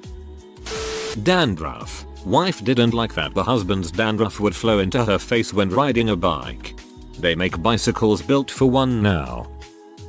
I know, but my dad divorced my mom because she didn't throw enough parties. Now he lives alone. He neither throws nor goes to parties. Not a lawyer. My mom's co-worker divorced over dishes in the dishwasher. The wife would get so frustrated over the husband, co-worker, not rinsing dishes before he loads them in the dishwasher. To compromise, they bought a super nice, top of the line dishwasher. Solves the problem, right? She yelled about the dishes that night. He filed for divorce the next day. I rinse dishes, but the manual for my sweet meal dishwasher says don't. The food particles are detected as part of the rinse cycles as far as I know. My first internship in law school was at a family law firm. Did work on one case where a couple divorced after 48 years of marriage. The guy said he finally got sick of her cooking. Not a lawyer, Paralegal. Someone came in for a divorce because their soon-to-be ex changed the password on their phone. The plaintiff had always had the code to get in, but now they didn't. Divorce time. Not a lawyer, but this happened to my wife's cousin. Her husband came home one day asking her to give a higher financial contribution on the groceries because she, as a lady, was using more toilet paper than him. She took it as a joke and had a good laugh. He got mad and asked for divorce. Worth mentioning that his salary was 3 times higher than her one. Almost every freaking guy I've lived closely with seems to wrap the paper 20 times around the hand, then wipe once and do it again. The waste paper basket is there. Yes, I did not ask you to fill it. I remember one episode of a TV show here in my country, similar to Jerry Springer. The woman didn't know her husband used dentures until marrying and living together. She said she couldn't handle anymore. She was disgusted. They both cried. She said a lot of "I'm sorry," but she couldn't go on. They were married for a few months. Don't know if it was true though. It's like the legend of the Chinese couple. He found out after they got married that she had gotten work done before meeting him. He sued her for misrepresenting herself. My aunt used to work as a divorce lawyer. The worst one was the couple fighting over a hamster, of which took so long the thing died before they were settled. She said it was a bargaining chip to win favor from their children. At that rate, just buy another hamster. My ex was like this. Basically gave him everything just so I could leave him. He took most of the money and assets, but I got away from him. Yay. Then he blew all his money and abandoned the kids. Seriously struggled to cope with 100% care and cost, but wouldn't change it. BC, I have my kids and they have me. Still, was very hard to come to terms with the injustice. Sigh. My dad was a lawyer, not me. He once told me that a divorce came in because the wife would just scream at the top of her lungs randomly. Maybe she'll stop screaming after we're married. No, that wasn't it. Luckily it was not a marriage yet, but a friend broke off a 5-year relationship and an engagement in an argument over Panda Express. Their relationship had been strained and he had just moved to a new city for work. During his lunch break she calls him and asked where he was eating. He says Panda Express and she's like, EWW Panda Express. You eat that every day? No, I don't. I might have it once a week. No, you eat there like every day. Then he hangs up on her and they never spoke again. WTF LOL honestly. I know a couple that divorced annulled after less than 6 months married because the guy started farting around her. Not like at her, but just not holding it in around her anymore. The first time my husband farted in front of me was a few months into dating. It was the worst smell, to this day, that I've ever experienced. He was so ashamed that I had to forgive him, but I was so mad at the time. Turns out he does a lot of terrible farts because he has IBS. If they're really bad, he sleeps on the couch. IDK. I just really love him even when he farts.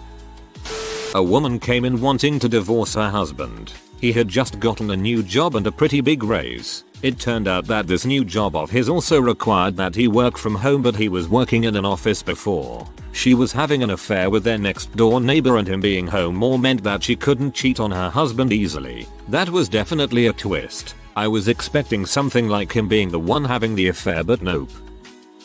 I left my husband because he nah babe. I got it at me constantly but would never do it. Last straw was him letting our power go out in July when we had a heat wave and my sick dog was stuck in the heat. I decided to divorce my first husband when he complained about me buying lunch at McDonald's. He had called me at my office, asked what my lunch plans were, and I said I was meeting my friend Kelly at McDonald's. He started complaining about spending money for restaurant food and that I should have packed a lunch from home. We had just that past weekend bought him a new pair of ski boots that cost over $100. It was the final straw. I was unhappy about a few things that I could have overlooked, but to be lectured about spending $6 on a burger and fries was just too much. I let him be for a few minutes, gently hung up the phone, walked into my manager's office to quit, went home and started packing. friend's wife is a marriage counselor. She had this couple coming in trying to work things out before a divorce. The husband went non-stop on why he wanted the divorce. She said 2 incidents really stuck with her. The first was the husband was doing some yard work and asked the wife to carry some twigs he trimmed from some bushes. He grabs a huge stack and lugs them over the pile he was going to mulch. Wife just grabs a couple of sticks. He asked if she could carry more than that and she picked up a couple of more sticks. She said the husband emphasized the word couple. The second was the wife told her husband that they had finally gotten to a point in finances where they could buy a new vehicle. The husband said he was excited and sat down with his wife to price vehicles. The husband said every one he showed her was out of their budget. He became extremely frustrated and asked what the budget was. She replied $2,000. That was the tipping point for the divorce. Not a lawyer but worked in education, had a father that informed me Kevin's mom was no longer in the picture since she couldn't learn how to squeeze the top paste properly. He wasn't joking, confirmed by the son. The father is serious about things like that. Yikes. I know a guy whose fiancé nearly called off their wedding because he forgot to disinvite his attractive single female friend. They eventually got divorced over it. Said friend was a part of a larger co-ed friend group. Apparently, the guy in the story was designated driver one evening out when his fiancée was out of town and dropped everyone off at home one by one. He apparently dropped this particular friend off last. Logistically, it made sense on the route he took. She lived closest to his house, but that meant that they were alone together in the car for 8 minutes. They have zero romantic history together. Nothing happened, and they barely interact, save for when they are gathered as a group. His fiancée became highly suspicious of him, and she was convinced something happened between him and the friend, despite him calling as they left the bar. And 30 minutes later, when he arrived home alone, they have a doorbell camera, which she was watching. She asked a bunch of questions about what they talked about at the bar, when they were in the car, and what was said when the two of them were alone. She then casually said she doesn't want her to come to their wedding. He agreed to disinvite her, but he forgot to, and just thought the whole thing would blow over. Well, wedding day arrives, and she shows up in an Uber XL with 4 or 5 members of the friend group. The fiancé can see guests arriving from the bridal suite and throws a full-on tantrum when the friend arrives. The wedding planner locked the bride, groom, best man and maid of honor in their hotel room and told them to work it out. They did not work it out. The bride wanted the groom to tell her to leave, and he tried to point out that would cause way more of a disturbance than if they just let it be and pretend she didn't exist for the day. Wrong answer. The best man eventually got a hold of the groom's phone and called the friend and explained the situation. She left the wedding and hasn't spoken to the groom since. The wedding took place 45 minutes late while the makeup person was called back to fix the bride's makeup. They eventually split after the groom realized that the accusations would never end. Everyone was suspect. His co-workers, his friends' wives, her friends. He couldn't talk to any other woman no matter how harmless the conversation without her getting suspicious. And yes, we all thought she was cheating on him. We made the mistake one time of bringing this up and he became belligerent and attempted to fight everyone. So we left it alone and we'll never know. Yeah, she definitely was. She was freaking other guys and for some reason he had a problem with that. Seriously, she was genuinely mystified that it bothered him. Gaslighting man. She knew the entire time it was wrong, and that her husband would have a major problem with it, but attempting to make it seem like not a big deal. She was hoping he'd second guess his feelings and stay.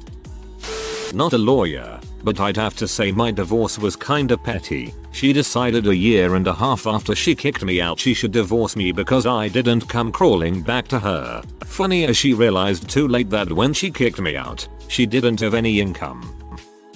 From my experience, if something petty is the stated reason, there's usually a lot more to the story. One of the pettiest reasons was when my female client believed that her husband loved his mother more than he'd ever love her. Now, I'm going to answer a different question.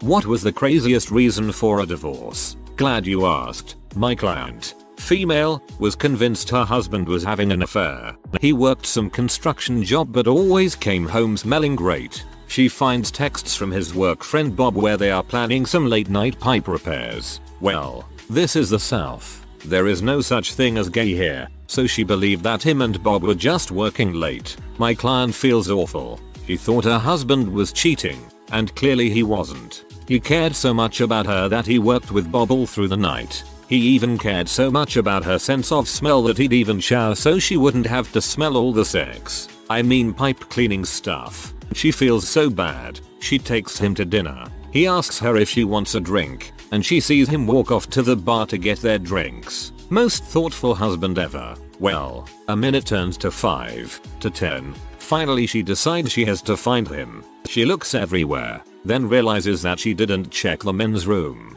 She's afraid her precious husband is sick. She jiggles the door open. Her husband was on his knees, but he wasn't sick. She caught him giving a stranger a BJ at the bar on their date to make up for the whole "sorry I thought you were having an affair" thing. The reason I know this in such detail, she wrote a 7-page, front and back, letter detailing every sexual thing her husband ever did, thought about, or even looked like he thought about. Jesus, that is wild, lol. Any other married people sitting here wondering if some stupid little thing they did or said it gonna be on Reddit next year? LOL. Babe, if you're reading this, I'm sorry I forgot the egg noodles. I know I sometimes forget things at the grocery store even when I bring a list. The look my wife gave me the last time I farted. I'm not a lawyer, but I've heard of a breakup between a couple because the GF said that their zodiac signs were not compatible and therefore they couldn't be together. When I started dating my ex, my mom totally freaked out because apparently our Chinese zodiacs didn't match yet. She believes in all that superstitious crap. Since that moment, she was subtly trying to break us up. Grocery costs. Literally thought it was a joke or code for something. Turned out she came from a tight budget family and thought he was so wasteful with his paycheck when he bought ribs once a month. Not a lawyer, but one of my philosophy professors, now ex-professor, and his wife got a divorce because he tried to exorcise her. The Christian school didn't take it well and he is no longer a professor there. Well, actually, the couple was getting a divorce due to the wife having a year-long affair with a professor of the rival school across the street. The attempted exorcism didn't help matters, though. Edit. Since several people seem interested, the exorcism didn't work. According to said professor, the couple got a divorce, the professor got some custody of the kids, got screwed in the money matters, and now his ex-wife and kids are moving to Ohio. I guess the thing with the rival school's professor didn't work out for the ex-wife, while his oldest daughter is preparing to go to the school he used to teach at this fall. Poor girl has to pay her way now, when she planned for most of her life on going for free. The whole story was pretty big for a while at school. The professor went to jail illegally for like a month without any accusation against him because he answered a phone call from one of his super young daughters. His wife had filed a protection order for herself, not the children, and the campus police took him away, even though he didn't answer the call on campus. It was a whole scandal and the school was involved way more than it legally should have been. Super weird stuff. According to this professor, the president of the school was demon possessed and that accounted for the whole thing. It gave a portion of the student body something to covertly argue over for a couple weeks. Not a divorce, but a couple I know broke up after the woman had a dream that the guy was cheating on her. Apparently her reasoning was, if it wasn't true, I wouldn't dream about it. She took it so seriously she left him. I've known the guy for a very long time. He maintains he's never been unfaithful to anybody and I believe him. A teacher I had in HS got divorced because his wife didn't like how much sex he had before they had been married. To put in context how petty of a reason that was, they had been married for 12 years and had 3 kids together. She had also met him a few years into his teaching career, which didn't start till he was 32. But to say both sides of the argument, he did have a staggering large amount of sex. He was an Olympian and had been going to the Olympics to compete since he was 18. He was the best teacher to ever have as a homeroom teacher, as the stories he could tell were just surreal. Not divorced, but annulled on their wedding day. I've told the story a few times on Reddit, so long story short time, she told him several hundred times that if he smashed the cake in her face at the reception, it was over. He did it. She walked out and had it annulled the next day. This was over 30 years ago. BTW. My ex thinks I divorced him because my friends told me to. What actually happened was I was bitching about him to a friend and she said, you know, he really is a passive aggressive piece of garbage. He does this all the time, and then I started thinking about how he really did pull that crap all the time and how I wasn't actually depressed. I just hated living with him. She opened my eyes, but I divorced him because he treated me like crap, not because my friend told me to. Good friends are amazing. Not a lawyer and this doesn't exactly fit, but my dad told me he divorced my mom because she didn't do the dishes and keep the house clean. I was 15 and a messy kid. He wanted me to do all chores before he got home. When I was 18, my mom informed me that he was supposed to watch me and my brother while my mom was in the hospital. He decided to go to a bar instead, left me unattended with a child molester to be babysat, then got hella drunk and cheated on my mom. She caught him cheating and divorced him, then demanded full custody with supervised contact after finding out he'd been left with and molested by said pedophile. He was my mom's dad and she was under extreme pressure by her family to let him see me and my brother, but she had been careful to make sure another adult was always there, be it her, a sibling, or her mother. My dad knew what he had done to my mom when she was a kid and still left me with him. Definitely not a petty reason. Hope you have a good relationship with your mom still. My client's wife asked for a divorce after he refused to pay $52,000 per semester for their daughter to go to the private high school the wife had gone to as a child. Not a lawyer but met a mechanic at a bar in Botswana who was apparently a superb fixer of broken vehicles. He seemed quite normal although a bit twitchy after the 10th brandy and coke. He then told me that he had loved his wife but couldn't handle the way she used to cross-thread the lid of her contact lens holder. I nearly killed her but was persuaded to leave her. I'm currently reading A Walk in the Woods by Bill Bryson, where he walks the Appalachian Trail. He heard a good one from the hiker concierge that gave him a ride to the start point. He dropped a guy off with the most expensive gear he'd seen, who made it just 3 days to the first payphone before calling for a ride and flew home. It wasn't what I expected. A week later, he shows back up for a ride to the start. His wife wouldn't let him quit after so much financial commitment. Again, he calls for a ride from the payphone, but this time does not fly home.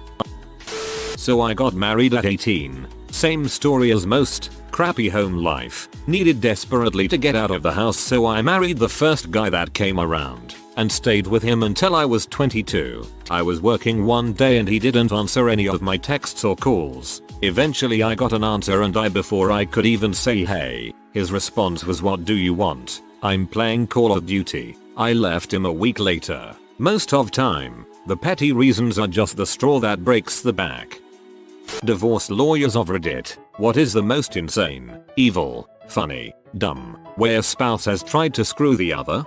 I worked at a computer repair store as a sales technician. Had a guy come in with a desktop that he wanted Windows reinstalled. I asked him if he wanted me to back up all of his data first and he told me that he had everything he wanted and just did a wipe. I put it in the queue and he paid and left. I started it about an hour later since an XP install was only about 45 minutes off the network. I didn't bother doing anything else except deleting the original partition and making a new one and installing Windows. About an hour after that his wife came running in asking if we had a computer with Smith as the last name. I told her I did and she showed me her ID and said that her husband brought it in to try and destroy all the proof of him cheating and stealing money from their business. When she asked if I had wiped everything yet, I told her I just did a Windows install and didn't actually really wipe anything. I called her husband and told him the situation. I told him his wife was here to get the computer. He asked me if I reinstalled Windows like we spoke about and I told him I had. He told me I don't give a crap. Give her the computer. There isn't anything left on it anyway. I said alright and hung up. I told her that he said I could give it to her and then explained to her how reinstalling Windows doesn't magically delete everything and explained to her how I could recover all of her files in a couple of hours. I ended up staying late that night and she bought me pizza and Mountain Dew. I ended up recovering every file he tried to have me destroy and made multiple copies for her. She ended up calling him from the store and reading off some of the messages he had tried to delete from his emails. I was worried that he might try to come back in and confront me, but nothing else ever came of it. Very cute of her to bring you pizza and Mountain Dew. Husband and wife divorce after husband finds out wife is sending obscene texts to other guys. He goes into a deep depression. They didn't have much. Lots of debt and 2 dogs. One was a dog he had had since before the marriage. He got her. The other dog was only about 3 years old and was bought to keep the older, 7-year-old dog company while they worked. Wife demanded that since he got his dog that she got the other. He is depressed and just wants to move on, so he agrees. She gets the dog and has it put down the next day. She didn't want the dog, she just wanted to hurt him.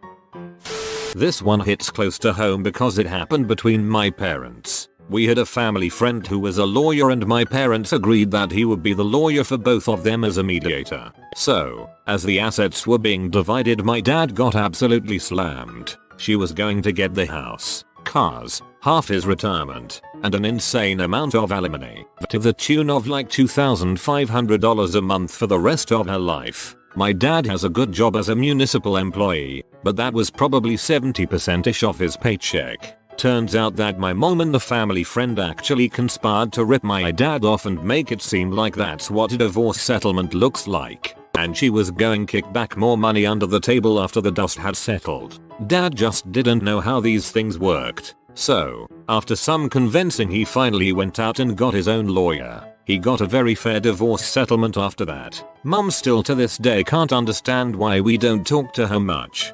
That other attorney could be disbarred for that.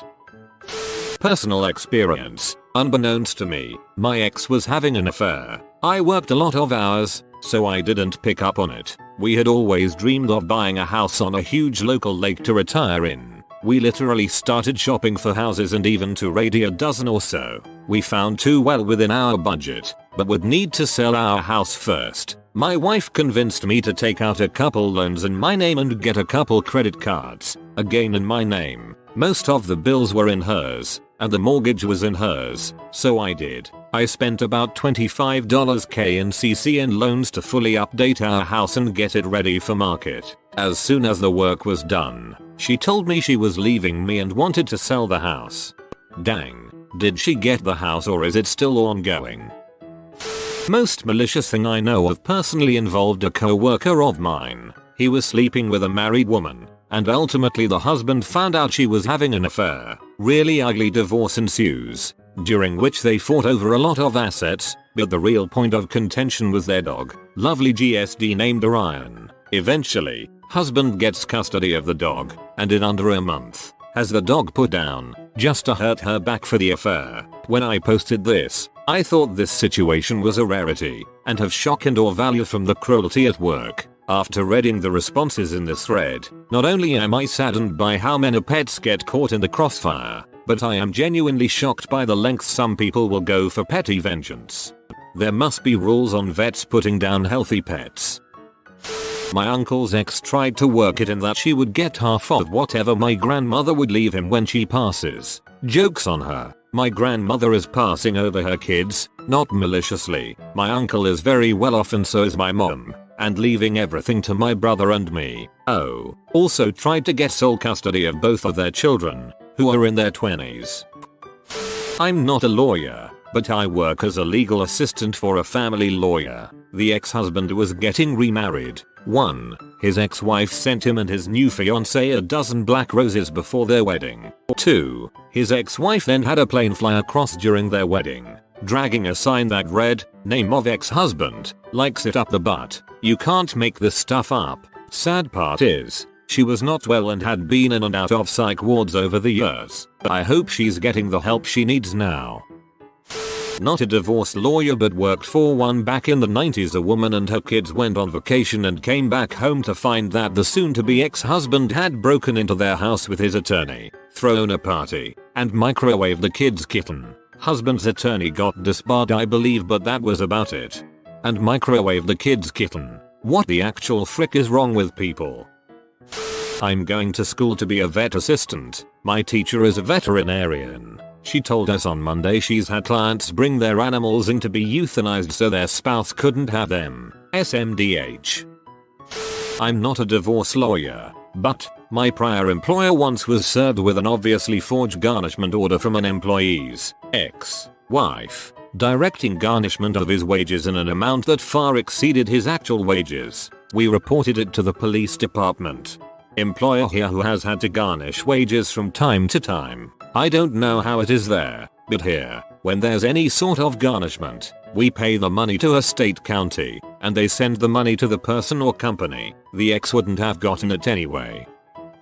I was quite rightly reminded that posting about an active file, even anonymously and on generic terms, is bad practice, so I removed that. I had one client who was controlling their spouse by keeping them addicted to him. I fired them. My boss had a client who, well after we fired them, set themselves and their child on fire rather than give up custody. Anyone asking if the above was a specific case, I am ethically prohibited from confirming or denying, but this is sadly not a very unique event. There are lots of reported and unreported instances. None of these are that funny. I apologize. So here's my funny story. On the stand, my client and the other lawyer's client each spent about an hour saying I'm not lying, they're lying, then calling the other a b, butthole, goof, you name it. Often, using that phrase exactly. At one point one of them was cautioned by the judge for swearing and said frick, sorry. The judge decided they were both not credible.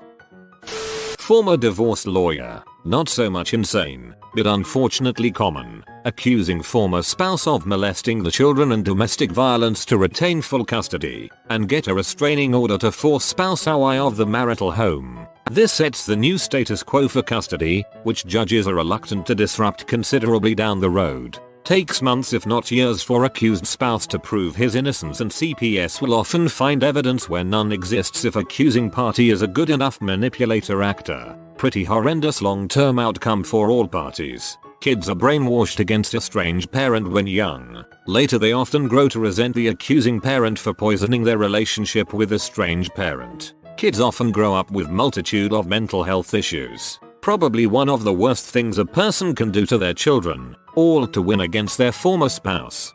People who do this and are found out should be jailed. I don't care how long after the fact it is. This is just so absolutely fricked up.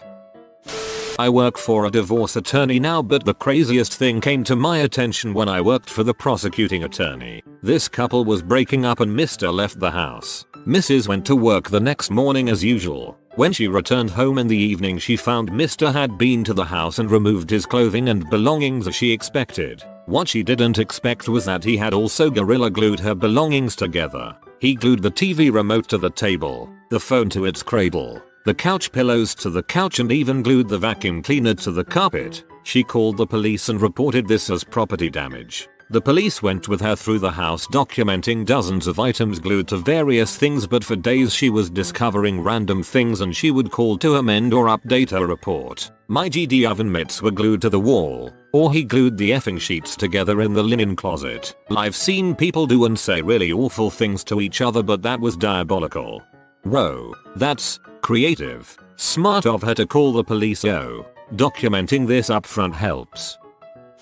Not my story, but one I read here a couple of years ago. I really hope I don't butcher it as it's been a while, but here goes. There was a super wealthy guy that was a top exec at a Fortune 500 company who was getting a divorce, and it was rather nasty. This guy was pretty much set for life. He had a bunch of stock, houses, and assets in so many places. The ex-wife wanted everything she could possibly get. The husband came up with an idea that if she let him keep everything, he would give her half of his paycheck for the rest of his life. She quickly agreed because his checks were huge, and this also included any bonuses which were in the millions. As soon as the paperwork was finalized, he quit his job and started to work part-time at a sporting goods store. I can't remember which one. This story was told by another employee. They're not the actual guy that got divorced. Anyway, he still had all of his assets, so he would drive to work in a super expensive car, and one day the employee asked how he could possibly afford that car. The guy said he was set for life and didn't even need to work at all, but every Friday when he got his paycheck it made everything so worth it, knowing his ex-wife would only be getting about $150 per check.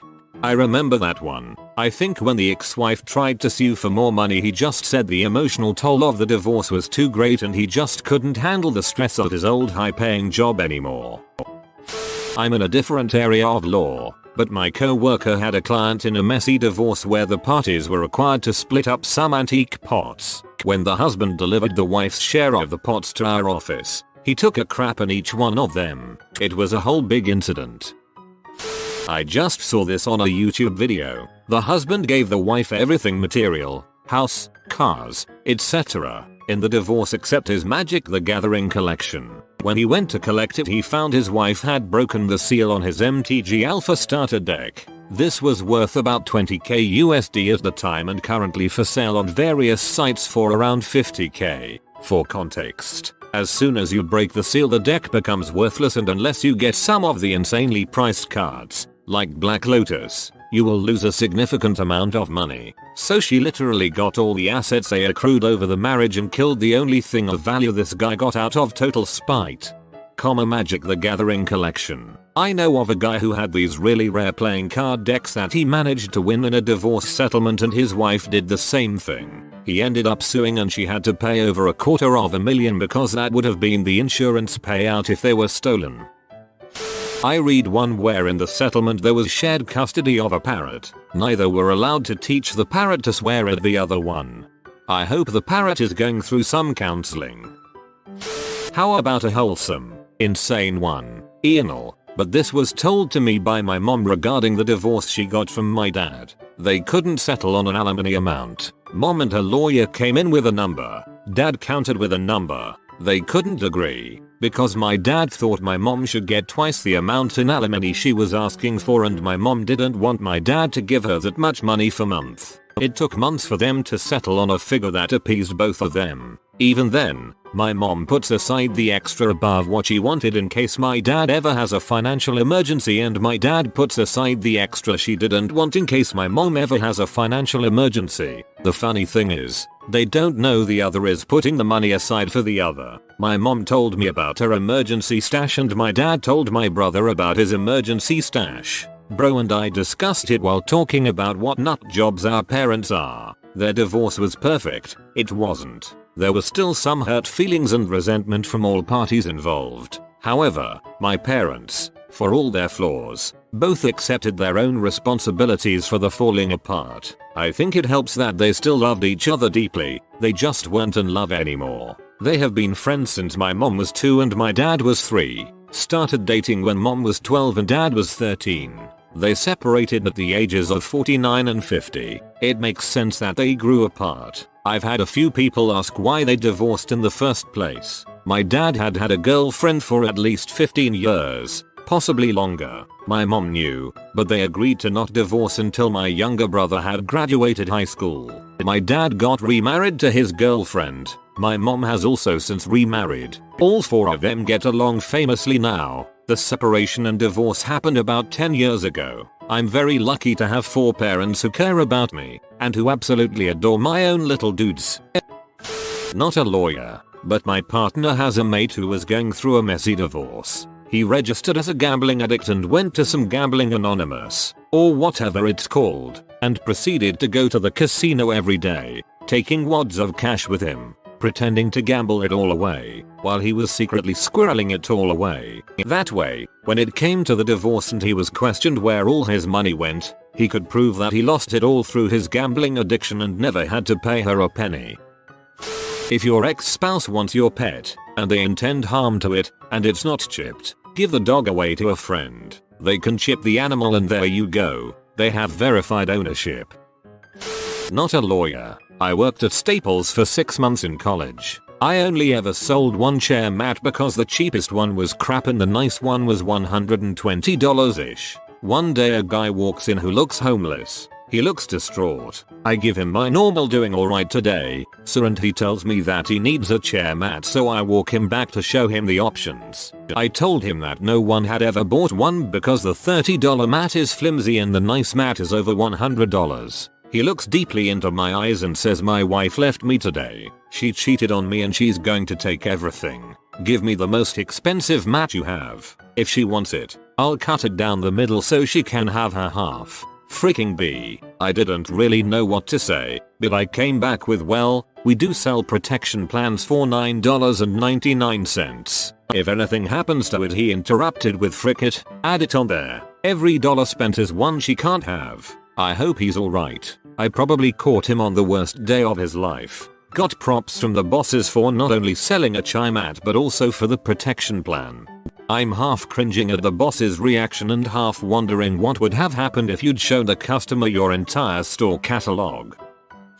I see a lot of unsubstantiated accusations of child abuse and or molestation to deteriorate the relationship between dad and the kids. And we'll hire experts and therapists and there will be an investigation. We'll have depositions and a trial. And after a year has passed without dad being allowed to see his children and thousands of dollars have been spent, it will come out that nothing happened. This happens in my practice about once or twice a year. Very common. The moment a parent is caught doing that, they should be jailed and or banned from guardianship. Sick freaks. Have a friend who went through a nasty divorce and his ex was vengeful as heck, despite him having done nothing wrong like cheating, lying, etc. Basically, he got laid off from good job and the loss of status embarrassed her, especially as he took to being stay-at-home dad and their kids adored him. Never mind she had MBA and six-figure job herself. She would buy expensive crap on credit cards to show high expenses, then return it for cash or store credits so that the refund didn't go back on card, so that she could try to get more support, to just get a job. He took one at Home Depot. He'd been an engineer at a tech company. Later on, he landed an IT consulting position that was part-time but paid about what he made at HD working full-time. She petitioned the court to try and force him to have a full-time job, basically wanting to force him to spend 30 more hours to earn same. The part of his custody granted him dinner one night week with the kids, i.e. 7 p.m. He asked for it to be school pickup to 7 p.m. instead, and she refused that even though from 3-5 they were at home with a nanny who had to be paid for that time while mom was at work. Worked at an airport. Big burly guy brings an ugly boss dog in a crate to the counter. He is clearly misty-eyed. Turns out wife got the dog in the divorce and he has to send it to her and she told him as soon as she gets it she is putting it down. He asks if he can have some time with the dog before the flight so they go out in the grass and they both roll around in the grass. Dog's tail just wagging away not knowing anything about his future. The guy puts him back in the crate, drops him off the counter, says thanks and then just walked out hair down and just looking crushed. That was 30 years ago and I still remember it like it was yesterday. I worked in family courts when first starting out. The most memorable case I saw was the woman took literally everything out of the house. She ripped out the carpets even. Not a divorce lawyer, but about 15 years ago I handled 2 insurance claims for a man in his 40s or 50s who was getting divorced from his wife, who was in her mid-20s. First she filed a claim on his auto policy. He was wealthy, but had to have a high-risk auto policy due to many speeding tickets. She was not on his policy, saying that he crashed into her car on purpose. The claim was denied because there is no coverage for intentional acts. A couple of weeks later she files a claim on his homeowner's policy, saying that he stole her engagement ring, which was specifically insured at a high amount, like $10K plus. Again, she is not the policyholder, and the ring wasn't stolen. He just had possession of it, so there was no claim to be made. I wonder whatever happened with that guy. Sounds like it's not his first rodeo. I knew a guy that got out of the military at 19 years so his ex wouldn't get half his pension. He would rather get nothing than give half the pension to his ex if he stayed in one more year. A friend's ex-wife and he settled their divorce with her getting the house, a hefty chunk of retirement, all the gifted jewelry and his Harley she had gifted him for his birthday. A few weeks later, a robbery occurred and the only thing that was stolen was the jewelry that he had gifted her, which was intended for their daughter. She tried to file an insurance claim on the jewelry but forgot to get appraisals and adders riders, so the max insurance paid was $1,500 for over $20,000 of jewelry. Suspicion is she staged it but is now stuck with stolen jewelry she can't legally sell, nor wear, nor give to the daughter without tipping the dad off to the scam. Divorce lawyer accusing their former spouse of forcing them into prostitution. Text messages revealed they were actually just swingers. She also admitted to lying in order to make him burn. I can't wait to leave my practice area. First, this is not the most evil thing I have seen so far in practice. It's just one of the things that sticks out in recent memory. Second, in my experience women don't have an unfair advantage or get away with things more than men. The reason this individual was not held in contempt was because judges have an incredible amount of discretion and they tend to exercise their discretion sparingly. Unless someone is making a fuss in the media or publicly lying in order to ruin someone's life, the court avoids exercising their discretion to punish individuals in a divorce context. The reason courts are hesitant to impose penalties or hold someone in contempt is because the majority of lying that happens, in my experience, comes from victims who shield their abusers. Lots of men, women, and children say things and then recant their testimony in order to stay in abusive relationships or save themselves and their families from threats of violence or retaliation. Victims need to feel safe to tell the truth. Having penalties gives the court a stick, and having discretion gives the court a carrot. Ultimately, we all want the truth, and holding someone in contempt or threatening to hold someone on contempt is one mechanism that helps us uncover the truth. Finally, women, men, judges, commissioners and lawyers are all human beings. I've met humans who act like monsters and I've met angels dressed as humans. My sincerest hope is that we treat others the way we would want to be treated and remember that we all make mistakes. Yes, I charge for my services and my duty is to serve my clients to the best of my ability. Some clients just want it all to end while others want to fight over the keychain they bought at Walmart 5 years ago. If that keychain means a lot to my client, I explain how much that keychain will actually cost them in the end and let them decide if it's worth it. I have met attorneys who drag out litigation to run up fees. However, any attorney worth their salt is consulting with their client and actively trying to bring about a speedy, fair resolution. That seems like a super illegal accusation. Not a divorce lawyer, but my grandma sucker her divorce lawyer before she served her husband the papers, got pregnant, and then convinced her husband it was his. He paid child support for 18 years and never had a clue. Pretty crappy. The lawyer had a family of his own. They have no idea my mom and my family exist. 18 years, and on her 18th birthday he found out it wasn't his. Divorced Redditors, what is the craziest thing you or your former spouse did after divorce? My ex stole a car and did 18 months in state prison. Based on what I was able to find online at the time, he approached a car dealership and showed interest in buying a vehicle. They allowed him to take it home for a 24-hour demo. He never returned it. They reported it stolen after they attempted multiple times to contact him to return it. They then contacted the state police who put a bolo out. They found him driving the vehicle on the other side of the state where he thought he wouldn't be found. I found out when I got an unexpected phone call from the sheriff's office. I asked why they were calling me about this. They said my ex. I told them I would vouch for him as a character witness. I told the officer over the phone that my ex was a lying sack of crap and shouldn't be trusted. The officer laughed, thanked me for my time and hung up. That mother somehow cancelled my Costco membership that I was still letting him mooch off of for the gas discount. Frick that guy. Holy frick, they are unhinged. This is the most egregious one. You don't frick with my Costco membership. Here's a more wholesome and true one. He had Sunday dinners with my mom for many years after our divorce. He never had a real mom. Long story, so I didn't mind sharing mine as long as I didn't have to be there.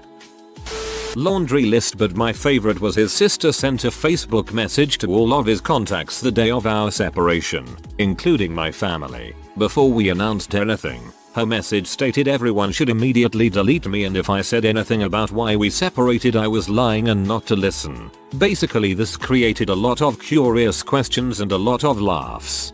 Did you ever get her version, and how did it compare to reality? My ex-wife told me I could leave my stuff in our house while I found somewhere else to stay. I assumed this was a goodwill effort to keep things as amicable as possible between us. When I went to get my crap, she had burned it all, so that was rough. If you were legally married, judges tend to take a pretty dim view of that kind of behavior. She would stalk my Reddit account and angrily text me if she didn't like my posts talking about her cheating on me. I came home from seeing my grandmother on her deathbed and found she had cheated. She also texted me accusing me of sabotaging her attempts to get a job that requires a security clearance. Apparently it was my fault and not the fact she had already been denied a security clearance for mental instability. I hope you've changed your number by now. She removed the retaining clips for my windshield wipers. but put the wipers back on the arms. First storm after I got my car back from her. Driver side wiper flew off the car on Interstate 40. Good times. Her nickname is now Rain-X. Kidnapped the kids during their weekend visit and moved to a small town in the next state over. It took me 2 years to get them back. I did get them back. She eventually burned all her bridges in the town she moved to and went home to her parents' house. Since her parents were not pleased with her choices and were on my side during the whole deal, they called me to let me know where she was. I went and got them. This was over 20 years ago and they have both grown up just fine. I've since remarried and my second wife has been a wonderful mother to them. It took a lot of work to fix all the damage, but it's mostly okay. The biggest scars that lasted was that my son has a distrust of women with authority that he has worked really hard to get over. And my daughter was afraid to start her own family because she worries she would turn out just like her mom. She finally got over that and is expecting our first grandbaby this fall. She called my company, talked her way up the chain to the president of the company. Still don't know how she managed that, but she's smart, and told him I was suicidal and had threatened to do something drastic at work. Later I learned that she thought this would be a roundabout way of getting my address, which I didn't share with her after I moved out because she's batshit crazy. This was from even I was a kid and my parents were going through a divorce. My dad was a total sociopath, manipulative, physically and emotionally abusive, drug dealing, the whole 9 yards. Even my mom was finally able to get out. He still had visitation rights. His family kept on bugging my sister and me, still under 10 years old, to try to convince my mom to talk to him. She finally did try to talk to him when she came to pick us up at the police station from where it was agreed to meet when he had his time with us. They immediately got into an argument. He started throwing one of his temper tantrum, grabbed my mom in front on a cop from the LAPD trying to beat her. Then the cop grabbed him. He let go of my mom with a look of pure terror on his face. I think that was the day I realized he was sociopathic and didn't want anything else to do with him and his crazy but Bible thumping family. When I told my ex-husband I wanted a divorce, the next day after I went to work he packed our entire house into a U-Haul and put it in storage. Even with a court order he refused to give my stuff back. I left my marriage with the clothes on my back. Years later he decided he was above the courts because he got away with that and took our son across country, telling me he was moving with 1 day notice and told me I couldn't do anything about it. Of course I promptly hired a lawyer and we went back to court and he lost joint custody, but it took a year of fighting, chasing him down, and not seeing my son. There are more stories, but those are probably the worst. Mom's friend was getting divorced. Wife was staying in the house, but left so the husband could gather his things without her there. As he moved out, while packing, he gave the dog a laxative and locked her in the master bedroom. Poor girl had explosive Malamute diarrhea everywhere. She was so upset about her accident that she tried to dig through the door. That dog was such a good girl. It broke my heart. Luckily, the wife kept the dog and the husband was convicted of animal abuse charges, which helped the wife keep custody of the kids. Whoa.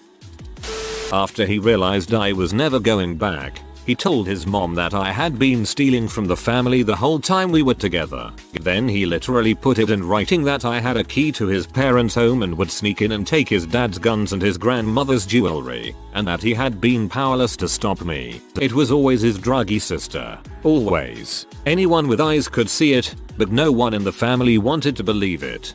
It's mind-boggling how far people will stretch their own reality for plausible deniability for someone they love who is obviously a shitshow.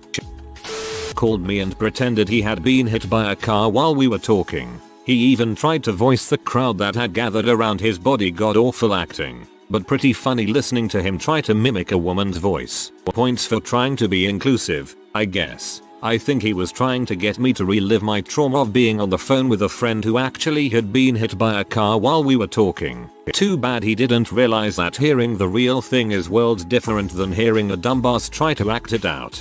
My ex faked jumping from the roof cause I broke up. He was dedicated though. He actually dropped his dang phone and then was mad that I didn't fall for it. Completely ignored our 3 children for the last 10 years while living with a woman and her 3 children. Did I mention, our oldest is from a previous relationship, who I was awarded custody of. and he is her only living biological parent. Stalked me for 5 years. Would make fake social media profiles to try to follow me, which I would block endlessly, and would try to find where I worked so she could talk to me. This lady cheated on me with 7 different men 2 months after we were married. I kicked her butt to the curb and made her sign the court papers. When we had our day in court, she cried in the judge's office while I just wanted to get this crap done. After, my dad was with me and he threw $50 at her and told her to change your freaking last name. Good guy Pops. I haven't seen or heard from her in about 5 years. Thank goodness. My ex-husband started dating his stepmom, who has been in his life since he was 11 years old. His stepmom and him are still together almost 5 years later. His stepmom confessed her love of my ex to his dad a few years ago and they have since divorced. The dad is now dating a 21-year-old. I know all of this because I'm still close friends with my ex-husband's sister. It's so messed up and I'm so grateful I left him when I did. Dang, I didn't know Pornhub was setting up their own cinematic universe. While we were still married, she gets pregnant with the guy she was cheating on me with, who is also married to someone else. She has this idea that he's going to leave his wife and they're going to get married. She got a lawyer and filed for divorce. I get a lawyer too. Only thing is that he works for his wife's father, who is setting him up to take over when daddy retires. He realized that getting a divorce means his cushy career is over, confesses everything to his wife and begs for her forgiveness. His wife takes him back and he cuts off my wife. Seeing that her dreams of living with her BF are over, she claims that I'm the father, which is impossible because by that time, we hadn't had sex for more than a year before conception. This does not stop her from telling everyone who will listen that it's my kid. She has her lawyer drop the divorce proceedings. I tell my lawyer to start them with me as the plaintiff and that I want to dispute paternity. I move out. She starts stalking me, shows up at my job and tries to get in. I work as a civilian in R&D at a military base. The MPs do not take any of her crap and wind up detaining her when she tries to run past the gate. She calls me at work to bail her out or something. I tell her that whatever she's done, it's not my problem and hang up.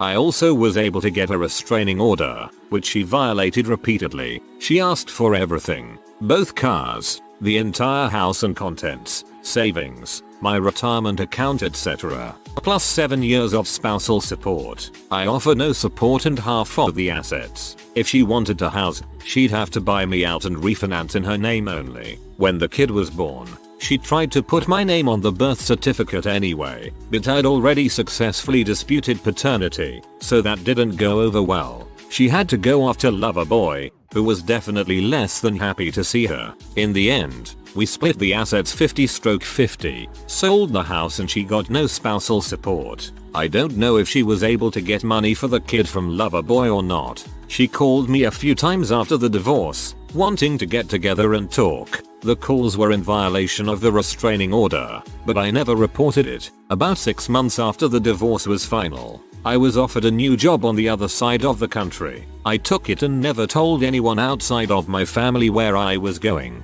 Almost all of our friends believed her when she claimed the baby was mine and made me out to be the butthole, so I didn't really feel the need to tell them anything. Life is better now. Glad to hear life is better, dude. You are a strong human. All I wanted was custody of my son. I gave her everything else except one of our cars. She fought me through 5 hearings. I won. She never came to see him again. Sounds like you and your son got lucky. I hope everything works out for you both. Not me, but my grandparents got divorced when my mom was about 17. In their legal battle, they worked out that they would each get 50/50 of the sale of specific shared assets. There was an old junky car and a fairly new RV. My grandpa sold the RV and the car for $1 each. He handed my grandma a buck in court. Oh, maybe those Craigslist ads I see are legit then.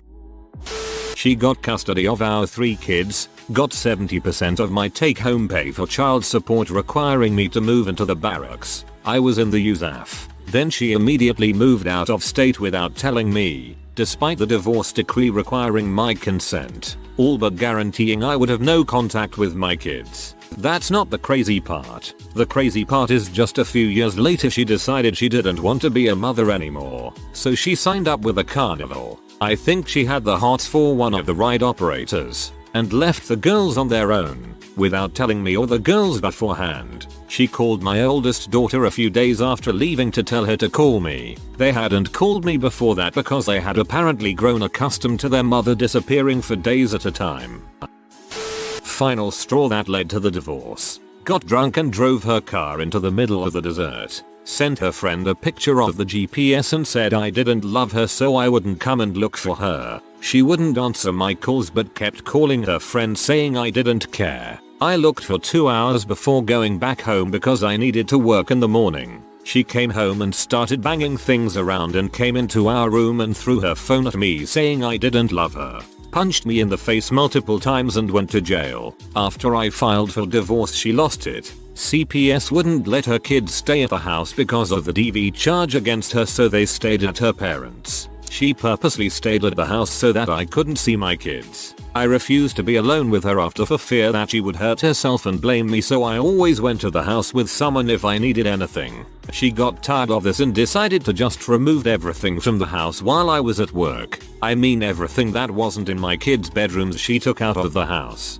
Curtains, ceiling fans, all of the furniture minus the dining table that I don't think she had room for. I thought well this sucks but at least she's gone so I changed the locks. She broke in and stole the locks the next day while I was at work. Left nothing but the holes in the doors to swing open in the wind. Took the window locks. Cut a power cord to the garage door opener. Took the blender that I borrowed from my mom and popped the air mattress that I borrowed to sleep on. Then she flipped off the main breaker to the house. Swore to the judge that someone else must have done it. Not me but my so. His ex-wife got married a few days after receiving the court's final decision on the annulment of marriage case. In our country, we don't have divorce. Well okay, he has moved on already. Now her new husband plans to have his marriage to her annulled too. Edit. Hey, this blew up. Yes, we are in the Philippines. So freaking hard to get an annulment here. I wish we could have divorce, where parties can end their marriage in amicable terms. Killed or euthanize our dog, then lied about that he died of natural causes. Given the dog was old and blind, but B pleaded that she wanted a weekend with him. And then the next night sent me a fake text that he passed away during the night at like 3 AM because he coughed and then just stopped breathing. That crap wasn't true. I found out later after finding and calling the vet she brought him to that she badmouthed me about and that he was suffering and needed to be put to sleep because he was in agony and I was supposedly letting him suffer. She had him out to sleep like the day she took him home, like 3 hours afterwards. Never got to say goodbye due to that B. This is awful. I'm so sorry you had to deal with that. What a crap person.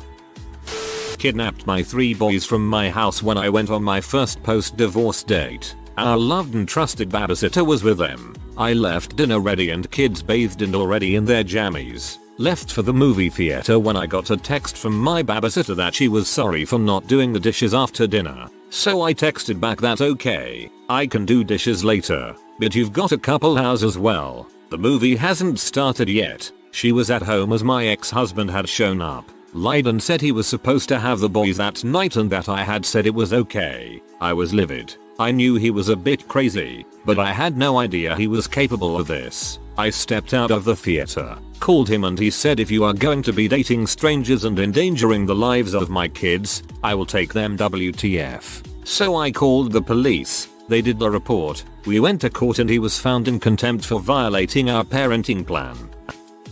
We remained on good terms and still celebrate holidays and birthdays as a family. His 2 youngest kids, with his current wife, call me aunt and my youngest calls him uncle. Mad respect. So many people go insane during after divorce. It says a lot about you that you have handled it well and kept your relationships intact. He had his law enforcement officer friends run my new boyfriend. One of their wives told me when I called her to offer my support when I heard she and her husband were getting divorced as well. This absolutely terrifies me. He basically got everything. House, car, furniture. I just wanted out. 2 years later he is broke and homeless. Wanted to get back together. Sorry, but heck no. My ex has done a crap ton of weird stuff.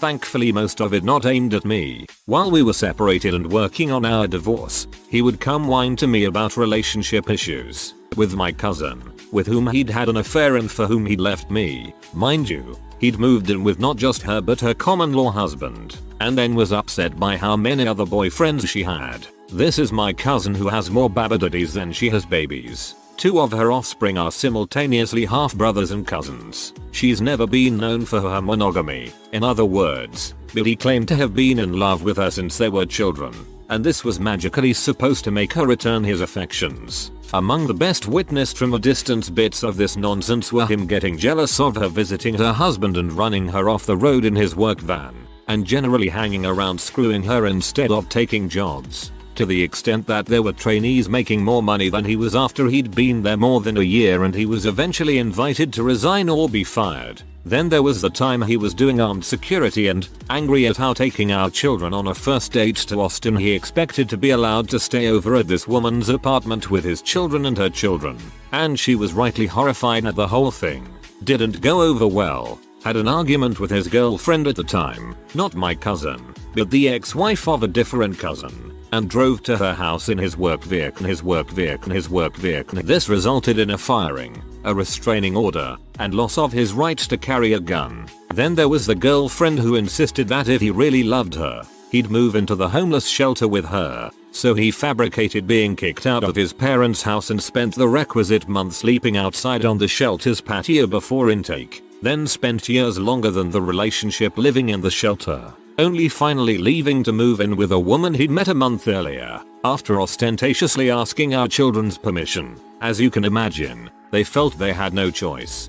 Basically it's been 13 years of reeling from one relationship to the next, all overlapping, and the kids pulled into them from the very first second. He's currently trying desperately to find another girlfriend to move in with, as the current one is kicking him out to move to Virginia with a new boyfriend of her own. This after some time of subjecting the kids to loud arguments over his pee addiction and their dead sex life, and naturally blaming me for the fact that his 2 oldest children both refused to talk to him at all. 2 of my shortcomings as a wife, by the way, were being too classy. He quoted Confederate Railroad to me, and not providing the drama he felt requisite in a relationship. Whoa, well I'm happy for him that he finally got the drama he needed, but feel sorry for your kids and you. My divorce was pretty amicable, but a previous boyfriend took one of each pair of my pants and socks, so I had no matching pairs. Wife cheated on me. When I confronted her, she grabbed a kitchen knife and threatened me. I told her to go ahead. She put it in my chest just deep enough to draw blood and cut down to my belly button. I hit her on top of her head. She fell to the ground. I left and, after signing papers, never saw her again. It's been 24 years now. Thank you for the awards, peeps. Had no idea my idiot marriage at 20 years old would be the topic with the most upvotes. Those 12 months are full of good stories, looking back.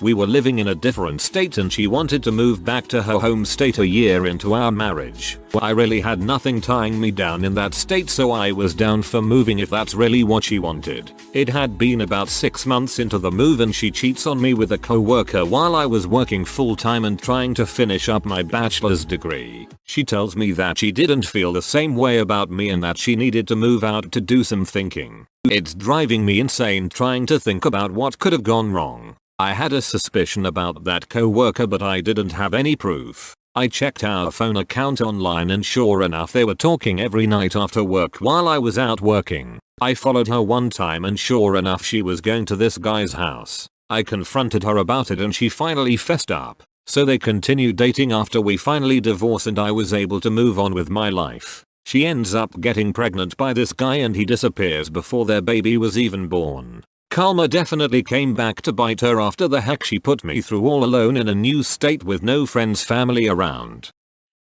Prior to divorce, he established a pattern of asking me to sleep with someone else, usually MFF threesomes, usually friends of his minors, getting increasingly demanding, moody until I conceded, then reacting with extreme insecurity, jealousy, possessiveness, and need for reassurance afterwards until it happened again. It destroyed me as well as all of my in-person friendships and I still don't understand why he needed to go through that psychodrama over and over. or why I didn't leave sooner. To clarify, there is nothing wrong with swinging, polyamory, or ethical non-monogamy, but he really just wanted an on-demand pee service, and couldn't take no for an answer, and could not stand the thought of me having feelings for anyone other than him, yet consistently thought I was waiting to cheat on him or abandon him. Shortly before I filed for divorce, he broke into my apartment twice, once because he wasn't done talking and then because the apartment complex director told him I couldn't legally kick him out of the apartment, sexually assaulted me while I was sleeping, called the cops and DCF because I blocked him on Messenger after close to 24 hours of non-stop texting from him, and chose to publicly throw a couple of punches, a couple of punches, a couple of punches, a couple of punches, a couple of punches, a couple of punches, a couple of punches, a couple of punches, a couple of punches, a couple. Then he assaulted me in the backyard while refusing to leave, and told the police I had attacked him. I filed a restraining order and divorce on the same day. 4 months after our divorce was finalized and he was granted full custody of our 3 kids for every school vacation, he decided to move halfway across the country to live with his mother. She's still taking care of him. His kids aren't particularly interested in talking to him and haven't seen him in over a year. I offered to pay for him to stay here over the summer so he could see them, but he said nah. This is a fair reflection of his level of engagement with his kids prior to divorce. 2. I don't doubt that he loves them, but he rarely chooses to spend time with them because it's stressful. The cops, lawyers, Office of Child Support employees, and the judge have all responded the same way to his endless victim spiel. A tired sigh, a roll of the eyes. He continues to think his situation is everyone else's fault and totally unique. He follows me here and has quoted some of my posts in court. Hi Brian. Eater. Thanks for the upvotes. Let me know if you've had a similar experience. He's texted to call me a lying W yet again. I've invited him to respond here, or please quit stalking my social media, as I've asked, or accept that we have different ideas of how things went, but we'll see. Stop stalking your ex and go get a life, Brian. Divorced men and women of Reddit, what was the final straw? When she refused to go back to marriage counseling because he makes me feel wicked because I won't stop seeing the other guy. There's pretty much nothing left to say.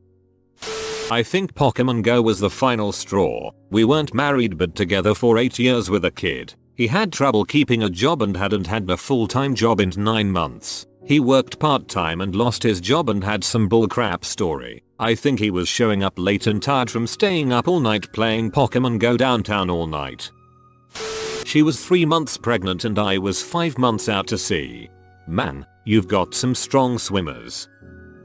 My father died in Asia. Last minute I had to bolt to his funeral. Packing my bags, she lay there in bed and said, I feel like you're just going on vacation. This was really upsetting. After his funeral, Buddhist, where I had to clean his week-old black and blue zombie face with palms and coconut oil, watch him doused in gas from a jerry can, and get set on fire with fireworks from a wand. She called me and started lighting me up about our credit card debt, and told me I shouldn't care so much because he was a crap father anyway. The next day I had to pick his bones out, put them in an urn, dress his ashes and clothes after shaping them into the shape of a body, and drop his ashes into a hole in a trash-ridden and marked grave in a small jungle wood area. Carrying his ashes to the jungle for some reason gave me enough of an existential jolt to think, what the frick am I doing? Took a year of deliberation, but I finally decided I deserved a more supportive partner.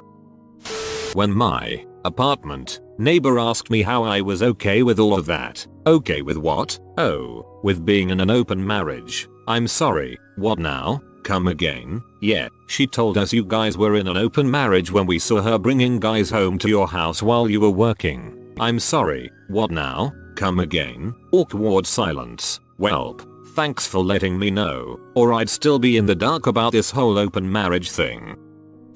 I caught her emailing him real estate listings. They were apparently shopping online for a house together. When I realized that both my sons spoke to me in the same unpleasant, dismissive tone as my husband did. When my 10 years old asked me why I told them every day that daddy was cross and to try to keep out of his way. When I saw how much better he treated one child than the other, I hadn't realized all those things had become my normal. Somehow not having access to our money had become unremarkable. Being undermined and belittled in front of others was to be tolerated. I had no idea how much I worked to keep the peace and placate. I felt so guilty when it dawned me how much they were absorbing his behaviors and seeing them as normal. I woke up and saw my life with my old, single independent eyes and was both aghast and ashamed. I never, ever would have believed my life would become the mess it had. The thing is, mostly in other people didn't see it. He never socialized with people I knew and his friends think he is great. Even my mum thinks I exaggerate and should put up and shut up. I feel so isolated, but I refuse to put up with this crap any longer. My kids deserve an emotionally healthy example of relationships and love. When one of my husband's many girlfriends actually came up to me, apologized and said, "He told me that you knew about me and that you had an open marriage." I was already planning on leaving him because of the infidelities. She just made me move all that much faster. She told me she was pregnant with another man's baby. Pretty easy decision.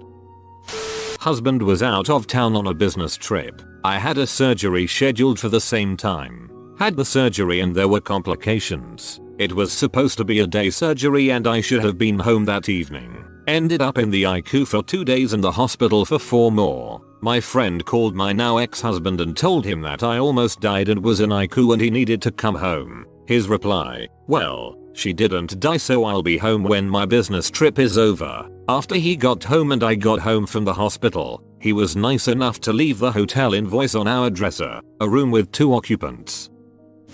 She wanted to move back to her home country. My visa was denied and that was that.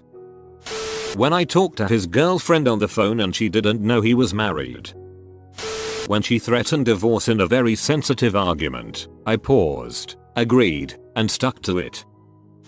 There were 2 things that stuck in my mind I just couldn't get past, but it was a lot of different things. I guess these 2 were the nails in the coffin. 1. Birthday dinner for my father-in-law. 5 minutes before we are leaving for dinner, my ex tells me, "Oh, dinner is just for our immediate family." I thought I was his family. It was very heartbreaking. 2. I spent a month caring for my dying grandmother, one of the most treasured people in my life. I was exhausted and devastated by the time she passed. I don't even remember the conversation, just his response of, "I really need your support right now. Your grandma's death really messed me up." I realized I was alone in my marriage and that it wasn't ever going to change. I had to walk away for my own health and sanity.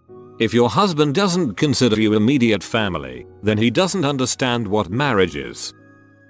He tried to kill my 8-month-old kitten by throwing it through a wall in our apartment. His reason? The little butthole wouldn't stop meowing. I hope your kitten is okay. Also, you dodged a huge freaking bullet. I was working night shift. She cheated on me with 5 men that she met on Tinder and freaking Craigslist. After I downloaded the contents of her phone, I found she was talking to 18 and freaking 5. So yeah, divorced. Picked up my ex-wife's cell phone and dialed the last number called. It was her boyfriend, which I knew she had. I walked over to my ex and put the phone on speaker, confronted him in front of her and they both just laughed. I told her, "Let's see if that guy comes to your rescue when you really need or if you're just a booty call." I brought in 100% of our income, which made it extra satisfying when I made the final exit out of the driveway. I asked her how they were doing and she hadn't heard from him since that day.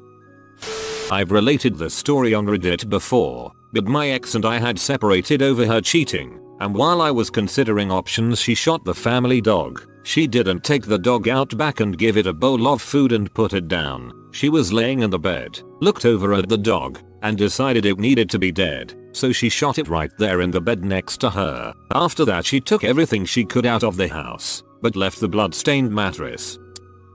So my abusive husband never hit, just accidentally stepped on my foot hard, accidentally ran into me and I hit the wall, accidentally pushed me down the stairs, etc, etc, etc. Final straw was when he accidentally shoved my daughter, not his child. When I told him if he ever touched my child again I would kill him, he got a restraining order against me. No problem. But with no job, all I had was a paid off car worth $20,000. So I found an apartment, got furniture and a job. All the while he's begging me to come back. Not gonna happen. With no one left to abuse, the son of a bee jumped off a bridge and killed himself. After a few years of horrible guilt and a ton of Prozac, I am finally doing super great. When my ex started threatening me and physically assaulting me in front of my kid, he also threatened to kill me if I left, and I believed him. Fortunately, I suppose, he was also sleeping around and found the perfect woman. So then he filed for divorce on the fast track and actually gave me a pretty decent deal on the property settlement custody agreement. Convincing our children to drink their own urine, he decided to practice urine therapy and I was disgusted and started to prepare for divorce, but when he got the kids involved I immediately knew it was over. Finding plane tickets and hotel reservations to go meet some dude she had been chatting with online. Turns out the guy wasn't the fishing boat owning Alaskan adventurer he claimed. He turned out to be a part-time theater ticket taker for a movie theater, living in his mom's basement. He got blind drunk at his birthday party and was trying to start fights, etc. So I got him home, had the presence of mind to hide the car keys in the dryer. He wanted to go back out, so tore the whole house apart looking for them. Threatened me with a kitchen knife when I wouldn't give up their location. So yeah, marriage. Good times. I was going to get yelled at no matter what I did. Did the laundry, get yelled at for not folding the towels correctly, let her do the laundry, get yelled at for not doing the laundry. The final straw was I was sent to the grocery store for French cut green beans. They had French style green beans and cut style green beans. I spend more time than I care to admit scrutinizing the green bean aisle. I finally realized that green beans are 40 cents and I'm not taking an ass chewing over 40 cents. I bought both. She threw my laptop on the floor, which caused the screen to break. I took the laptop into the bedroom to inspect it. I brought it back out to show it to her. She accused me of breaking the screen. Wasn't the first thing of mine she broke, nor the first time she made a ridiculous accusation.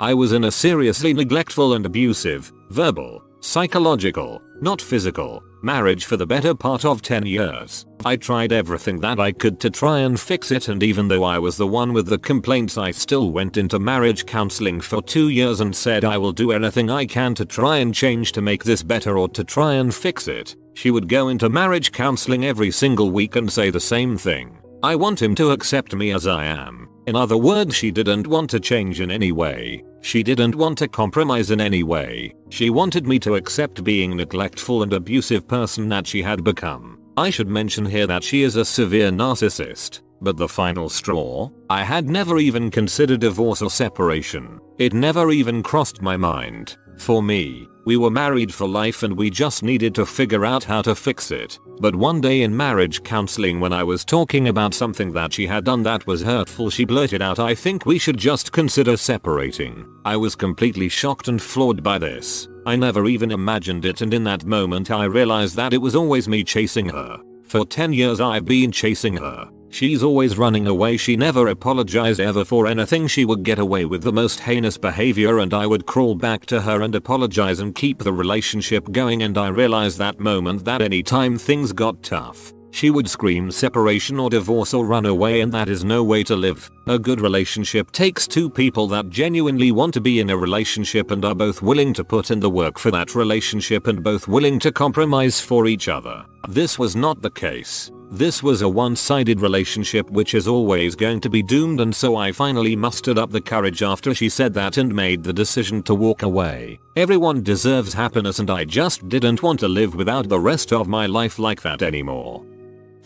He married someone else while he was married to me. Final straw. I think that straw is illegal. She decided she loved her girlfriend, who was also married, more than she loved me and our new baby. She left for the girlfriend, who subsequently left her husband and kids too. Both families ended up divorced. Both women lost the kids. They broke up a few months later. Schadenfreude. My mother-in-law left her husband after he bought her a compost bin for her birthday.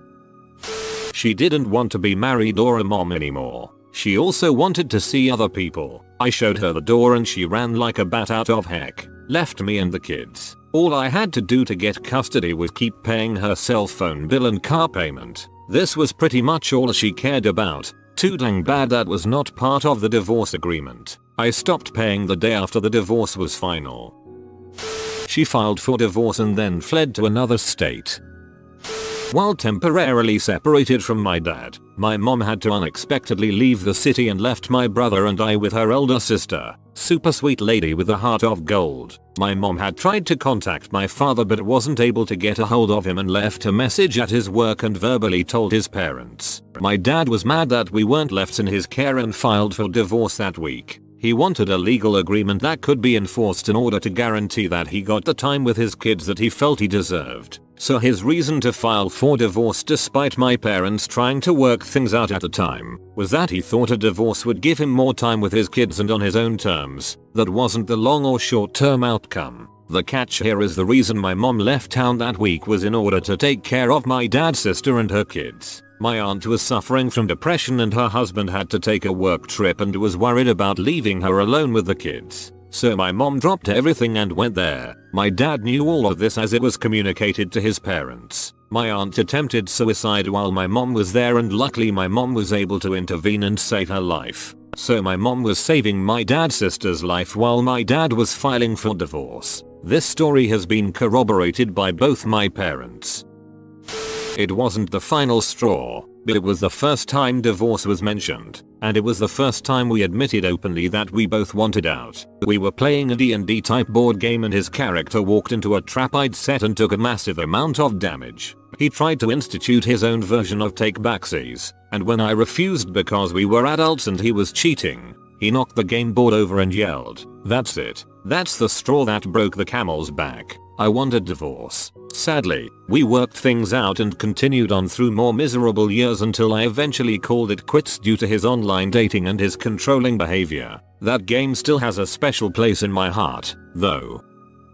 I had just had my car repaired and repainted following his wrecking of the front end in a careless accident. He took it for a middle of the night joyride with his pot supplier buddy. While I slept unawares, he managed to accomplish the following. 1. Double parked in front of known drug dealer's house. 2. Caught the attention of a cop in a clearly marked SUV. 3. Drove 2 miles with cop following with lights and siren on. 4. Finally noticed cop and engaged in high-speed chase. 5. Totaled my car by crashing through a cornfield and into a freaking tractor. 6. Ran from the scene leaving an injured drug buddy behind. 7. Concocted idiotic scheme whereby he would pretend to have been carjacked. 8. Stabbed self in the chest with a goddamned pocket knife to lend credence to said scheme. 9. Suffered collapsed lung requiring hospitalization, followed by arrest. 10. Did not get visited in either hospital or jail by soon-to-be ex-wife. I didn't give a dang what happened to him, but I cried like a baby over the loss of my car. For about 3 months already he would only be home for 10 minutes after I got home from work. Just long enough to say hi to me and our infant son before taking off to party with friends until God knows when. The final straw when he thought it was acceptable to disappear for the entire weekend and get mad at me when I went looking for him. He had a seizure disorder and schizophrenia, so when he went missing in the past, happened multiple times, I had to go looking for him to ensure he was safe. Oh, but frick me for worrying. Good riddance. When she set me on fire. I still am dealing with trust issues and this is over 6 years ago. You think your entire life together is going great. Just got a puppy, new car and moving into an apartment we never dreamed we could get. She's finishing up classes at a 4-year college. We've been high school sweethearts since 9th grade, so over 7 years together. Not even 6 months into being married we go out to dinner and all is going great. Not even 30 minutes into the meal, she starts to get very emotional but won't say why. Concerned and worried for my wife, I excuse us and head home. Mind you, this entire time I had and everyone else thought things were going incredibly well. I felt on top of the world with our lives. I just don't find you attractive anymore. When I walked down the aisle 6 months ago I kept repeating to myself, don't do it, don't do it, but I couldn't let you down. There's someone at my work who just gives me the attention I need and I'm really attracted to him. We've spent some time together. Now this isn't one of those he didn't see the little things adding up or he's only telling one side of the story type situations. The rug and earth was ripped out from beneath me. Her family and friends all tried to talk to her and her parents apologized profusely. No one had a clue or believed it at first. I crashed at a friend's place and continued to try and talk to her about it and about seeing a counselor. She refused. I told her that both of us need to see someone together as well as individually. Still refused and called me an butthole for suggesting it. In retrospect, it's the best thing that has happened to me. I was able to focus on myself and I met my current amazing wife and I couldn't imagine being with anyone else. And now we have started a family and have a little girl. That fear of my entire world flipping upside down is still there and those trust issues have taken so long to work through. Many issues. The final straw was when his mother criticized me yet again in front of the entire family. When we were alone, I pointed this out to my now ex-husband. He told me, "You are just going to have to get used to it and get over it. We are married now. There's nothing you can do about it." He saw nothing wrong with how his family treated me and I refused to live the rest of my life being treated like that. Physical and emotional abuse, loss of consortium, and finally the painful punch to the gut when you finally need your spouse for the first time in a decade and find out she's not there for you at all, in any context. He got syphilis from a prostitute while I was working in the Arctic. When he told me that we were too young when we met, 21, and that he never got to live a bachelor lifestyle, he wanted to take a break so that he could date around and get it out of his system, then we would get back together. This happened about a month after we got married. Lived together 9 years, married for 6 months. Marriage only lasted so long because he realized that he wasn't attracting the dime pieces he thought he would and dragged his feet signing paperwork. Divorce lawyers of Reddit. What's the most outrageous reason someone filed for divorce? My aunt was dating an unemployed dude for a while. He was staying in her house rent-free. They got married and were getting ready to go on the honeymoon when the new husband tells her he's not going because he has to take care of his plants at the house. Big fight. Aunt goes on the honeymoon with her sisters instead. She comes home and tries to kick him out of her house. He refuses to leave. She tries to get the police involved. Dude is live streaming on Facebook how he is being trapped in his own home. Police tell my aunt there is basically nothing they can do. Can file for eviction after a divorce. Dude gets to live in her house with his precious plants for like 3 months until everything legally gets worked out. Paralegal. A couple got divorced over a cat. Wife called cat Snowball because of white fur and only wanted the cat to eat wet food or chicken breast. Husband called cat Lily again because of white fur and believed it should only eat dry food. These two argued for a year over custody of the cat but did not give a crap about their human kids aged 15 months, 4 years, and 6 years old. Not a lawyer, but I have been aching to tell this story for a while. So this girl I went to school with marries this rich guy from Ohio. She moves in with him and they seem to get along well. 6 months later she files for divorce. Up to that point, all I've heard from her was how good it was going. Anyways, it turns out our buddy had a fetish for urine. He asked her to urinate on him in the tub. At first she agrees to it as she thought it was a one-time thing, but he kept asking for it more and more. She tried to decline it respectfully but he wouldn't get any of the hints. She finally used the tub being too small as a reason. Next day she comes home with 24 construction guys and their heavy equipment tearing the bathroom walls. A week or so later, they finish up the bathroom. She comes home to a sign left on the fridge with a note to drink up. She got some watering to do. I don't know what exactly she put down as the official reason in the paperwork, but that was definitely her biggest reason to walk out of that relationship. Oh, I forgot to add, he also wanted to bring a horse to do the deed as well and at times asked her to make animal sounds while she stood on top of him. My aunt had a case where the wife had glued all of the outdoor hoses together so he wouldn't spend more time washing his vehicle anymore. When the glue didn't work she just cut them all up. When he bought new ones they filed for divorce.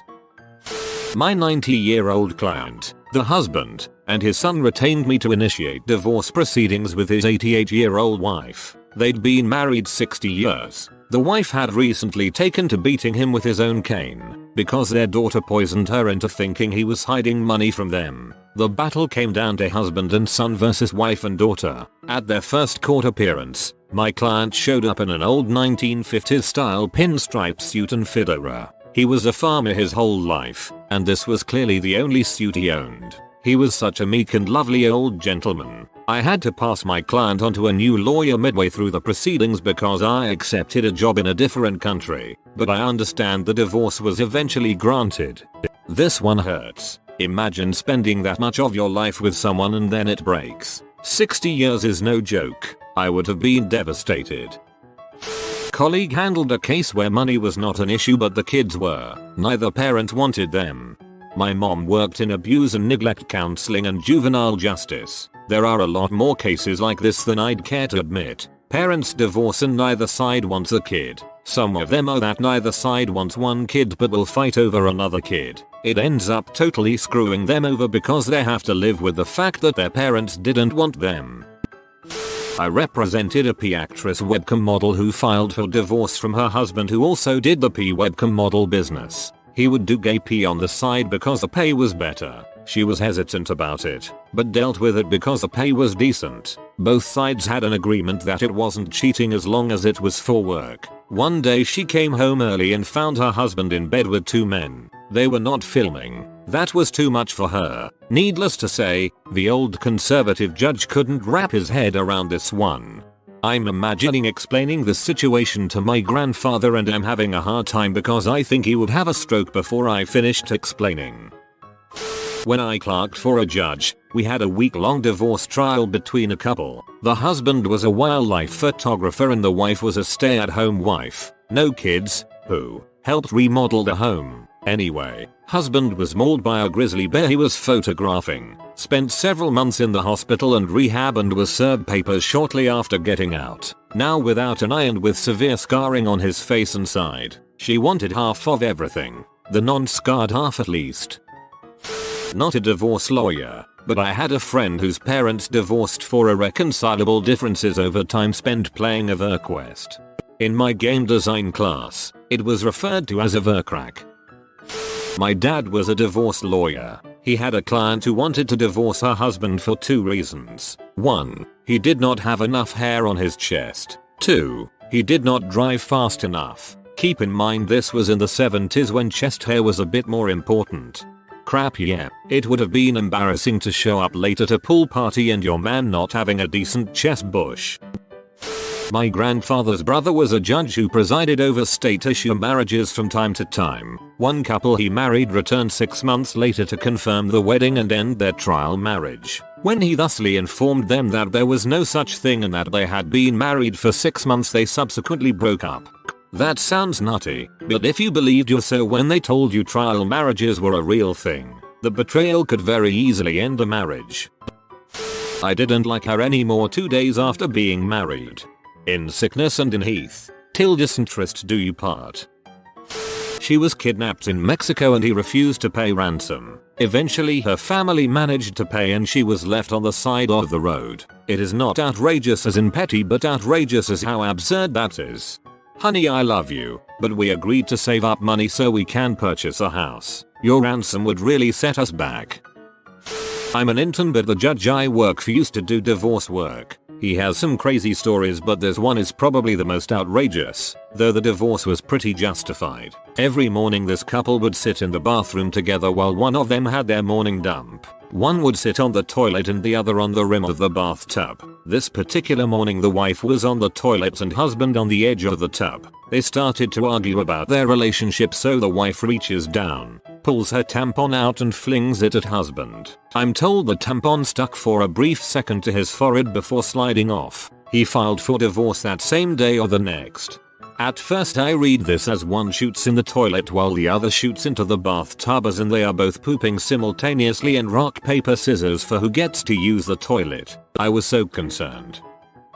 I knew a guy from a high school job who divorced his wife of 2 months because she would sleep with a nightlight but he could only sleep in total darkness, as they apparently never lived together until after getting married. He hated her nightlight so much that he would often sleep on the couch instead, but sometimes he would claim the bed for himself and lock her out of the bedroom for the night. This was an eccentric late 40s man working at a Burger King who acted like all the other high school co-workers were his best chums, and often told us these weird stories. I'm glad I don't work with him anymore.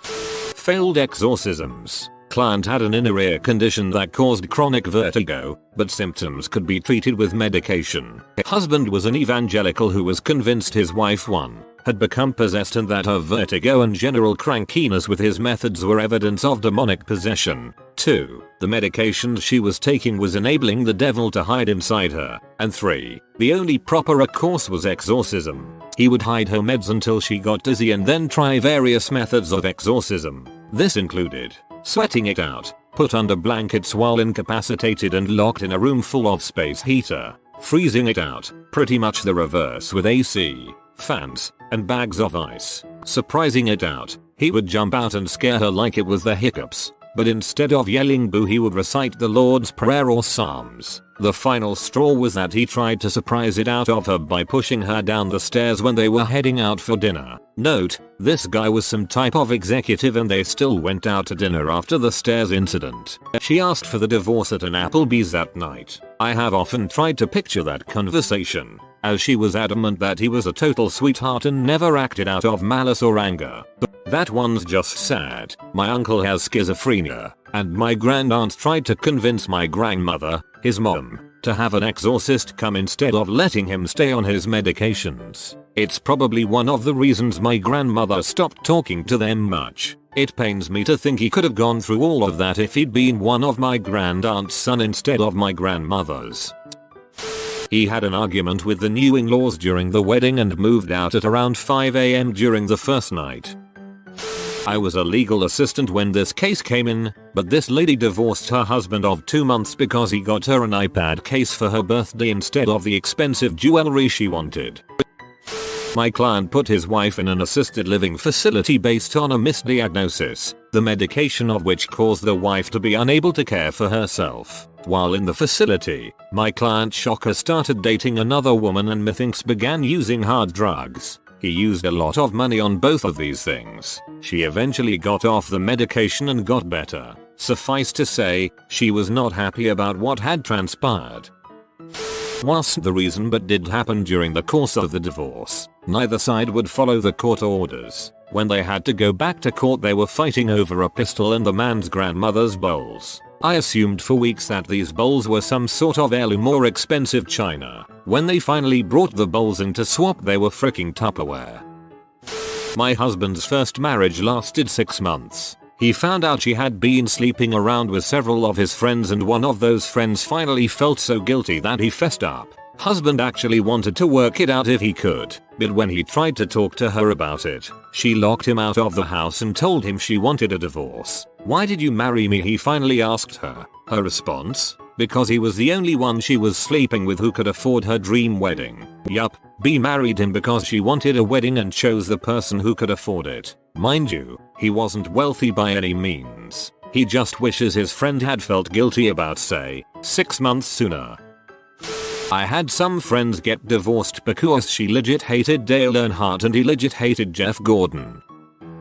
My douche cousin told his wife she had 3 chances to give him a son. Daughter was born first, strike 1. Son was born second. Then they find out the boy can't eat gluten. So my cousin divorced her and has made 0 effort to see his kids.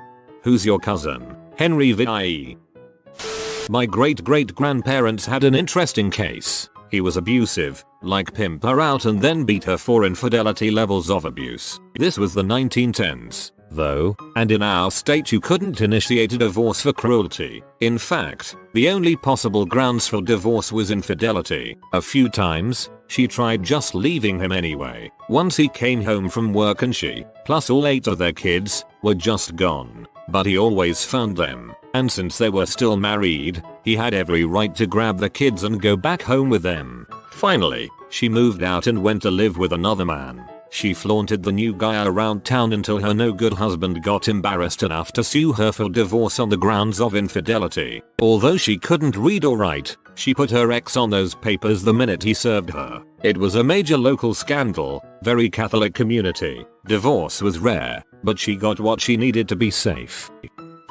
My client was the outrageous one, so my heart went out to his poor wife. He had OCD which manifested primarily financially, so he made their lives a penny pinching heck. Examples: he was obsessed with avoiding unnecessary driving, wear and tear on the car, gas expenses, so he cut the whole family's hair at home and never let them eat at a restaurant or go to the movies. Weirdest of all, he kept one toilet paper roll on him at all times and you had to get one square from him before you could go to the bathroom. He never gave more than one square. Wife finally got fed up and left him when 1. He gave her bangs during an in-home haircut, and 2. Their daughter was so traumatized by the toilet paper thing they couldn't potty train her. Also, he hated paying his divorce lawyer bill. He was also an old-fashioned mega Catholic who considered divorce a deadly sin. He viewed my whole job as an unnecessary and sinful expense.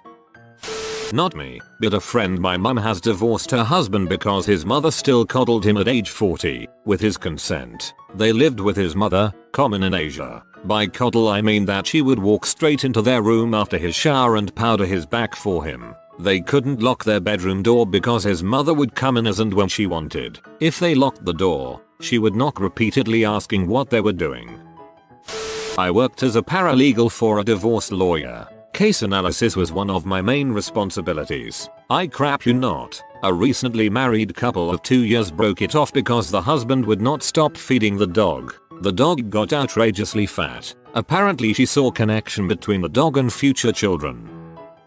I am a lawyer that handles quite a few divorces, among other things, and I've seen all sorts of reasons for marriages ending. The only thing that is consistently true is that it is never for just one reason, and it is never one-sided. When you hear about people divorcing over one stupid argument or mistake, usually that's just the straw that broke the camel's back. That said, some of the lighter straws I've seen include a guy who is 100% convinced that his wife, our client, is actually a lesbian in love with his sister and just using him as a cover, but he also claims she is hooking up with me to pay for her legal fees, and with every male whose phone number is in her call history. A woman who is divorcing my client because he was too sad after his father died last year. My client had to break down her door to get his father's ashes a few weeks after he left the house and she refused to let him back in or give them to him. And a woman who claims my client was emotionally abusive towards her because he refused to yell at her and sat in silence ignoring her when she screamed at him.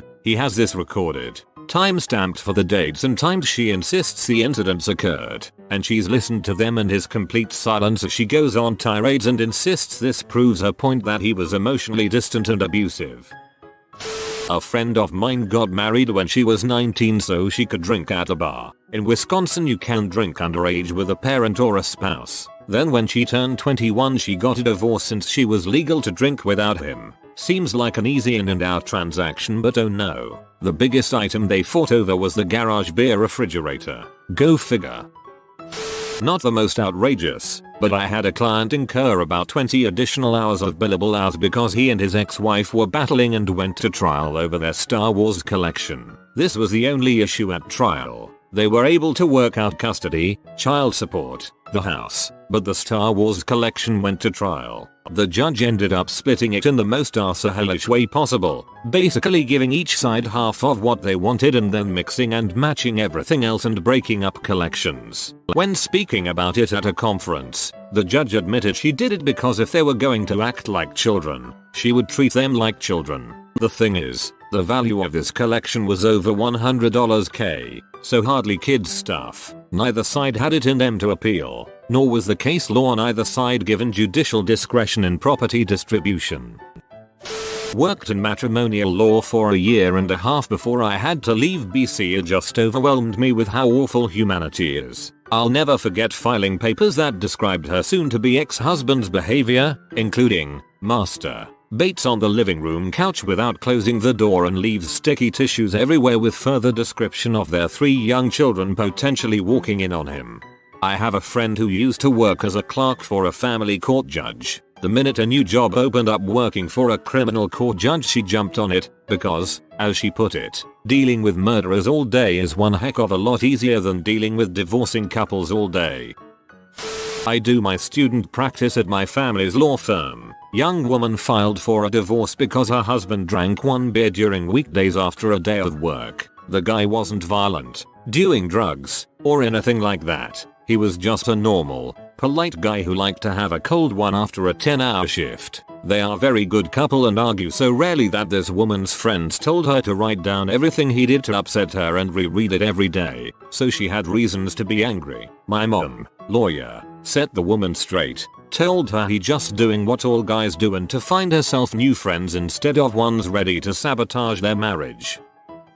Not necessarily the most outrageous reason, but definitely some outrageous conduct. The saddest divorce we were hired to do, but ended up not doing for reasons that'll become apparent, was a woman in her 50s whose husband had really just let himself go. He was over 400 pounds, just did his third triple bypass, refused to do anything different, just smoked and drank all day long while watching TV. His doctors told him he was going to die in 6 months if he didn't change his behavior. He told them they were all morons and could go to heck. Meanwhile, his wife is this successful woman who makes over $10K a month on her hobby, while making 6 figures in her normal work. She lost all respect for him, all desire, and all love for him by watching his decline. For the past few years, she can barely stand him. It also sounded like there was some verbal abuse going on where he constantly accused her of cheating and gaslighting her while cheating himself throughout their marriage, and spending all his money on coke.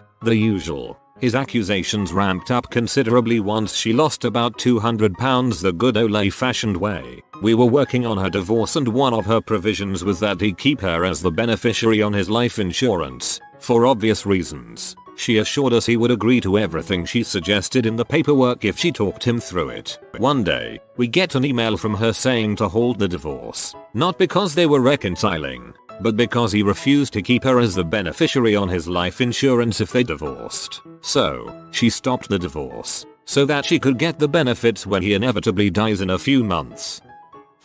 He got drunk at the wedding. She did not like it, and decided to divorce him right after the honeymoon, which she went without him. Moreover, this was all an elaborate scheme of divorce robbery, because the guy was loaded, and so was his entire family. They were loaded because they were a family of excellent lawyers, and he was a third-generation lawyer, with all the smarts and experience of his predecessors combined. Let's just say it did not go well for her.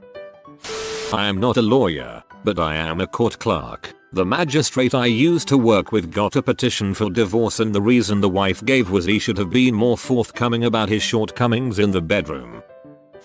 Not a lawyer, but my uncle's wife left him because he was spending most of the time at the hospital with my dying grandfather instead of spending time with her.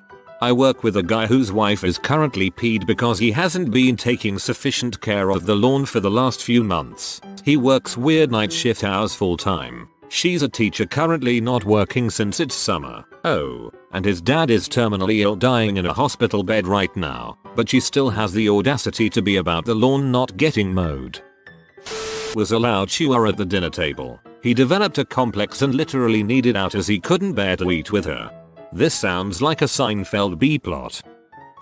Now, but my father's best friend divorced his wife over her cooking. Apparently, every day he would come home to amazing cooked meals. However, she couldn't cook at all and was ordering food from different restaurants. She even went as far as dirtying pots and pans to make it look like she cooked all day. She got away with this for almost a year before he caught on. This was back in the day before you could check your bank statements online, and since she did all the billing, he didn't notice how much money was missing that she was spending on takeout.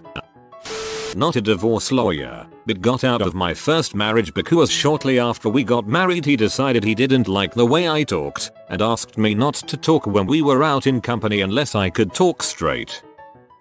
I'm not a lawyer, but I was once buying a computer from someone on Craigslist, and when I got to his house it was full of computers everywhere. There were monitors laying on the floor and half-built computers laying around. Full-built computers all over the place. And I'm talking expensive gaming computers, not your everyday all-in-one computers. We got to talking about why he had so many, and the guy said he was just obsessed with them, and he confessed that the reason his wife divorced him was because she said I was too obsessed with my computers. I'm not a lawyer, but I was once buying a computer from someone on Craigslist. Good enough for me. The dog he bought me peed on the carpet. To be fair, it really tied the room together. Taught the parakeet certain cuss words for his wife. The parrot lives with the man now. I thought about going towards family law, and then I realized I'm gonna have to deal with things such as who's gonna get the parrot and grandma's vase. Nope. Divorce lawyer in London had a client who indulged in some recreational drug use. His dealer lives in the same apartment building as him. Went down one day to pick up some of that sweet coke. When drug dealer, female, came to the door he could hear his wife in the background. Turns out that his wife also liked the high life and was getting her fix in with the neighborhood dealer. But it doesn't end there, because they all get on so well they start having parties and hanging out. Parties become drug-fueled orgies, and hey presto, each week the husband and wife put their kids to bed and head downstairs to the dealer's flat for a feast of drugs and flesh. A couple of months go by and the wife comes home and says she is leaving him to be in a full-time same-sex relationship with the dealer. Dude is now stressed AF, but he can't score no more from his dealer who stole his missus. Just a reminder, nobody in this story is as attractive as what you are thinking. It's not a ridiculous reason, it's a ridiculous scenario. Happened to a friend. Girlfriend wanted a cat even though it was against rules in that building. My friend caved and they got one. Then she brought another one home without asking what he thought about it. Didn't get that one fixed. It had 2 different litters. When it was all said and done they had 12 cats in a 2-bedroom house, and she didn't think it was a problem even though it drove him out of his mind. Now, but the story of the couple in Algeria always gets me. Groom sees his new wife the morning after the wedding without makeup, takes her for an intruder, and proceeds to sue for over $10K for psychological trauma. Smelly feet. Though there's no divorce in my country, only annulment, my client can't stand the smell of his wife's feet. Lucky for him, because incompatibility clause includes smelly feet. I was smelling the whole process and the judge laughed, examining the evidence of his wife having a smelly feet.